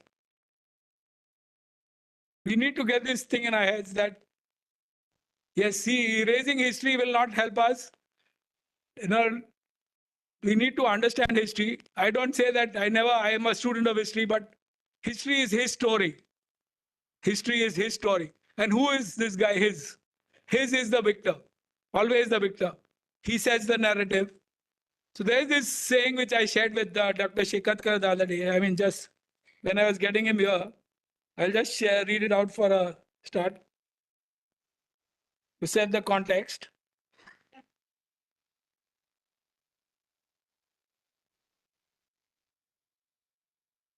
This is a saying this is a quote by George Orwell, who says, "Who controls the past? Who controls the past controls the future. And who controls the present controls the past." So it's a very deep thought. Who controls the past controls the future, and who controls the present controls the past. This is George Orwell. So having said the context, next. See, this is the world as a chessboard. Just read this for a moment. It's a very, very simple way of looking at the world. And I guarantee you at the end of my presentation, you'll never ever look at the world map in the same way again. I can assure you that. That's my promise. This is not Modi's guarantee. This is Praful's guarantee. Just read this. It's a very, very simple way of looking at the world.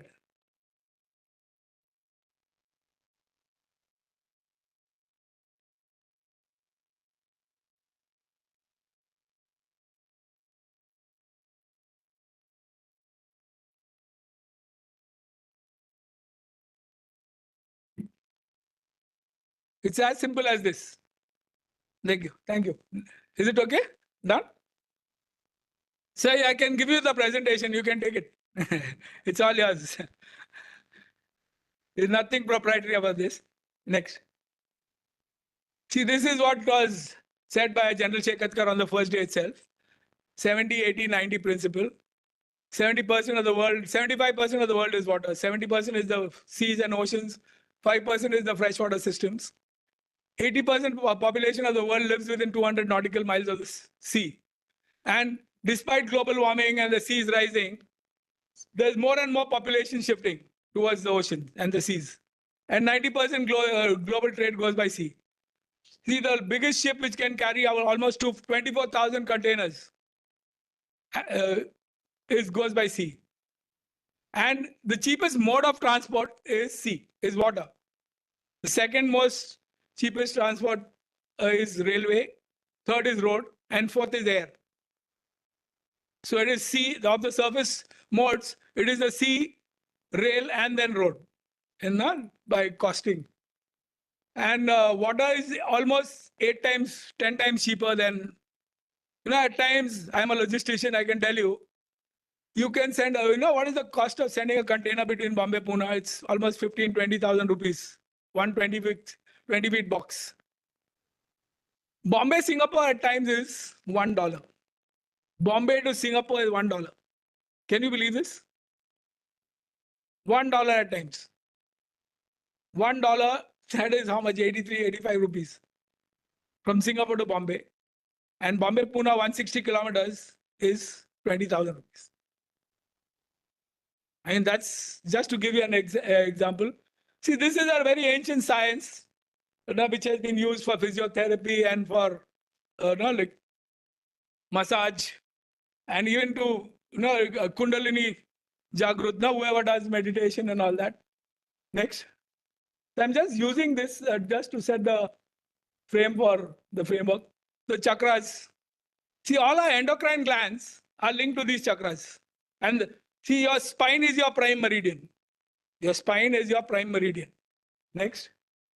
The human meridian. Next. Next. See, this prime meridian, which is GMT. We all follow GMT, right? We are locked into Greenwich Mean Time. And Greenwich is a village in the suburbs of London, where the Met Department of the UK is. And this is a purely arbitrary line. See, if you go to get your Janam Kundli done, the Pandit आपसे पूछेगा कि आपका जन्म कहाँ हुआ था और समय क्या था. Now, these two things he'll ask you always. And why does he ask you that? Because as per the Hindu Shastra, the prime meridian is Ujjain. The prime meridian is Ujjain. See, in different times in history, the prime meridians have shifted. This is a purely arbitrary line, like I told you. So when the Rome was the mighty Roman Empire was there, the prime meridian was Rome. But today, the whole world is locked into GMT, 0 degrees longitude. That is GMT. Next. So that's how the lat-long grid has been born. And all our GPS, everything works into this lat-long grid, right? Now, this gentleman, Sir Alfred Mackinder, is considered the father of geopolitics today. He's the person who started teaching geography as a formal subject first time. Earlier, till the 1890s, geography was never taught as a formal subject. See, हम हिंदुस्तानियों ने भी बोला, हमारा Hindu, what is the Hindi word for geography? भूगोल. We said, दुनिया गोल है. भूगोल है. That's it. We didn't go out and prove it. We didn't go map the world. We didn't go prove it. We said Google hai. Yes, we have been proved right. But that's where it ends. So Albert Mackinder started the first department he was a reader at the University of Oxford and started teaching geography as a formal subject.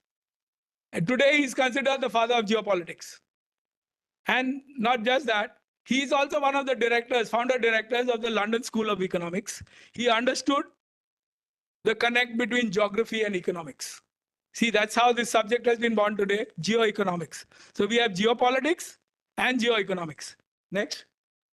And this gentleman is the second most influential naval admiral of the UK. He was commissioned on a ship called the HMS Calcutta. The name of the ship was HMS Calcutta. And when he died, he wanted to be buried near the hull of the HMS Calcutta. A Britisher who served on HMS Calcutta and chose to be buried there. He's the person to whom all this credit goes, having identified these choke points. These choke points were identified by him. Next. See a dog with a choke chain. Police dog. It's a simple choke chain. वो फांसी का फंदा है. Every time you throttle him, he listens. The moment you put on a chain on a police dog, he knows he's on duty. And that's why we also wear ties. It's a choke. You wear a tie, you smarten up. Right? Next time you wear a tie, you know. So this is the mechanism of a choke chain. It's a very simple thing. Next. These are choke points. Next. These are I'll take you through all of them one by one. Next. So these are the 11 choke points here. The secondary and the primary and the secondary ones. I'll take you from the west to east. The first one is the Panama Canal. Next. So this is the Panama Canal. It is just about 83 kilometers from the Atlantic to the Pacific.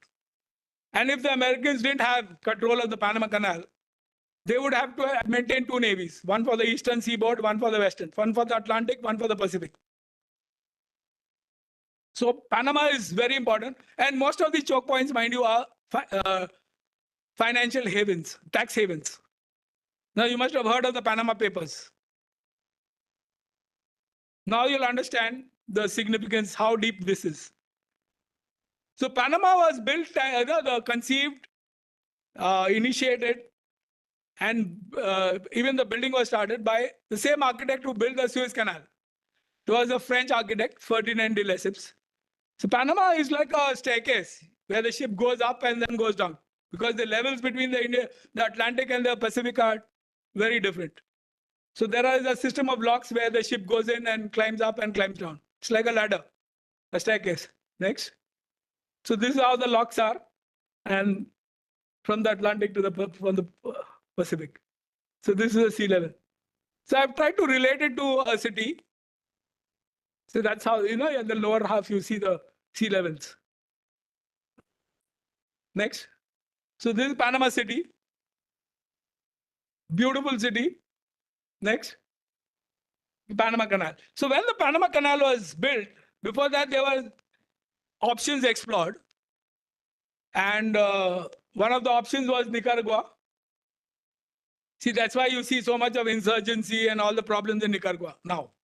Because there is a lot of jostling to manage and control that territory. So this is a proposed canal, because the Panama Canal is chock-a-block. It's more traffic than in Pune. It's all bumper-to-bumper traffic, huge traffic there. So this is a canal which is being proposed now. The Chinese want to build it. And the contract was awarded actually. Next. Next.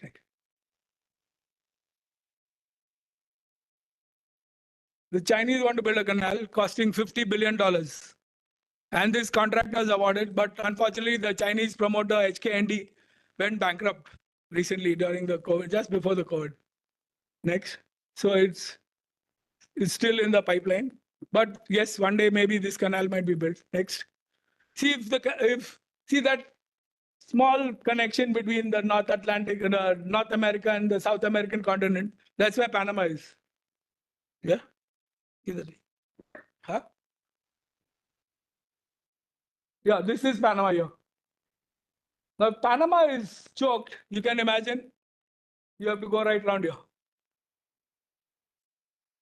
And the Americans, if they don't cut off. See, Panama was a province of the country of Colombia. And it seceded with a lot of engineering by the Americans and became a different province, a different country. So that's where all the geopolitics comes in. And it was declared a separate kingdom.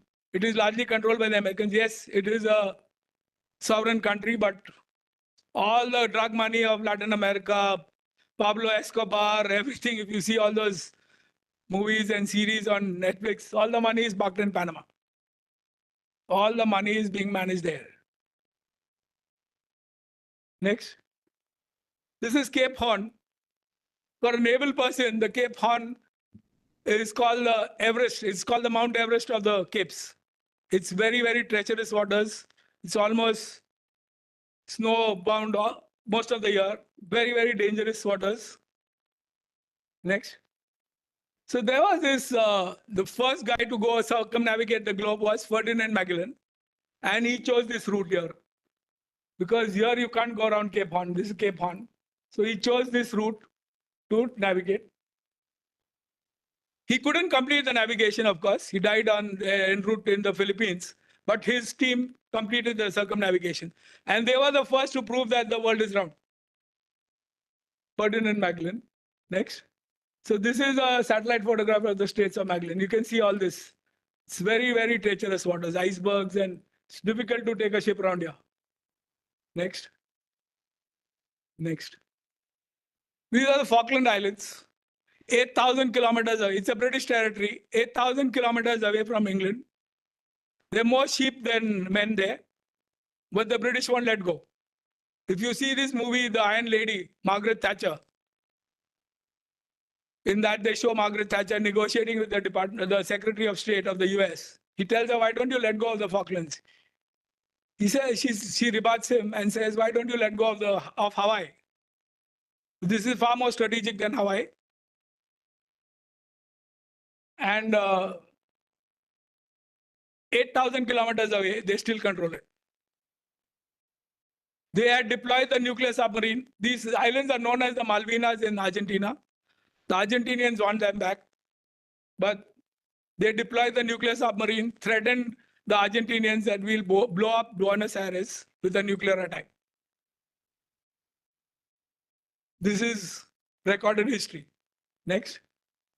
This is the southernmost city in the world, near Cape Horn. You can see those mountains. This is the Rock of Gibraltar. In Greek mythology, this has been known as the Pillars of Hercules, because this is on the European continent. There's a mountain on the other side in Africa, in Morocco. And Gibraltar comes from the word Gibra al-Tariq, the mountain of Tariq. You know, if you go to Spain, you must have heard of a Spanish greeting called hola. Heard of hola? Hola means hello, right? That's what we all understand. Hola, the origins of hola is Spain was ruled, most of Spain was under the Moors, the Moorish, who came from Africa. They were the Arabs who crossed into Europe. And Spain has been ruled by the Arabs for 800 years, 700, 800 years. And hola comes from O Allah. Hola is from O Allah. So this is a 7.5 square kilometer piece of rock. So this whole mountain there is guns and cannons and everything in this. It's been hollowed out. I've been inside there. That's it, rock. So this is the only entry exit from the Atlantic into the Mediterranean. And this is Gibraltar here. This is Morocco and this is Spain. And this Gibraltar, 7.5 square kilometers, is the territory of the UK again. This was won in the Spanish War of Succession by the British in 1761. Lord Nelson died here in the Battle of Trafalgar. And when he died, and when they took him, they dipped him in brandy to preserve his body. And when they took him back to London, the Queen cried, and the whole nation cried, and they celebrated the victory also. So it was a very mixed feelings kind of moment. But so if you go to Trafalgar Square in London, you see a whole lot of lions there, in the square. And those lions have been built by melting the cannons of the Spanish cannons. Those lions have been built by melting the cannons of the Spanish. That is the significance of those lions in Trafalgar Square. And that is the ode to Lord Nelson, who is supposed to be the most influential. England is what it is because of Lord Nelson. And this gentleman whom I said, John Fisher, Admiral John Fisher, is the second most influential admiral of the UK. Next. This is the Rock of Gibraltar. See, this side is all Spain. This is an airstrip, and that is Gibraltar. That's it. 7.5 square kilometers. And the guns all inside, all the rock facing outside towards the sea. Next. That's me. Next. See, the fourth one is the English Channel, the Straits of Dover. See this fight in Europe now. See, and Brexit. See, most people think that the Brits are fools to have exited Europe. I beg to differ, and I'll tell you why. Because all the three major ports of Europe, Rotterdam, Antwerp, and Hamburg, are all upstream here. They can all be choked here. So Britain, by exiting the European Union, is playing a very, very smart game. Next. See, this is a satellite photograph of the English Channel. You can see the white cliffs of Dover from France. This is from France, and that is England there. Now the UK, opposite there. That's it. Next. See, the fifth choke point here is Copenhagen here, the Danish Straits. I always used to wonder, being in the logistics business, the biggest shipping line in the world I thought would be an American shipping line or a British or French or something. But the biggest shipping line in the world is from Denmark, Maersk. The star you must have seen on the containers. And Denmark, Maersk is headquartered here in Copenhagen. Yeah. And the only way the Russians can get out of the Baltic, this is the Baltic Ocean, the Baltic Sea, is through this route. There is no other way. So every Russian submarine, every Russian ship, if it has to get out of St. Petersburg or any of the Kaliningrad, it has to go this way into the North Sea. And this is, this is Kattegat. And this is where the Vikings came from. Now there's a mention of the Vikings during the... So the Vikings were a seafaring nation who went out by sea to loot. You should see the series. I met recently the Mr. Swain, the Danish ambassador to India. Commander as myself, we met him in Delhi. I just told him, sir, I'm a big fan of Ragnar Lothbrok. He said, Ragnar Lothbrok? I said, yes. He was the first Viking to get out and loot the UK. So he said, wow, he took a photograph with us and he was very happy that I knew about Ragnar Lothbrok. Next. So this is Copenhagen here. This is Norway, Sweden, Denmark. And this is the famous mermaid of Copenhagen. She's the symbol of Copenhagen. Next. Sixth is the Straits of Bosphorus. This is Istanbul. Istanbul is the only city in the world which exists on 2 continents. Half of it is in Asia, half is in Europe. It's a very, very interesting place and has got huge bearings for India. Huge bearings. I'll tell you why. See, this was Constantinople till 1453. In 1453, Mehmed went and conquered Constantinople and it became Istanbul. And that's when the Turks choked the land routes into Europe, the spice route going into Europe.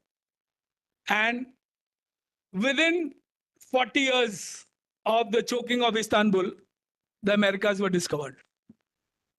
And within 50 years of the choking of Istanbul, Vasco da Gama landed on Indian shores. 1492, Christopher Columbus landed in the Americas. 1498, India, Vasco da Gama landed in Kozhikode, Calicut. Right? And why did they move out? See, the Portuguese and the Spaniards are the front, on the ocean front, on the Atlantic. And that's why they got out in search of India. Christopher Columbus landed in the Americas thinking it was India. And that's why it's called the West Indies. Trying to find a route to India. And within 50 years, Vasco da Gama landed on Indian shores. So just imagine what happens when a choke point is tampered with. If at all there is a third world war, which might happen, I hope it doesn't happen. It would happen only if a choke point is tampered with. No other, there will be no third world war in Ukraine or in Gaza. There will be a threat, but I don't think there will be a third world war. We might go till the brink, but we won't jump. Because only if a choke point is tampered with, there will be a third world war. And I'll tell you why. You'll understand once I go through it. Next. See, this is Crimea here. And this part has been taken, this whole coastline has been taken over by the Russians in this war with Ukraine. The Russians can't get out of the Black Sea. Their Black Sea fleet is in Crimea. And they can't get out of the Black Sea into the Mediterranean unless they cross the Straits of Bosphorus. And this is the Baltic again. This is Copenhagen here. So you can imagine. So these were the 2 most important reasons how the Russians could be contained during the Cold War. And like Commander tells you, the whole North Atlantic is here. So all the technology which got developed is here in the North Atlantic. Not during the Cold War years. All the underwater technologies which we have purchased, those platforms, they all got developed here in the North Atlantic. And the Russians can't get out. They can be choked here in Copenhagen and here in Istanbul. That is the reason why Turkey, though it's not in Europe, is a NATO ally. It's a major non-NATO ally. It's not part of the NATO, but the location. This is Turkey. And Turkey's history is again the Ottoman Empire, 700 years of the Ottoman Empire. One of the longest reigning empires in the world was the Ottoman Empire, which came out of Turkey and Istanbul. Right? You understand now the big picture? Next. This is Istanbul. Very, very beautiful city. It's the cradle of Christianity also. And Islam are there, coexisting together. Next. Here you'll understand the bigger picture here. So this white is the Black Sea and this white is the Baltic. So this is Copenhagen here and this is Istanbul. And that is why the Greeks are very important. So Greek might go bankrupt, but they'll never be thrown out of the European Union. Whatever happens. Because the 1,000 islands of Greece can contain Russia. Here. This dark green is Greece. This is all Greece here. And this is Gibraltar, English Channel. And the ports of Europe, the three big ports, Rotterdam, Antwerp, and Hamburg are here. They can all be choked here. So you'll understand all the geopolitics of Europe and the world here just looking at this map. Next. This is Cyprus. Cyprus is very interesting. Half of the island is with the Turks and half is with Greece. And the British Mediterranean fleet and the American fleet are here. The Mediterranean fleets are docked here in Cyprus. And Cyprus used to be, I'll come to that next, yeah. See, this is the Suez Canal here. And this is the Suez Canal here. This is the Gulf of Suez. And there's this Gulf of Aqaba. It's like your two fingers here. The longer one is the Suez, the smaller one is Aqaba here. If you see this movie, Lawrence of Arabia, if you haven't seen it, please do see it. It's a very interesting. So there's this guy called Professor T. Lawrence, who was a professor of archaeology at Oxford University. And because of his interest in archaeology, he had learned Arabic. He was recruited by the MI6, the British Secret Service, and sent into Arabia. And in that movie, it is shown that how he takes over Aqaba with the help of the Arabs, the House of Saud. So he's considered the father of Arabia. Like the Arabs loved him. It's a very, very interesting movie. Omar Sharif and Peter O'Toole. Next. So here you can see the Gulf of Aqaba and the Gulf of Suez. See now all this is this tiny triangle here, this line here. This is the Sinai, which is with Egypt. And this triangle here is Israel. You know what is the size of Israel? Just to give you a perspective. The size of the district of Pune. That's all, one tiny little piece of real estate. Israel is just the size of the district of Pune. So in the larger perspective of India, you can imagine how small or how big Israel is, right? But you look at the headlines it hogs in all the international media, everywhere, and not just because of this war, right across, always. This tiny little country. I've been to Israel twice, once in a cyber security delegation and once in a homeland security delegation to Israel. Very interesting place. It's like a lab. It's literally like a lab. And they are openly saying it. They're saying we are a lab. We come up with great ideas. And we are looking for places to scale them up. So earlier we had a very good relation with the Americans. And we could scale up ideas in the US. Now the problem is China is not very friendly and very hostile. They want to steal their ideas. So they are looking at us to scale up their ideas. And every guy who does his military service in the Israeli Defense Force, most of those guys, after they finish their service, come and take a holiday in India, in Uttarakhand, Kulu.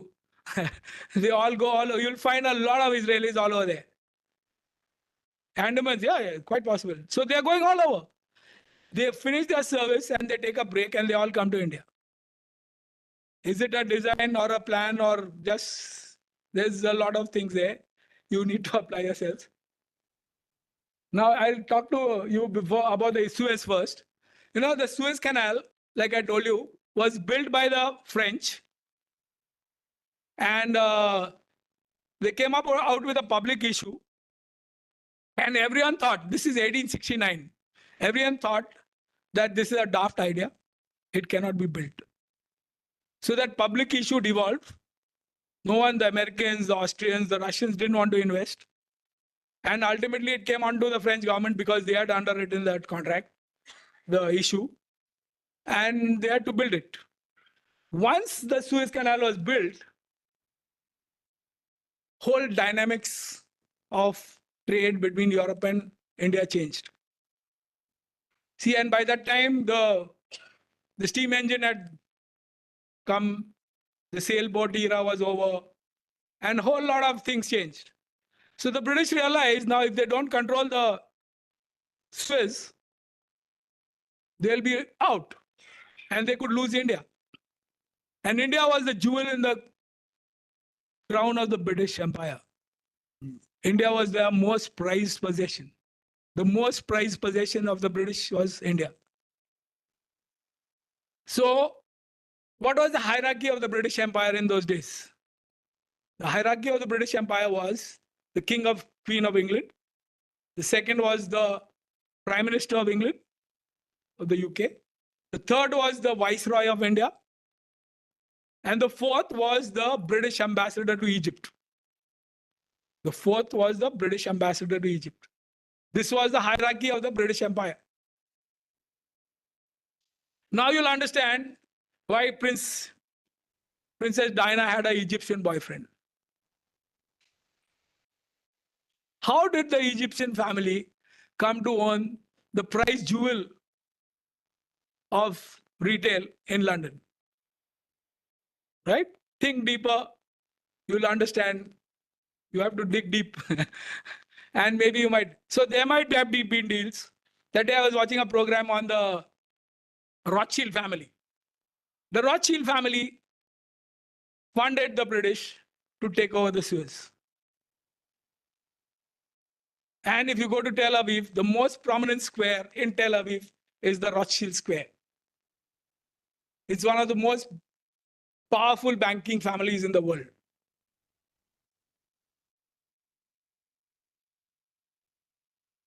Next. This is the city of Suez. Huh? Sorry? The Illuminati. There is this thing, it's called a conspiracy theory, but there is this thing called Illuminati. You know, there are these families which own the world. One of them is the Rothschild family. One could be the Rockefellers. Now, there are some families which, even the US Federal Reserve is not like our Reserve Bank. It's owned by undisclosed shareholders. The City of London is not in the jurisdiction of the UK. It's an independent jurisdiction. So there are wheels within wheels within wheels, which we don't understand. And no one tells us this. See, this is, through all my readings over the years, I put this together because one of my doctor friends said, Praful, you should tell this to everyone. I said, I keep telling everyone. He said, no, make a PowerPoint presentation. You'll reach more people. So that's how I put this presentation together. Next. See, this is now the Gulf of Aqaba. I told you the smaller finger is the Gulf of Aqaba. And the Lawrence of Arabia is all about taking over Aqaba. And the British had surveyed this in just go back. Go back. See, here you can see it here, maybe. Next. Piche. Back. Here. See, here you can see. Here. This is the Gulf of Aqaba. And there's a possibility to build another canal there. And that's what this war is all about, they say. The Israelis want to build a canal, which is called the Ben Gurion Canal. You can Google it. There's enough on the net about the Ben Gurion. And that's what this war is all about. Possibly. See, because if the Suez is choked, you have to go right around South Africa. You can imagine, I'm in the freight business. Freight rates have already gone up because of all the shooting here and all the Houthis here. 4 or 5 times, and you can't guarantee when the cargo will reach. As we speak today, this is the problem. So there is a possibility. This was surveyed in 1959.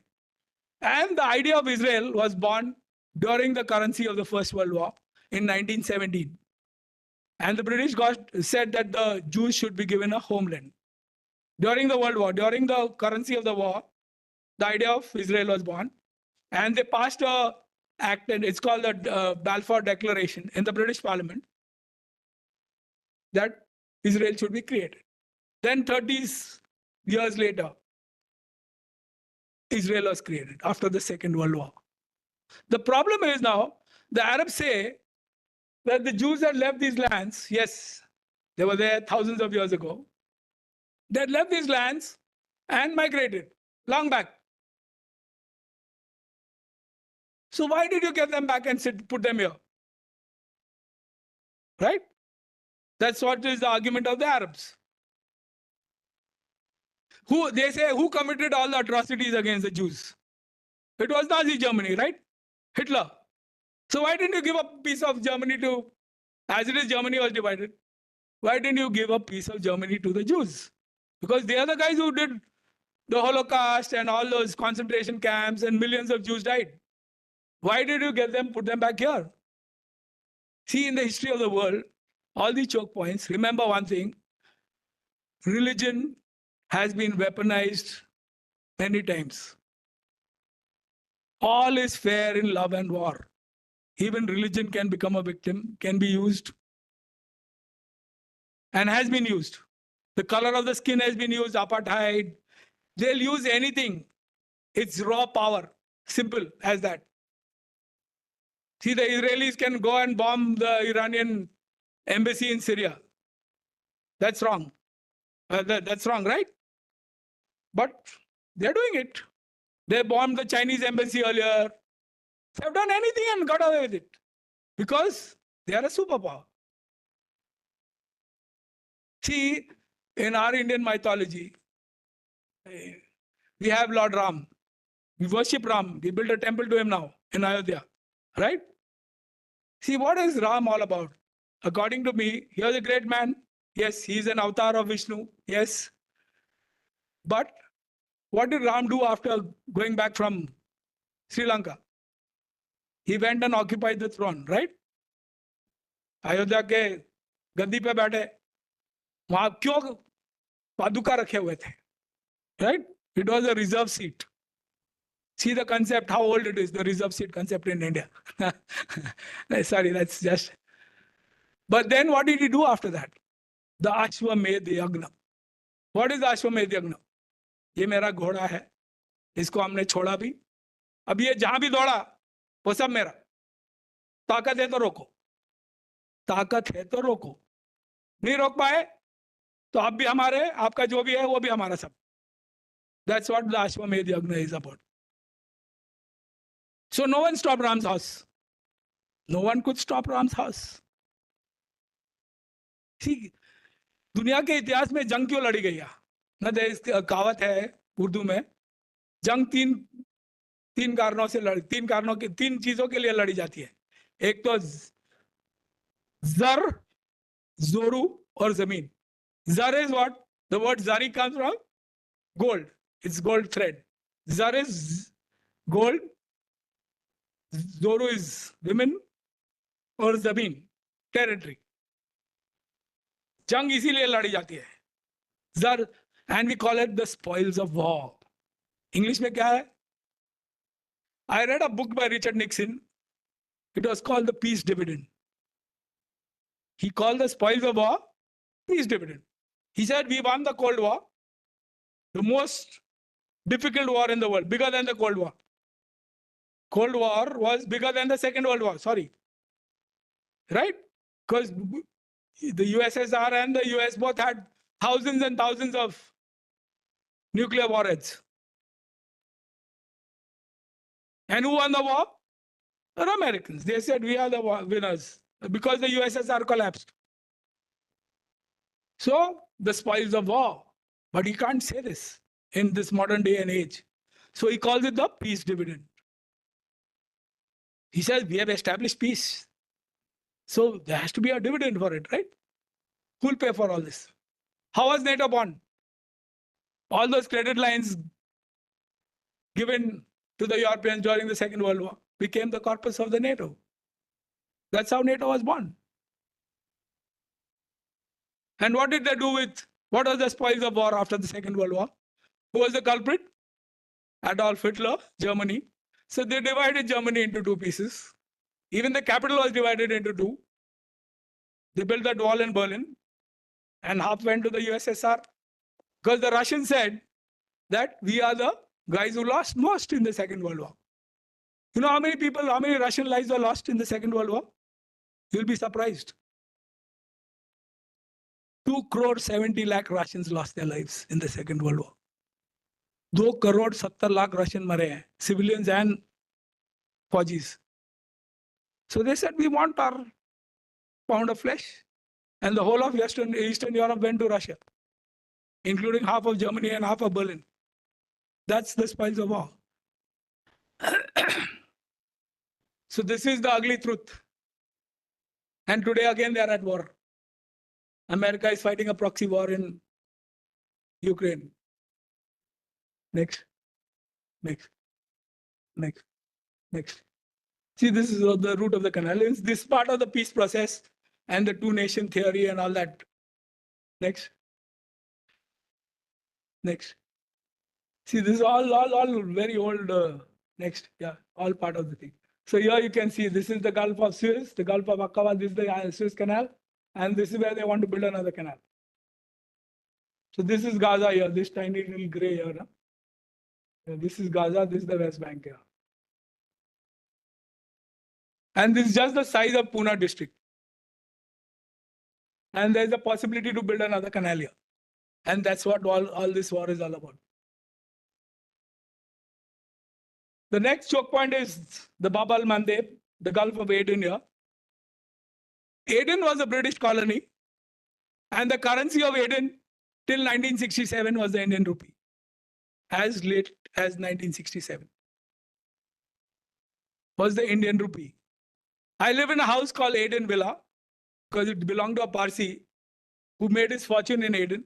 He was a tailor from Aden, from Surat, who went to Aden just after the Suez Canal opened up, and became the biggest ship standing agent along the East African coast here. This is where all the piracy is happening. Have you seen the movie Captain Phillips? Please see it if you haven't. I had the good fortune of meeting Captain Phillips, the original guy. In the movie, it is Tom Hanks has played that role, but I met Captain Phillips when he had come to Bombay. And I told him about the choke points. He didn't know about it. He says, I am a merchant mariner and I still don't know about the choke points. It was a very interesting interaction I had with him. This is Somalia here. Djibouti, where the Chinese have built a base. The Americans have a base. The French have a base. This used to be a French colony. And the Chinese have a base here.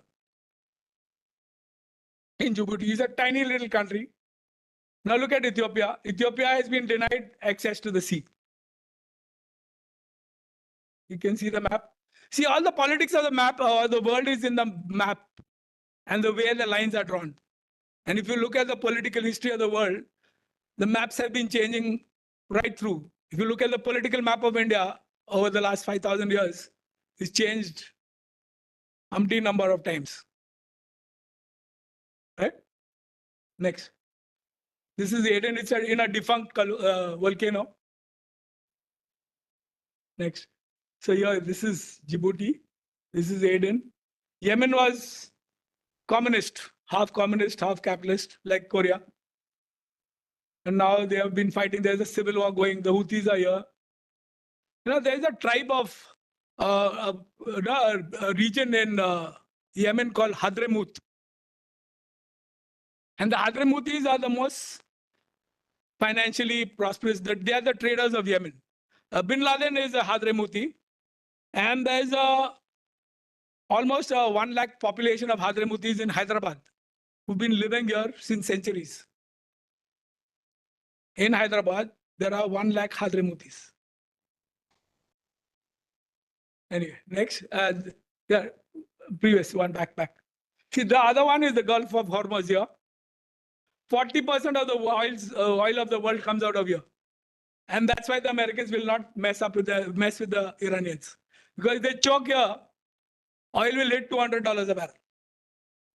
And the whole global economy could collapse. And that's why they don't want to mess around. And Iran is a very interesting country.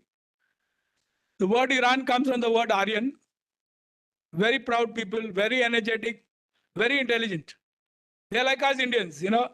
See, Iran today is a Muslim country, but culturally still Persian. The biggest day in Iran is Nowruz. And they're very proud. They also like us hankering for their golden past. Like we Indians hanker for Ram Rajya. They're hankering for Cyrus the Great and all that. That's what the culture of Iran is. And Iran is like a mountain fortress.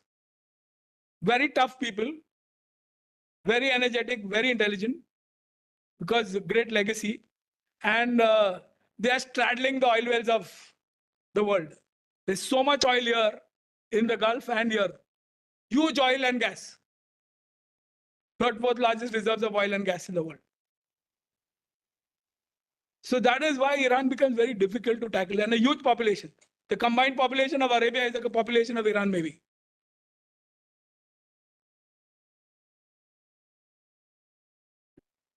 Next, this is, back. This is Bahrain here. And the Persian Gulf fleet of the Americans is here. Based here. Next. This is Dubai. There are a lot of sensors up there in the Burj Al Khalifa. This hotel, yeah. Burj Al Khalifa is different. Sorry, this hotel. Sorry, next. See, this is Gwadar here. And 70 kilometers here this is Chabar. Sorry, this green line is Chabar. 70 kilometers that side is in Pakistan is Gwadar. And we Indians have helped the Iranian railways develop double track their rails here. So this is a corridor which is being built. It's called the Nostrack Corridor, North-South Transport Corridor. This is Bombay here. And this is Bandar Abbas, Chabar. And this is Qazvin here. This is Astrakhan. This is Moscow, St. Petersburg. So today, if we can, using this land road, because the container is a multimodal cargo. It can go by any mode of surface transport. You can put it up from a ship, put it on a truck. It can come to Pune. You put it on a train, it can go to Tughlakabad to Delhi. See, and the container was born during the Vietnam War. The container was born during the Vietnam War. Because the Americans were fighting a war across. I was telling you about logistics, right? Halfway across the world. How do you support your fighting forces? So they had to ship all the food and all the equipment, ammunition, everything. See, what is Rasad? Rasad is Dawai Daru. See, you need first aid. पहले तो खाना पीना है. फिर खाना पीना, कपड़ा लत्ता, दवाई दारू और शस्त्रास्त्र. These four things is Rasad. Now, if you're fighting a war halfway across the world, how do you feed your forces? So that's how the container was born. Because otherwise it would take so much more time to turn around the same ship. So they came up with containers. You stack them up first, fill it up. The ship comes in, you move, it's all racked up. You take out those containers, load the new containers, and it's ready to go back within an hour and a half, no, a day and a half, or within a day. So that's how the container was born. And that's how world trade has changed dramatically since then. So we want to use, this is our container route. See, this is Kazakhstan. Kazakhstan is the largest landlocked country in the world. See, a few years back, we invited the president of Kazakhstan as our chief guest for the Republic Day parade. You know, amongst the diplomatic community, they say that, see, the highest welcome India can accord to anyone is to call him as a chief guest for our Republic Day parade. So behind that warm welcome, there's a very cold calculation. And why did we invite him? Because Kazakhstan is endowed with uranium. And we need that uranium. And this is the reason why. So every chief guest, we invite for the Republic Day parade. There's a lot of thought which goes into it. It's not just कि अच्छा बुला लो इसको नहीं तो उसको बुला लो. ऐसा नहीं होता है.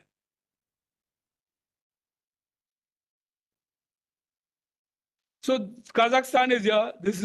So all these stans are here. They are all landlocked. So we can trade with them and we can bypass Pakistan. See, this is Pakistan here. General Musharraf is on record. He has said this. I've heard him on TV saying this. He says you can change the history of Pakistan. You can change the history of Pakistan. But you cannot change the geography of Pakistan. See, Pakistan is our only link into Central Asia and into the Middle East. And that's the reason why Pakistan was created. The Hindu-Muslim, I told you, religion has been used. See, the Russians, Pakistan was created to contain the USSR.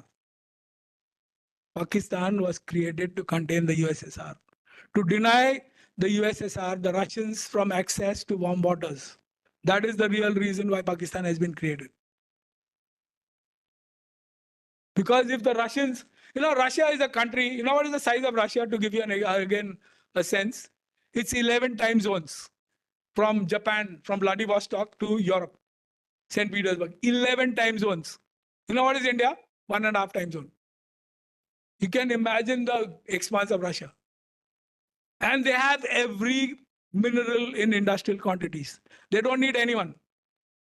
Now the problem is, with all that mineral wealth, if you have, just imagine if you have 10 million tons of gold, you're sleeping on a bed of gold, you're eating gold, varak laga ke khana kha rahe aap, you're eating at a table of gold, you're sitting at a chair of gold.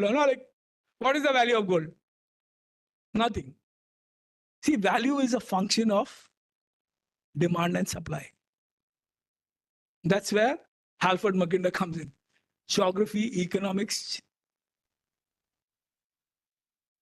It's a demand and supply function. They have all the oil in the world. They don't need Saudi Arabia. We are buying oil from the Russians now. We are the largest importer of oil from the Russians now. And we are saying that, yes, it is a fact also that we stabilized the oil prices during the Iran-Ukraine war. Otherwise, oil would have hit. So that's what the Iranians also, they can't mess around because oil will hit the roof. See, this is Georgia here again. This is all part of the Caucasus. Now they want to include Georgia into Europe, into the European Union. Can you believe this? It's on now. You can listen to the news and Georgia is wanting to become a member of the European Union. Now will the Russians allow it? That's what the contestation is all about. Sorry, next. This is South Africa. The Portuguese, after 1453, within 7 years they have landed here. But they couldn't round the Cape. Because the Cape is very, very treacherous waters again. Like my friends in the merchant navy, they say the ship rolls and pitches at the same time. So it's very difficult. So with those sailboats, they couldn't navigate the Cape. So then that's why they went west. So what the Portuguese did was, they came till here, then they took the ship like this and then came like this. So to avoid the rolling and pitching at the Cape here. And that's how they could navigate. And that's how Vasco da Gama came and landed up at Madagascar and from there to India. He was got it by Indian Arab traders. But it was very difficult to round the Cape. And that's why it took them 50 years. But they landed up here within 7 years from Portugal. So here, apartheid, the color of the skin was used to dominate the African Zulus. So, see, in this power game, all is fair. Look at how the Chinese are behaving now. Right? Next. This is Cape Town. Very beautiful city. Next. See, this is the next choke point, Singapore. The Straits of Malacca. This is the Andaman Nicobar here. Right? Now, the dilemma for Winston Churchill during the Second World War was whether to let Singapore fall or to let London fall. Here the Japanese were attacking and there the Germans were attacking. So he said, we need to save London, let Singapore fall. And within days, Singapore was taken by the Japanese. Within days. After that decision of Winston Churchill, because they are fighting a war in so many theaters. And that's how Singapore was lost to the Japanese. And this is the Straits of Malacca here. And if you go on a city tour of Singapore, they'll tell you that Singapore used to report to the governor at Calcutta. During the British Raj, Singapore used to report to the governor of Calcutta. The British governor at Calcutta. Next. Yeah, sorry, picture. I'll just show. See, this is the Sunda Strait. See, all the ships are classified. All the merchant ships are classified as either Suezmax, Panamax, or Malacca-max. That's how the ship which can go through these canals, that's how the ships are categorized and nomenclature. See, the ships which can't go through here, they go from here. This is Bali here. This is the island of Bali. And this is the only route, either this route or this is the route which you can go into the Indo-Pacific. So all what Commander has been talking about, the Indo-Pacific, is all centered around here. This is Indonesia. This is the Srivijaya Empire. This is Indochina. And now the ASEAN. So this is one route and this is the other route. There is no other route to go from the Indian Ocean into the Pacific for any ship. There is no other route. Next. This is the famous, so this is Bali. Sorry. Now Bali is a Hindu island in a Muslim nation. Because again, it goes back to centuries. I told you about the Bali Jatra. See, in Orissa, the most famous festival is the Bali Jatra. And what is the Bali Jatra is all about? The first full moon after Diwali, Kartik Purnima.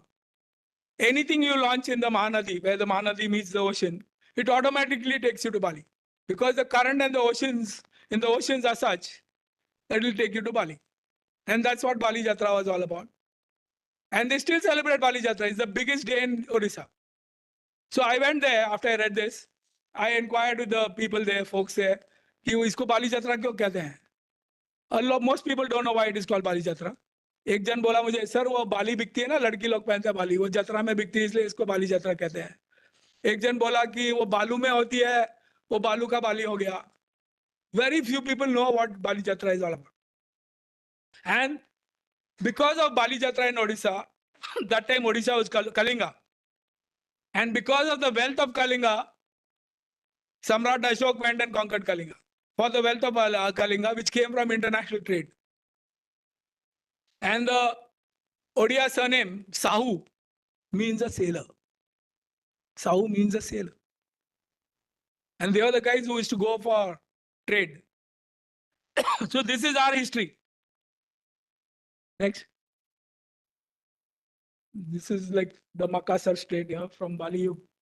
The ships which can't go from Singapore go from here into the, and this is the Philippines here. Next. See, there is this proposal now to build a canal here. The Chinese are wanting to build a canal. It's a $28 billion project. This would save them 12 days of sailing into Singapore and avoid the Malacca choke. See, in the Navy, everyone knows the Malacca choke, right? And there's a lot of insurgency happening here, a lot of political instability here. There's Burma, Thailand, everything here. Next. This is the Kra Canal project. This is the Mastaf Kra. Next. See, this is how the world's oil flows. Hormuz is the largest here, you can see. That's why Iran. Aden is here. See, geography is your destiny. They say geography is your destiny. You can't change geography. There are two things which can never change. See, we always say change is the only constant. I beg to differ. There are two things which will never change. Which are the two things which will never change? I told you one is geography. Which is the second thing which will never change? Come on, guys. History is his story. You can write your story, I can write mine. You know, the second thing which will never change is human nature. Human nature. We all want to be alpha. We all want to be boss. And that's what the politics is all about. That's how it's geography and politics. Politics is power.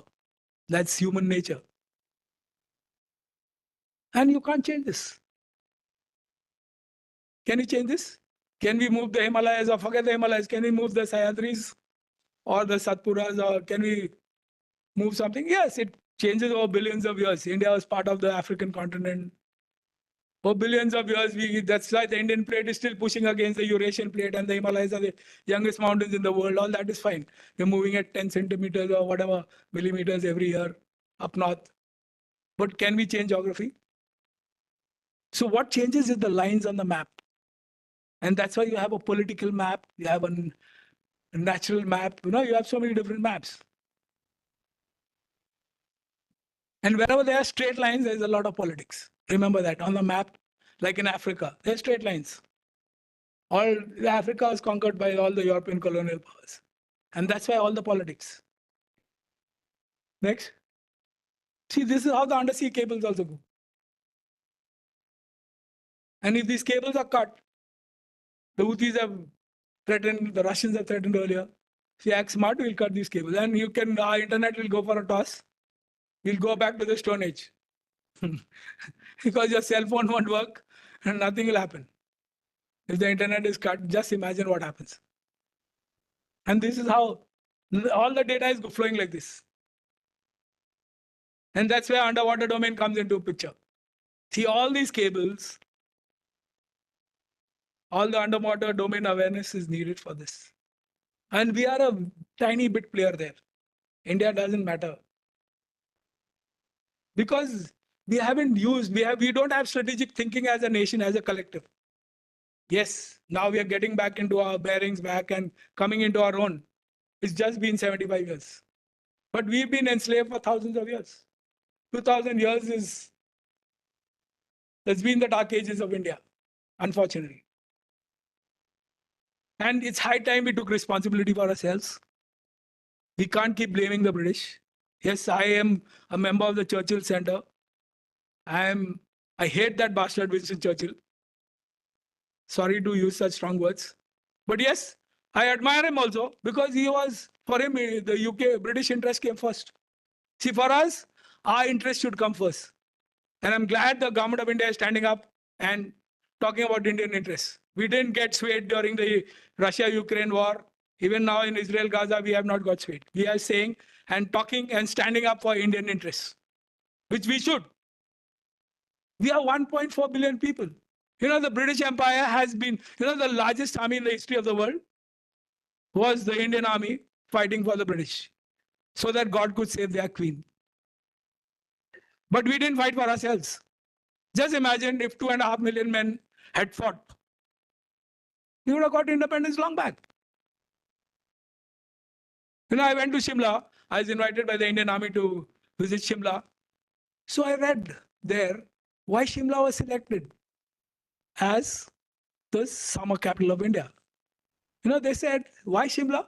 Shimla is because we are very safe during the summer, the hot summers of India, away from the plains, in a beautiful spot, beautiful place, but surrounded by the Pathans, the Sikhs, the Rajputs, the Gorkhas, on whose might this empire rests. And we can mobilize forces within a day and keep an eye on Oudh. That is the reason why Shimla was chosen as the summer capital of India. If any of you guys get a chance to visit Shimla, in the Army Museum, this is what is written, why Shimla was chosen as the summer capital of India.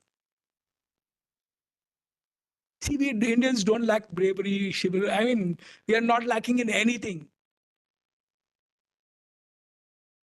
What we lack is a master chef, like I said in the morning. Everything is there. We can make a great menu, a great meal. We got the most exotic masalas of the world here. But we need that great chef. Next. See, data is the new oil. And these are all the data centers of the world being born now. Next. See, I'm quoting General Chauhan. I had the good fortune of meeting him 2 months ago. This was in the India Today recently. Recent India Today. Just read what he says. This is our CDS saying this. I'm quoting him only.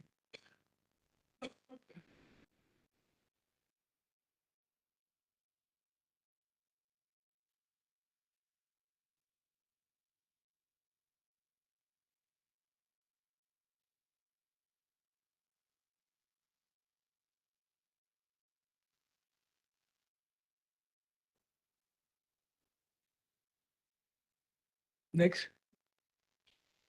See, these are my heroes. You recognize any of them? Both of them? The guys from the Navy? Huh? Yeah. And who's the other guy? Yeah. What's his name? Socho. Yeah, he's Maharashtrian. Yes, you're right. You're right on track. His name is Dilip Donde.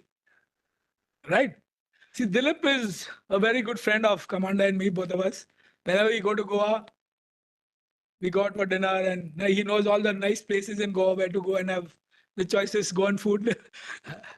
Both of them are in Goa now.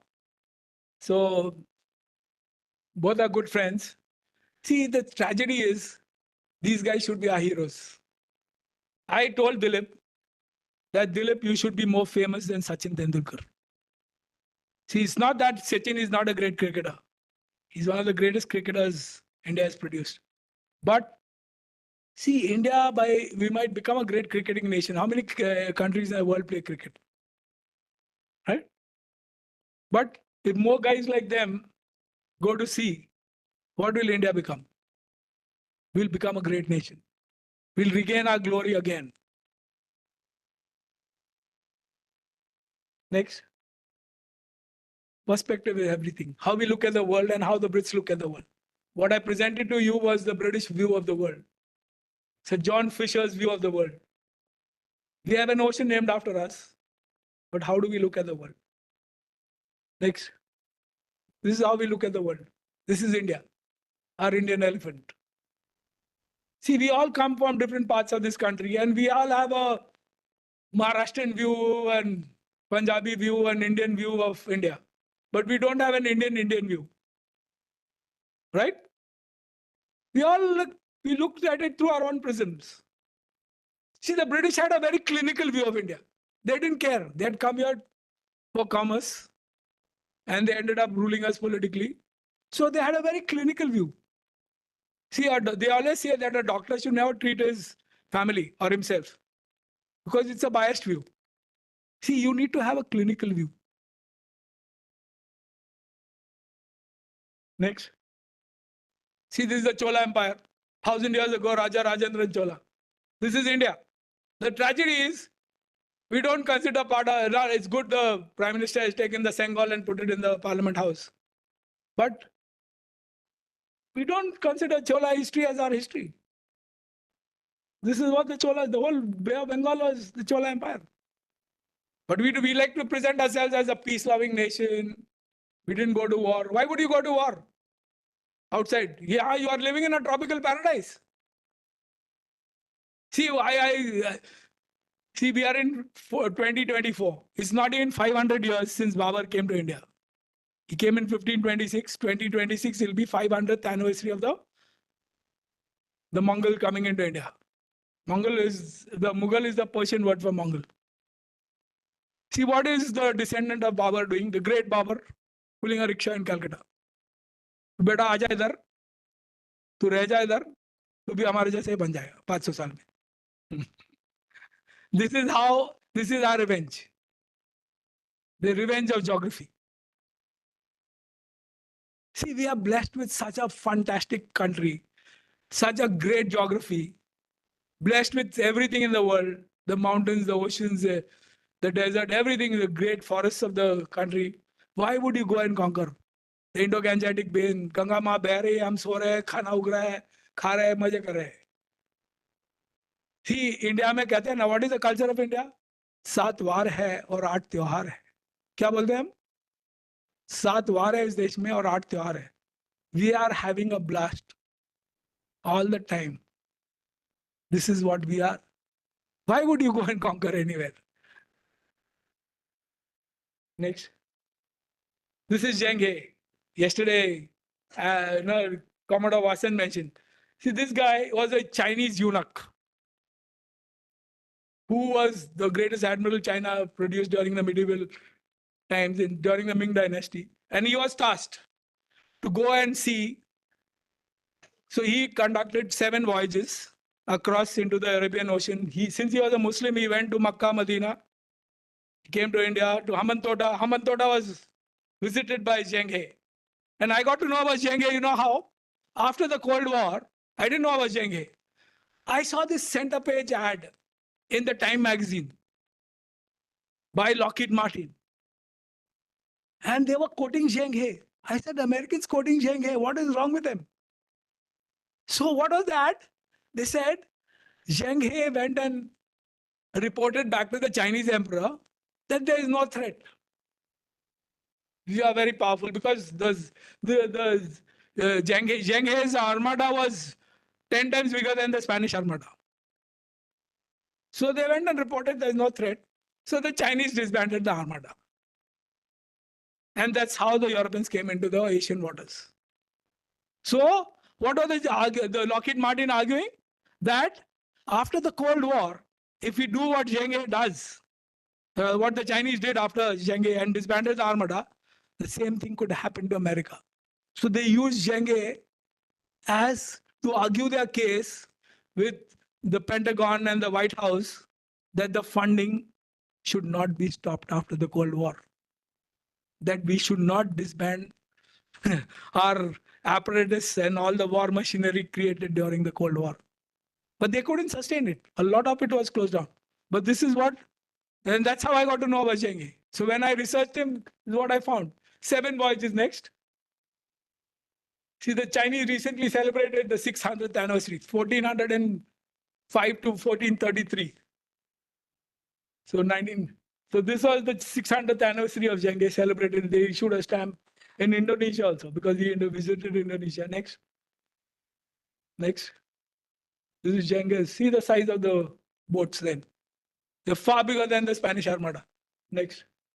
And these are the voyages he undertook. There's Hamantoda, Kollam. They said he died in Kozhikode. He went to Makkah, Medina because he was a Muslim. See, this is the 7 voyages he undertook.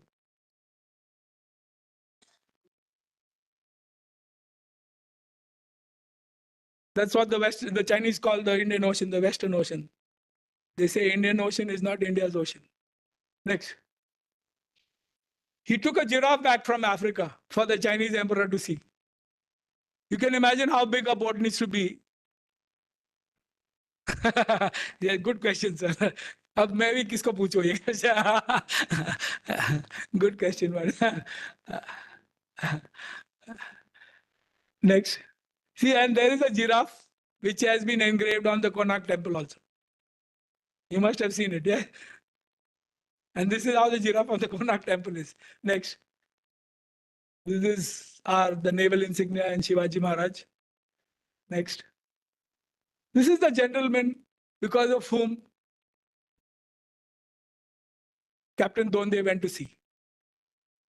Because Vice Admiral Rowty, I had the good fortune, we have met him, and he lobbied with the Indian government that some naval guy should go and do a circumnavigation of the world. 30 years he lobbied with the government of India.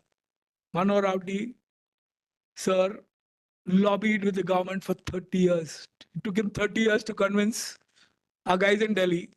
Now we went to meet someone, I don't want to take names, in Delhi, a big think tank. And we are talking about underwater domain. This is about 6 years ago. And he says, sir, he told commander, sir, आप लोग आए हैं, अच्छी बात है, you are doing this underwater thing, बहुत बड़ी बात है, अच्छा बात है, very good. Problem दिल्ली में ऐसा है कि वो समुंदर को भी नहीं देखते, अंडरवाटर कहाँ से देखेंगे? समुंदर को देखने तैयार नहीं तो अंडरवाटर तो बहुत दूर की बात हो गई. But things have changed in the last 7 years. I can tell you that. But this gentleman lobbied to the government for 30 years that the Navy should launch a program like this. And Captain Donde was the only person who volunteered because everyone said, "Tu pagal hai, mar jayega, वापिस नहीं आएगा." Next. This was the boat. And it's a very interesting story. This is what Dilip told us.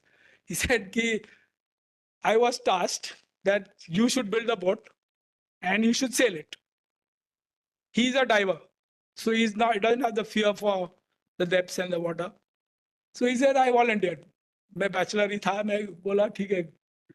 So when they gave the contract for the boat, the contractor came and said, sir, आप 1 crore ले लो, 1 crore में boat बना देंगे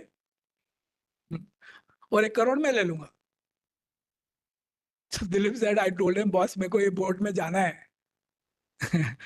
मैं तेरे से पैसा लेके करूँ क्या, मेरे को वापस आऊंगा नहीं, तो वो 1 crore का करूंगा क्या मैं? But this is what Dilip told us. And he said, I got offers like this. This is how India works, sadly. Next. See, the Mahadevi has been named the origins of the Mandovi River. Now, anyone who knows the Mandovi in Goa, the naval officers will know.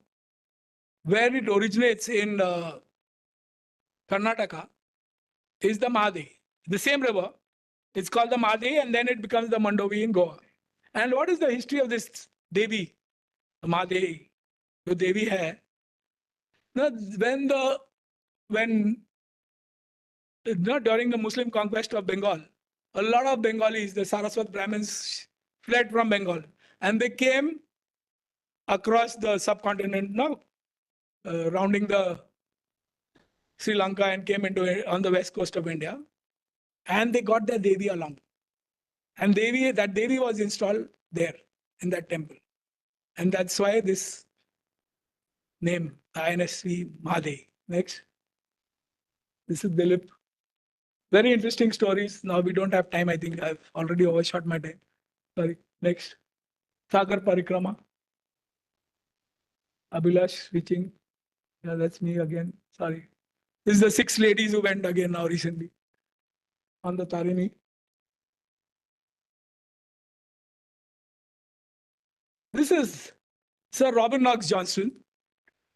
He was the first solo circumnavigator in the world, a Britisher. And see, when the Mahadevi was to be built, we in India didn't know how to build a boat which would go around the world. So it was Sir Robert Knox Johnston who suggested that why don't you contact the Dutch? And the Mahadevi has been built from a Dutch design. But interestingly, Sir Robert Knox Johnston's boat, Suhaili, was built in Bombay in 1969. Can you believe this? In 69, we built a boat in India, which took him around the world. But when Dilip went, we didn't know how to build a boat. This is the tragedy of this country. Sorry, next. This is when it touched the water. I was there in Goa when Abhilash's boat was, when he was doing the second circle, which he couldn't complete. He broke his ribs and all that. But this is the boat. Next. Yeah, next. This is those ladies. Now, one of these could be the first woman solo circumnavigator from India. I've arranged Dilip's lecture in Hyderabad on the 28th of June. He's a big friend. I'm a big fan of his. He should be a national hero. Next. This is the Prime Minister with these ladies. Next. That's me with them when they came to Pune. Yeah. Abhilash, next. Yeah, next. This is the first Indian. He should be a national hero. Do you agree? See, if he doesn't become a great hero and more people don't follow him, we are not going to be... See, that's why I keep saying Samudra Bharat, Samruddha Bharat. See, if we can't be a ocean-facing, ocean-looking nation, we will never achieve our world power. The blue economy is all about that. Underwater domain is all about how to achieve this. We will never achieve our potential. This country can never be a great power, a superpower, if we don't become an ocean-going power. So this man has to be a national hero. Next. See, this is the map. This is how yesterday we are talking about it, right? Commodore, this is our ocean. This is our ocean. This should be our view. Not looking towards Delhi. We have got 44 countries across the ocean. You know, the Indian diaspora across the ocean. There are 3 million people of Indian origin in South Africa. Whole of East Africa is English speaking. English speaking. Gujarati is almost a national language in Kenya, Tanzania. I went to climb Kilimanjaro in 2002. The Maasai guide who came to meet me at the airport, he said, Namaste. I said, Namaste. Then he was taking me to the hotel. So he's telling me, Tame safeguard khaso. I said, honest, how are you speaking Gujarati? Huh, Maasai fellow, I couldn't digest it. This guy is talking to me in Gujarati. He's asking me, safeguard khayenge kya? So I said, I was really taken aback. I said, honest, how did you pick up this Gujarati? He said, my landlady in Nairobi is a Gujarati. Then he's telling me, laddu ko ladu bolte hain Gujarati mein. I said, boss, see, but all the tour operators in Africa, if you want to go on an African safari, you'll be a Gujarati guy.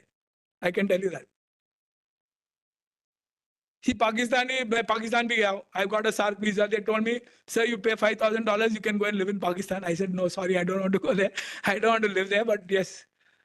So, see, Pakistan and Urdu and Hindi is the same thing. If you listen to Pakistani TV, you can understand everything. Bangladesh is Bengali. See, you go to Dubai, everyone understands Hindi. Every Arab understands Hindi, thanks to Bollywood. So if you look at the Indian Ocean rim, Bengali, you go to Sri Lanka, Tamil is official language. Tamil is official language in Singapore. The third largest population in Australia is Indian. Malaysia, Tamil is huge Tamil diaspora. So just imagine, see the British call it's there on the Indian Navy website. The British call the Indian Ocean a British lake. Can you believe this? It's on they have quoted it on the Indian Navy's website. The British used to call the Indian Ocean a British lake. The Americans and the Europeans used to call, they even call it now also, they call the Atlantic their pond. Like someone said yesterday, why the front yard, it should be a front yard, a courtyard, not a backyard, right? Why can't the Indian Ocean be a lotus pool? Why can't it be a lotus pool? It depends on us now. It's up to us. Next. This should be a lily pool. See, this is reported from, I'm quoting from the Indian Express, 15th May 2009. Read this. See, if we don't wake up to the ocean, this could happen. I've given the source there.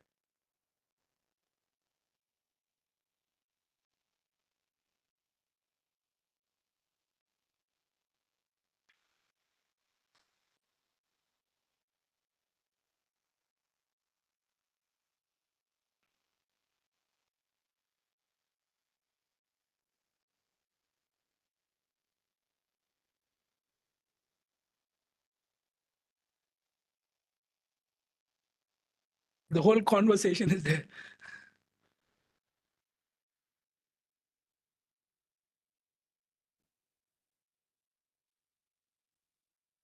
Next. And this is what was said by Admiral Mahan 100 years ago. Exactly 100 years ago.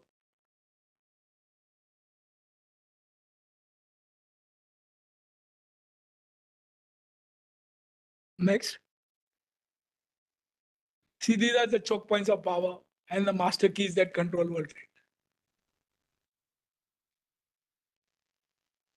See, हमारे यहाँ ऐसे हालत है. See, to quote, end on a light note, Amir Khan in that movie tells Rani Mukherjee, "Ki aati kya Khandala." See, Bombay is a city on the ocean.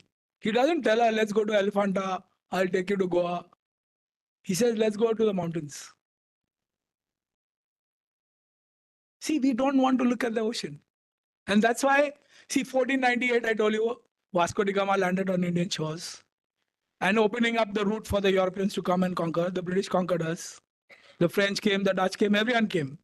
The British got the hang of it and they figured us out and got us. 1998, the Portuguese built a big memorial. You can see it on the net. To Vasco da Gama, the voyage to India in Lisbon. And in 2008, we had Ajmal Kasab, 510 years after Vasco da Gama's voyage to India, taking over Bombay, our financial capital. And Bombay was shut down for a few days. 200 lives lost. Why? Because we are not ready to look at the ocean. And do you think Ajmal Kasab will come by a fishing boat now? There are underwater platforms. I mean, a whole lot of things available. When Commander was at the National University of Singapore, there were Pakistanis with him who've gone back home and have built labs having 2,000 people, underwater labs in Pakistan.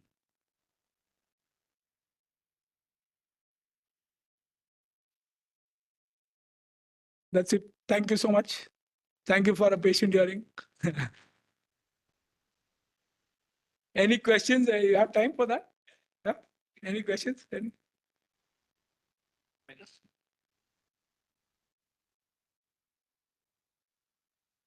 Please feel free to voice your opinions also. नहीं sir, See, this is all about logistics, sir. Sir, it's cheaper, I tell you, it's cheaper to move a container from Chennai. Huh? See, this is Chennai here. Okay, sorry, okay. Last slide, last slide. See, Chennai is here. To move it to Port Elizabeth, they have Cape Town. Huh? It's cheaper than moving it from Chennai to Delhi. Can you believe this? That is the logistics. Chennai to Melbourne is cheaper than Chennai to Delhi. Now just imagine if we start trading across the Indian Ocean. And with all the Indian diaspora I told you around here, what can India be? Mauritius I went to Mauritius. And just a few years before I went, Lalu Prasad Yadav from Bihar had gone. And they were so happy meeting Laluji. Why? Because all of them are Biharis in Mauritius. They speak Bihari. It's an official language. They call it Creole, but it is Bihari.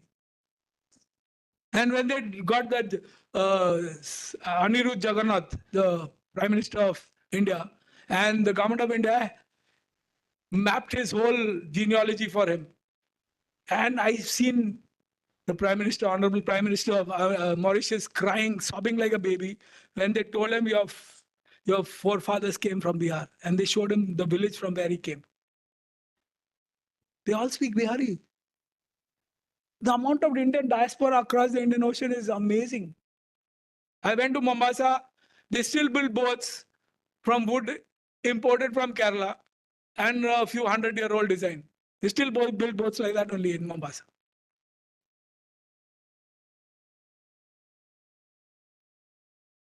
Sorry, yes, sir.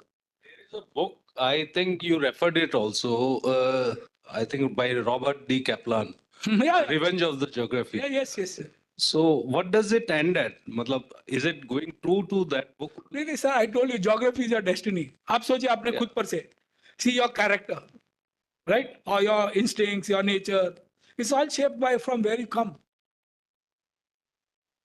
From where you come is what shapes you. See, we are all products of our past, our conditioning, our circumstances, right?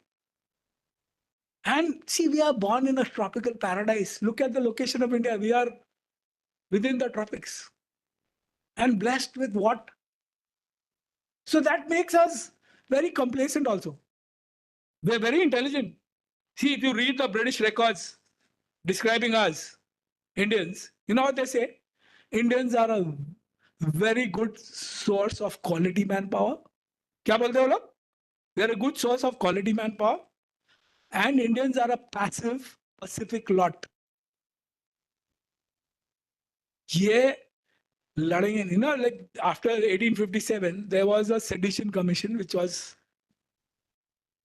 established to study whether there could be another mutiny or another uprising. I got a copy of the report. My mentor gave it to me. And the gist of it, I'll tell you. They said there are only 3 communities in India which can incite the Indians to fight. Who are those 3 communities? One is the Chitpan Brahmin from Pune. One is the Saraswat Brahmin from Bengal. And the Arya Samaji from Punjab. ये 3 ही कौमें ऐसी है जो किसी को उकसा सकते हैं कि लड़ो. See, लड़ने के लिए मकसद होना चाहिए ना. See, we Indians, the Rajputs have gone and conquered Kabul for Akbar, but not for themselves. They didn't go and conquer Kabul for themselves. They could have gone, no? They could have gone. But they went under Akbar's leadership and conquered Kabul for him, for the Mughal Empire.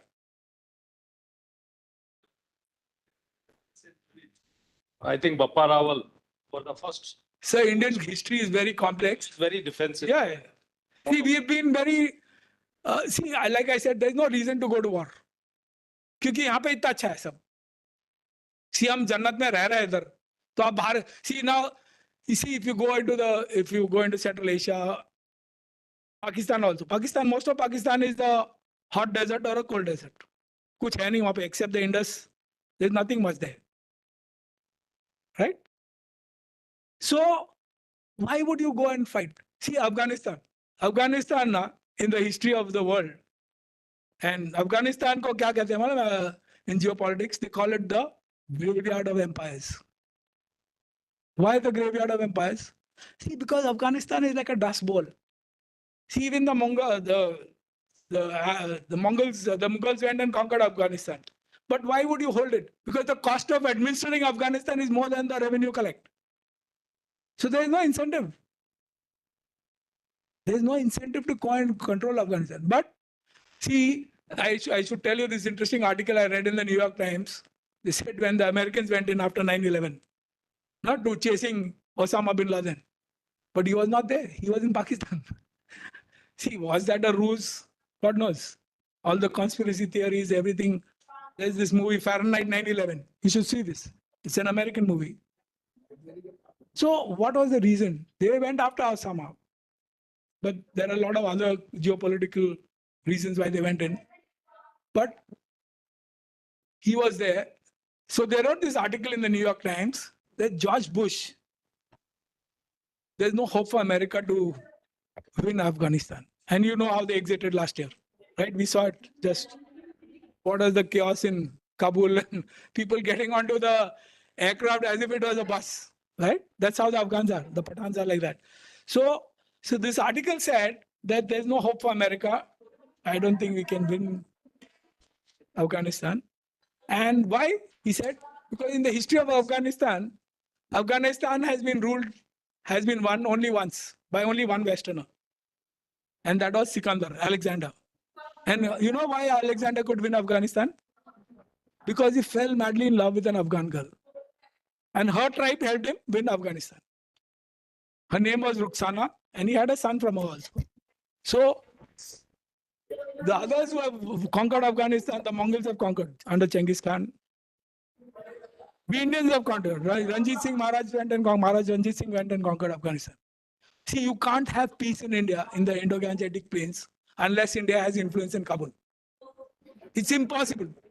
Because their mountain man is always tougher than the plains man. And if he comes down, aaj bhi, hum gaari katya kadi karega.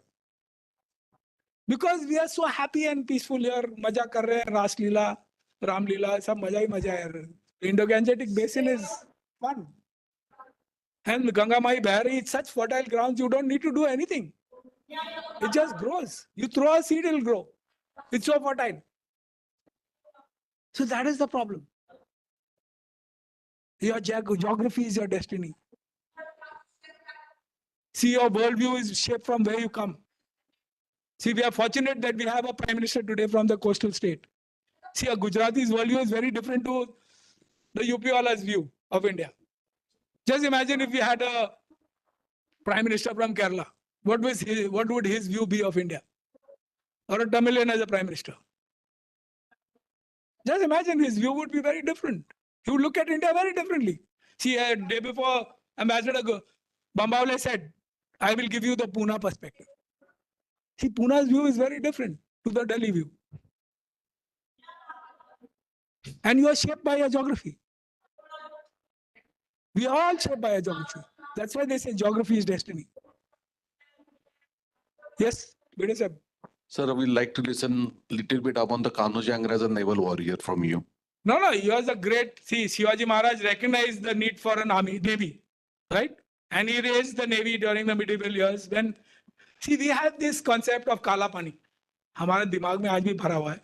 I went to a temple in Kerala, in Patnamthitta, Tiruvalla district, Sri Vallabha temple. The head priest was not being allowed to become a priest. You know why?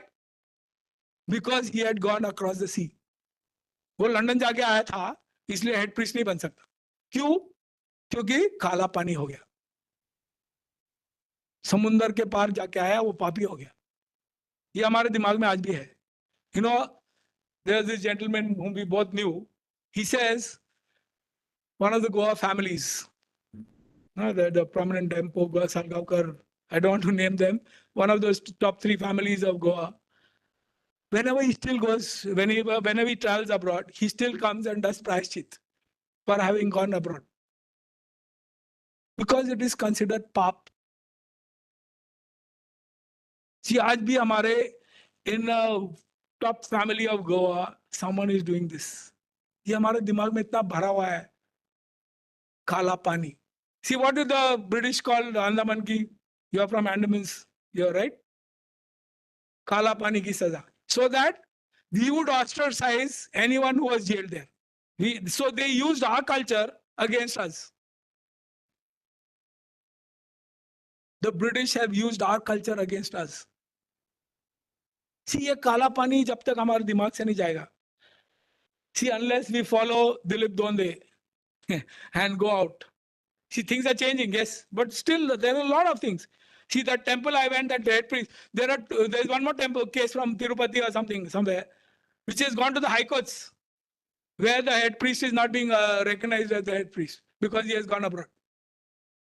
These cases are being fought in the high courts of India. That's the sad story of India. Sorry to say this, I feel bad, but that's us. So, for Kanoji Angre Circle, Shivaji Maharaj, खूप महान काम केलेले. And I really salute them for what. But we need to learn from them, na? We need to be inspired by them. See, Shivaji Maharaj's insignia has been adopted as the naval insignia of India.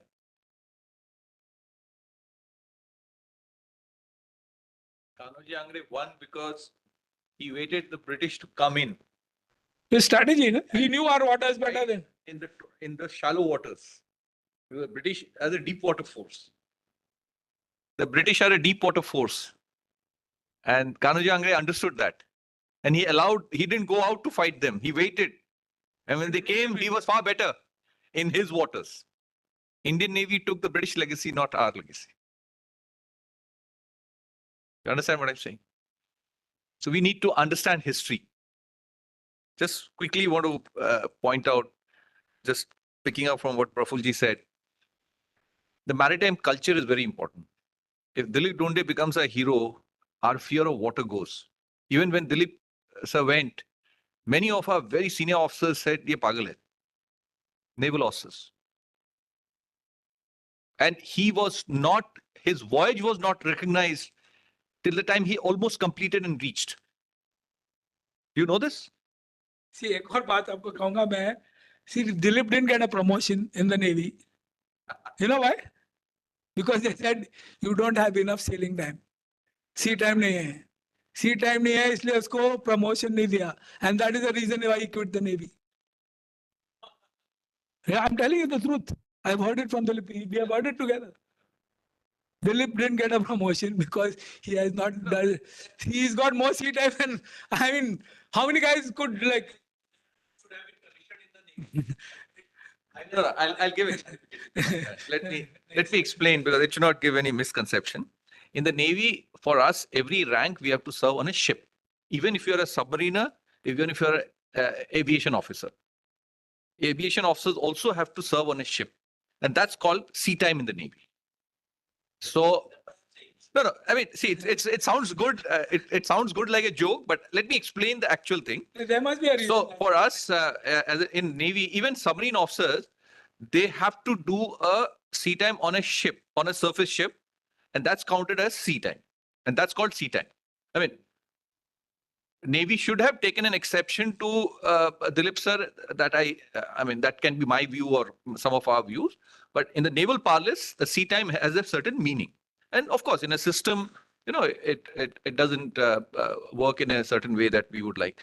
Just continuing with what I said, I had gone to Sri Lanka 2 years back, and we signed an MOU with one of the very prominent think tanks there. And when I was there, they took me on a yacht on a boat in the river for lunch. And you know what I saw? On the river, every house has the toilet towards the river.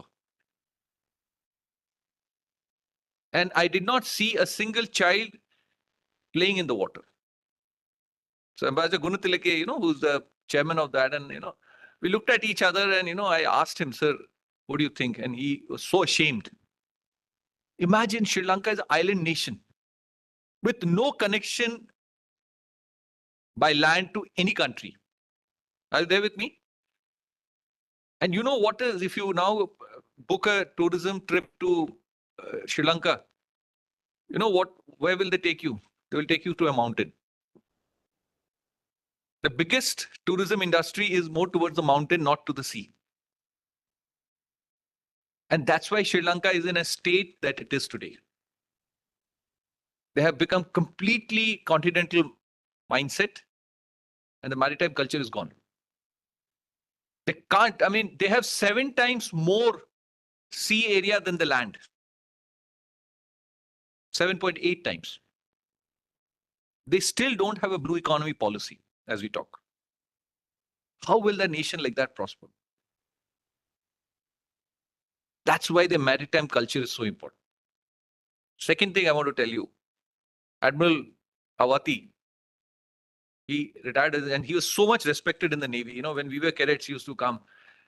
As CNC, once he took a whaler and went out for 3 days.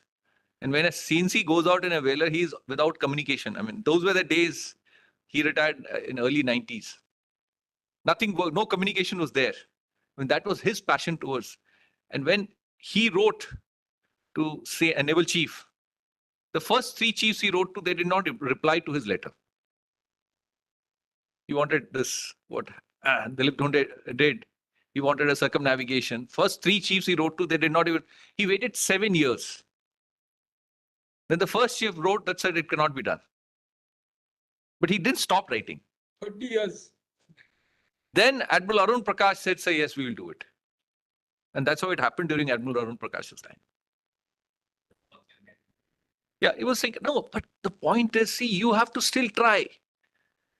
I mean, a man of his, he was such a big man. But in a country, something to happen, which I said politically, all those reasons, all those things that are there, acceptable. Those things have to happen. Especially in India. No, in a democracy, you have to have the patience. Because, I may say this is more important. Others may say it's not important. You have to accept those views. But you have to continue to try. You cannot say, I'm so big and it has to happen. It didn't happen. Almost 7, 8 times. Then, it started happening. I have been joking with Commander. I can share this with you always. See that when MRC started, I said I used to joke with them and I keep telling him now also. UDA is an idea which no Navy can stop. See, the time has come for UDA. Because, see, like I said in my vote of thanks, the global commons. See, the Americans openly say that, okay, we can't have sovereignty over the global commons. But if we can dominate the global commons, we can assure American dominance for the next 200 years. This is what the Americans are saying. This is a new sort of imperialism. What have we Indians got to say about the global commons? What is our stand? That's what we keep telling people in Delhi. At every forum, I keep saying this ad nauseum. What is our view on the waters? See, we have done a great deal of work in space. And yesterday, Commodore Watson said that I wish we had started working on underwater when we started ISRO or when we started the nuclear program. But it's never too late. It's never too late. You know, commander comes from a line of 5 officers, all from the Indian Navy, who have worked in underwater. I was very fortunate to meet Dr. Arogya Swami Paul Raj when he visited Pune a few months back. I literally got after Admiral Verma, sir, I want to meet him. Because I'd heard so much about Dr. Paul Raj, because he's the person who started the sonar program in the Indian Navy. And he's 5th in line. For whatever reasons, all 5 have quit the Navy. So when we met General Bipin Rawat, he asked us, what did the Navy do after Dr. Paul Raj? So Commander kept quiet. I said, sir, you should ask this question to the Indian Navy. We are not competent to answer this question. Now yesterday you said, sorry, I don't know, I remember your name. And you gave your feedback from the Navy. Yeah? That about the dolphin thing, like the mammal, what's it called? Sorry? Yeah, mammal protection. See, commanders, I've been interacting with him for the last 7 years. He's a man of war, anti-submarine warfare. The most lethal weapon India has built is the INS Ariant. It can launch a nuclear warhead onto Beijing 5,000 kilometers away, right? He was involved, without the sonar classifier, it's blind, the submarine. But he's a man of nature because he learned from the dolphin. Now, what you said was really profound yesterday, that next time you'll use it and you'll tell everyone to use that, right? That device. So, because see, if we don't learn from nature, if we don't respect nature, we are doomed anyways. See, there is this subject called biomimetics where we learn from nature. And there's so much to learn from nature. So there is this economy, ecology. See, we as a human race are on the brink of extinction. The 6th extinction of the earth could be caused by us. That's what they say. Right? The earlier 5 ones were caused because of some asteroid hitting. That's how the dinosaurs got wiped out. But the 6th one we could cause ourselves. But we human beings today have understood that we are hurtling towards devastation and catastrophe. But we can save ourselves and make this world a far better place. Because we've got all the technology today which can make this world heaven, a Garden of Eden, or we can destroy it. See, for war, it's all is fair in love and war. We should use these technologies far more wisely. And as a nation, as India coming into its own, see, we are a latecomer into this game of the superpower game. But India can learn a lot from the mistakes of what China has done, what Britain has done, or France or US. Because coming to the game late has a huge advantage. We can leapfrog as well. I do believe that we will be a superpower. We are destined to be a power. Because just 300 years ago, we were 24% of the GDP of the world. And India cannot be held back. It cannot be held back. So, but this dichotomy between nature and development has to be balanced. Thank you, Prafulji. As I promised you, that will be a definitely very interesting lecture. And he's true to his... Even, you talked about the choke points. Now, today, presently, the Houthis have taken over the Red Sea and, you know what's going on. So if you can control, you have actually disrupted the entire global logistics supply chain. So I think the importance of master keys is very, very important. So I think we'll break for tea and we'll come back. Thank you. Yeah. We'll start at 4:30, please.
Hello, Akshita, can you hear me?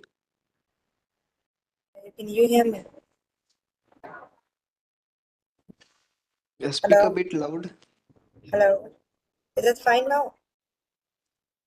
Give me a moment. I'll increase your voice here. Okay. Yeah, try speaking now. Is it better now?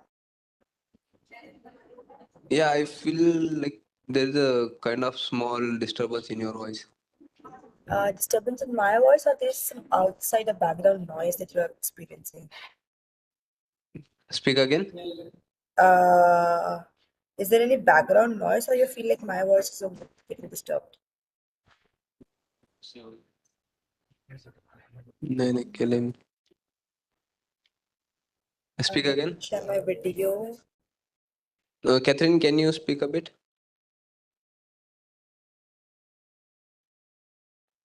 Yes, Shreya. Yeah, I can hear you clearly. Can you say something again? Yes, Shreya. Am I audible? Yes, yes.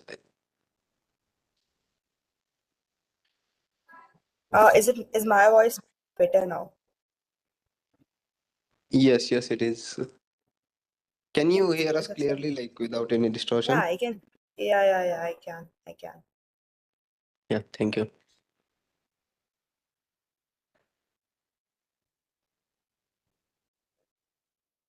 Yes, yes, yes, it is. I'm present. Yes, sir, yes, they are ready. Hi, Are Shweta, you sir. able to see my screen properly? Yes, share your entire screen and go to the presentation mode. Yeah, I've shared my entire screen. Yes, yes. Akshita, keep your camera on. Oh, sir, they can be a little bit. Okay.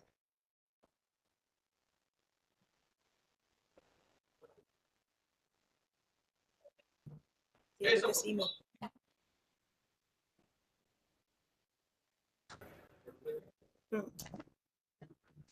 There can be some unexpected background noise from my back.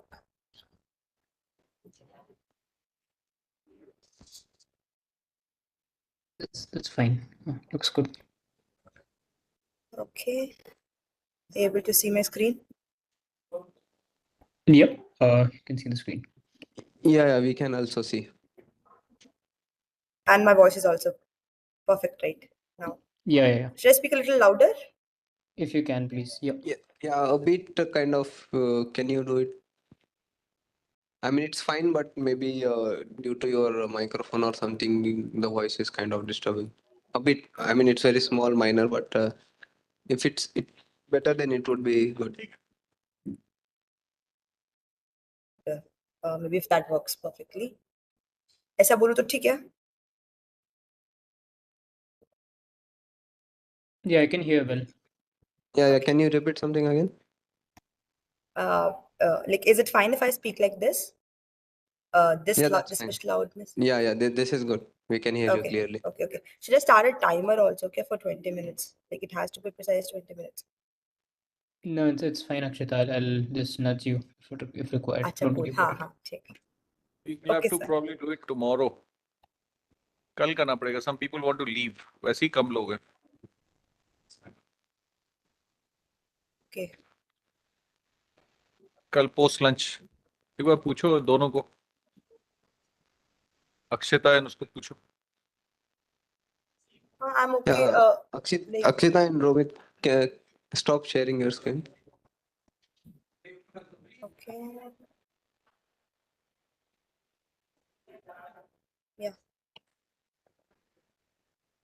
Yeah, Akshita and Romit, today. Akshita, Romit, and Sridhar. So, can we do it tomorrow at 2 o'clock? Sure, sir. The participants, we have very few people now. It won't make sense to do it now. Is it okay? I'm sorry, session got a bit delayed and people are also a little restless to leave. Is it Sure, okay? sir. Sure, sir. Tomorrow at 2 o'clock? Yes. Romit, are Yes, you sir. okay? Yes, sir. Akshita is okay? Yes, sir. Perfectly, sir. I think it's even better for me because Okay. at that time Okay. I'll be a little sad. Yeah. Sridhar, is it okay with you? Sir. Yes, sir. I'm available. Sorry, I'm sorry, we couldn't plan it better, but we'll plan it tomorrow. Huh? No problem, sir. They'll be in a better state to accept. Otherwise, people are in a hurry, so it doesn't make sense to just do it for one or two people. Take it? Right. Yeah. Okay. Thank you. Thank you. Sridhar, I've sent you one letter. Just have a look. Yes, I had a look at it, sir. I'll just call you for it. Yeah. Thank you. Thank you. Yeah, I request everyone to share their presentations to me on mail ID or Teams. Akshita, Romit. Okay, I'll do it Yeah. now. Okay. Thank you. Sridhar sir, so we'll be meeting at 5:30 today. Yes, we will be Or, meeting as per our time. Okay. If you want, we can meet now as well. That's fine. I'm available since this is not happening. I'm available. Okay, so we can meet now then. Sure. Just hop onto the same link. I'll just join in. Just give me 5 minutes and I'll join you. Yeah. Okay. I'll also. Okay. Thank you, sir. We'll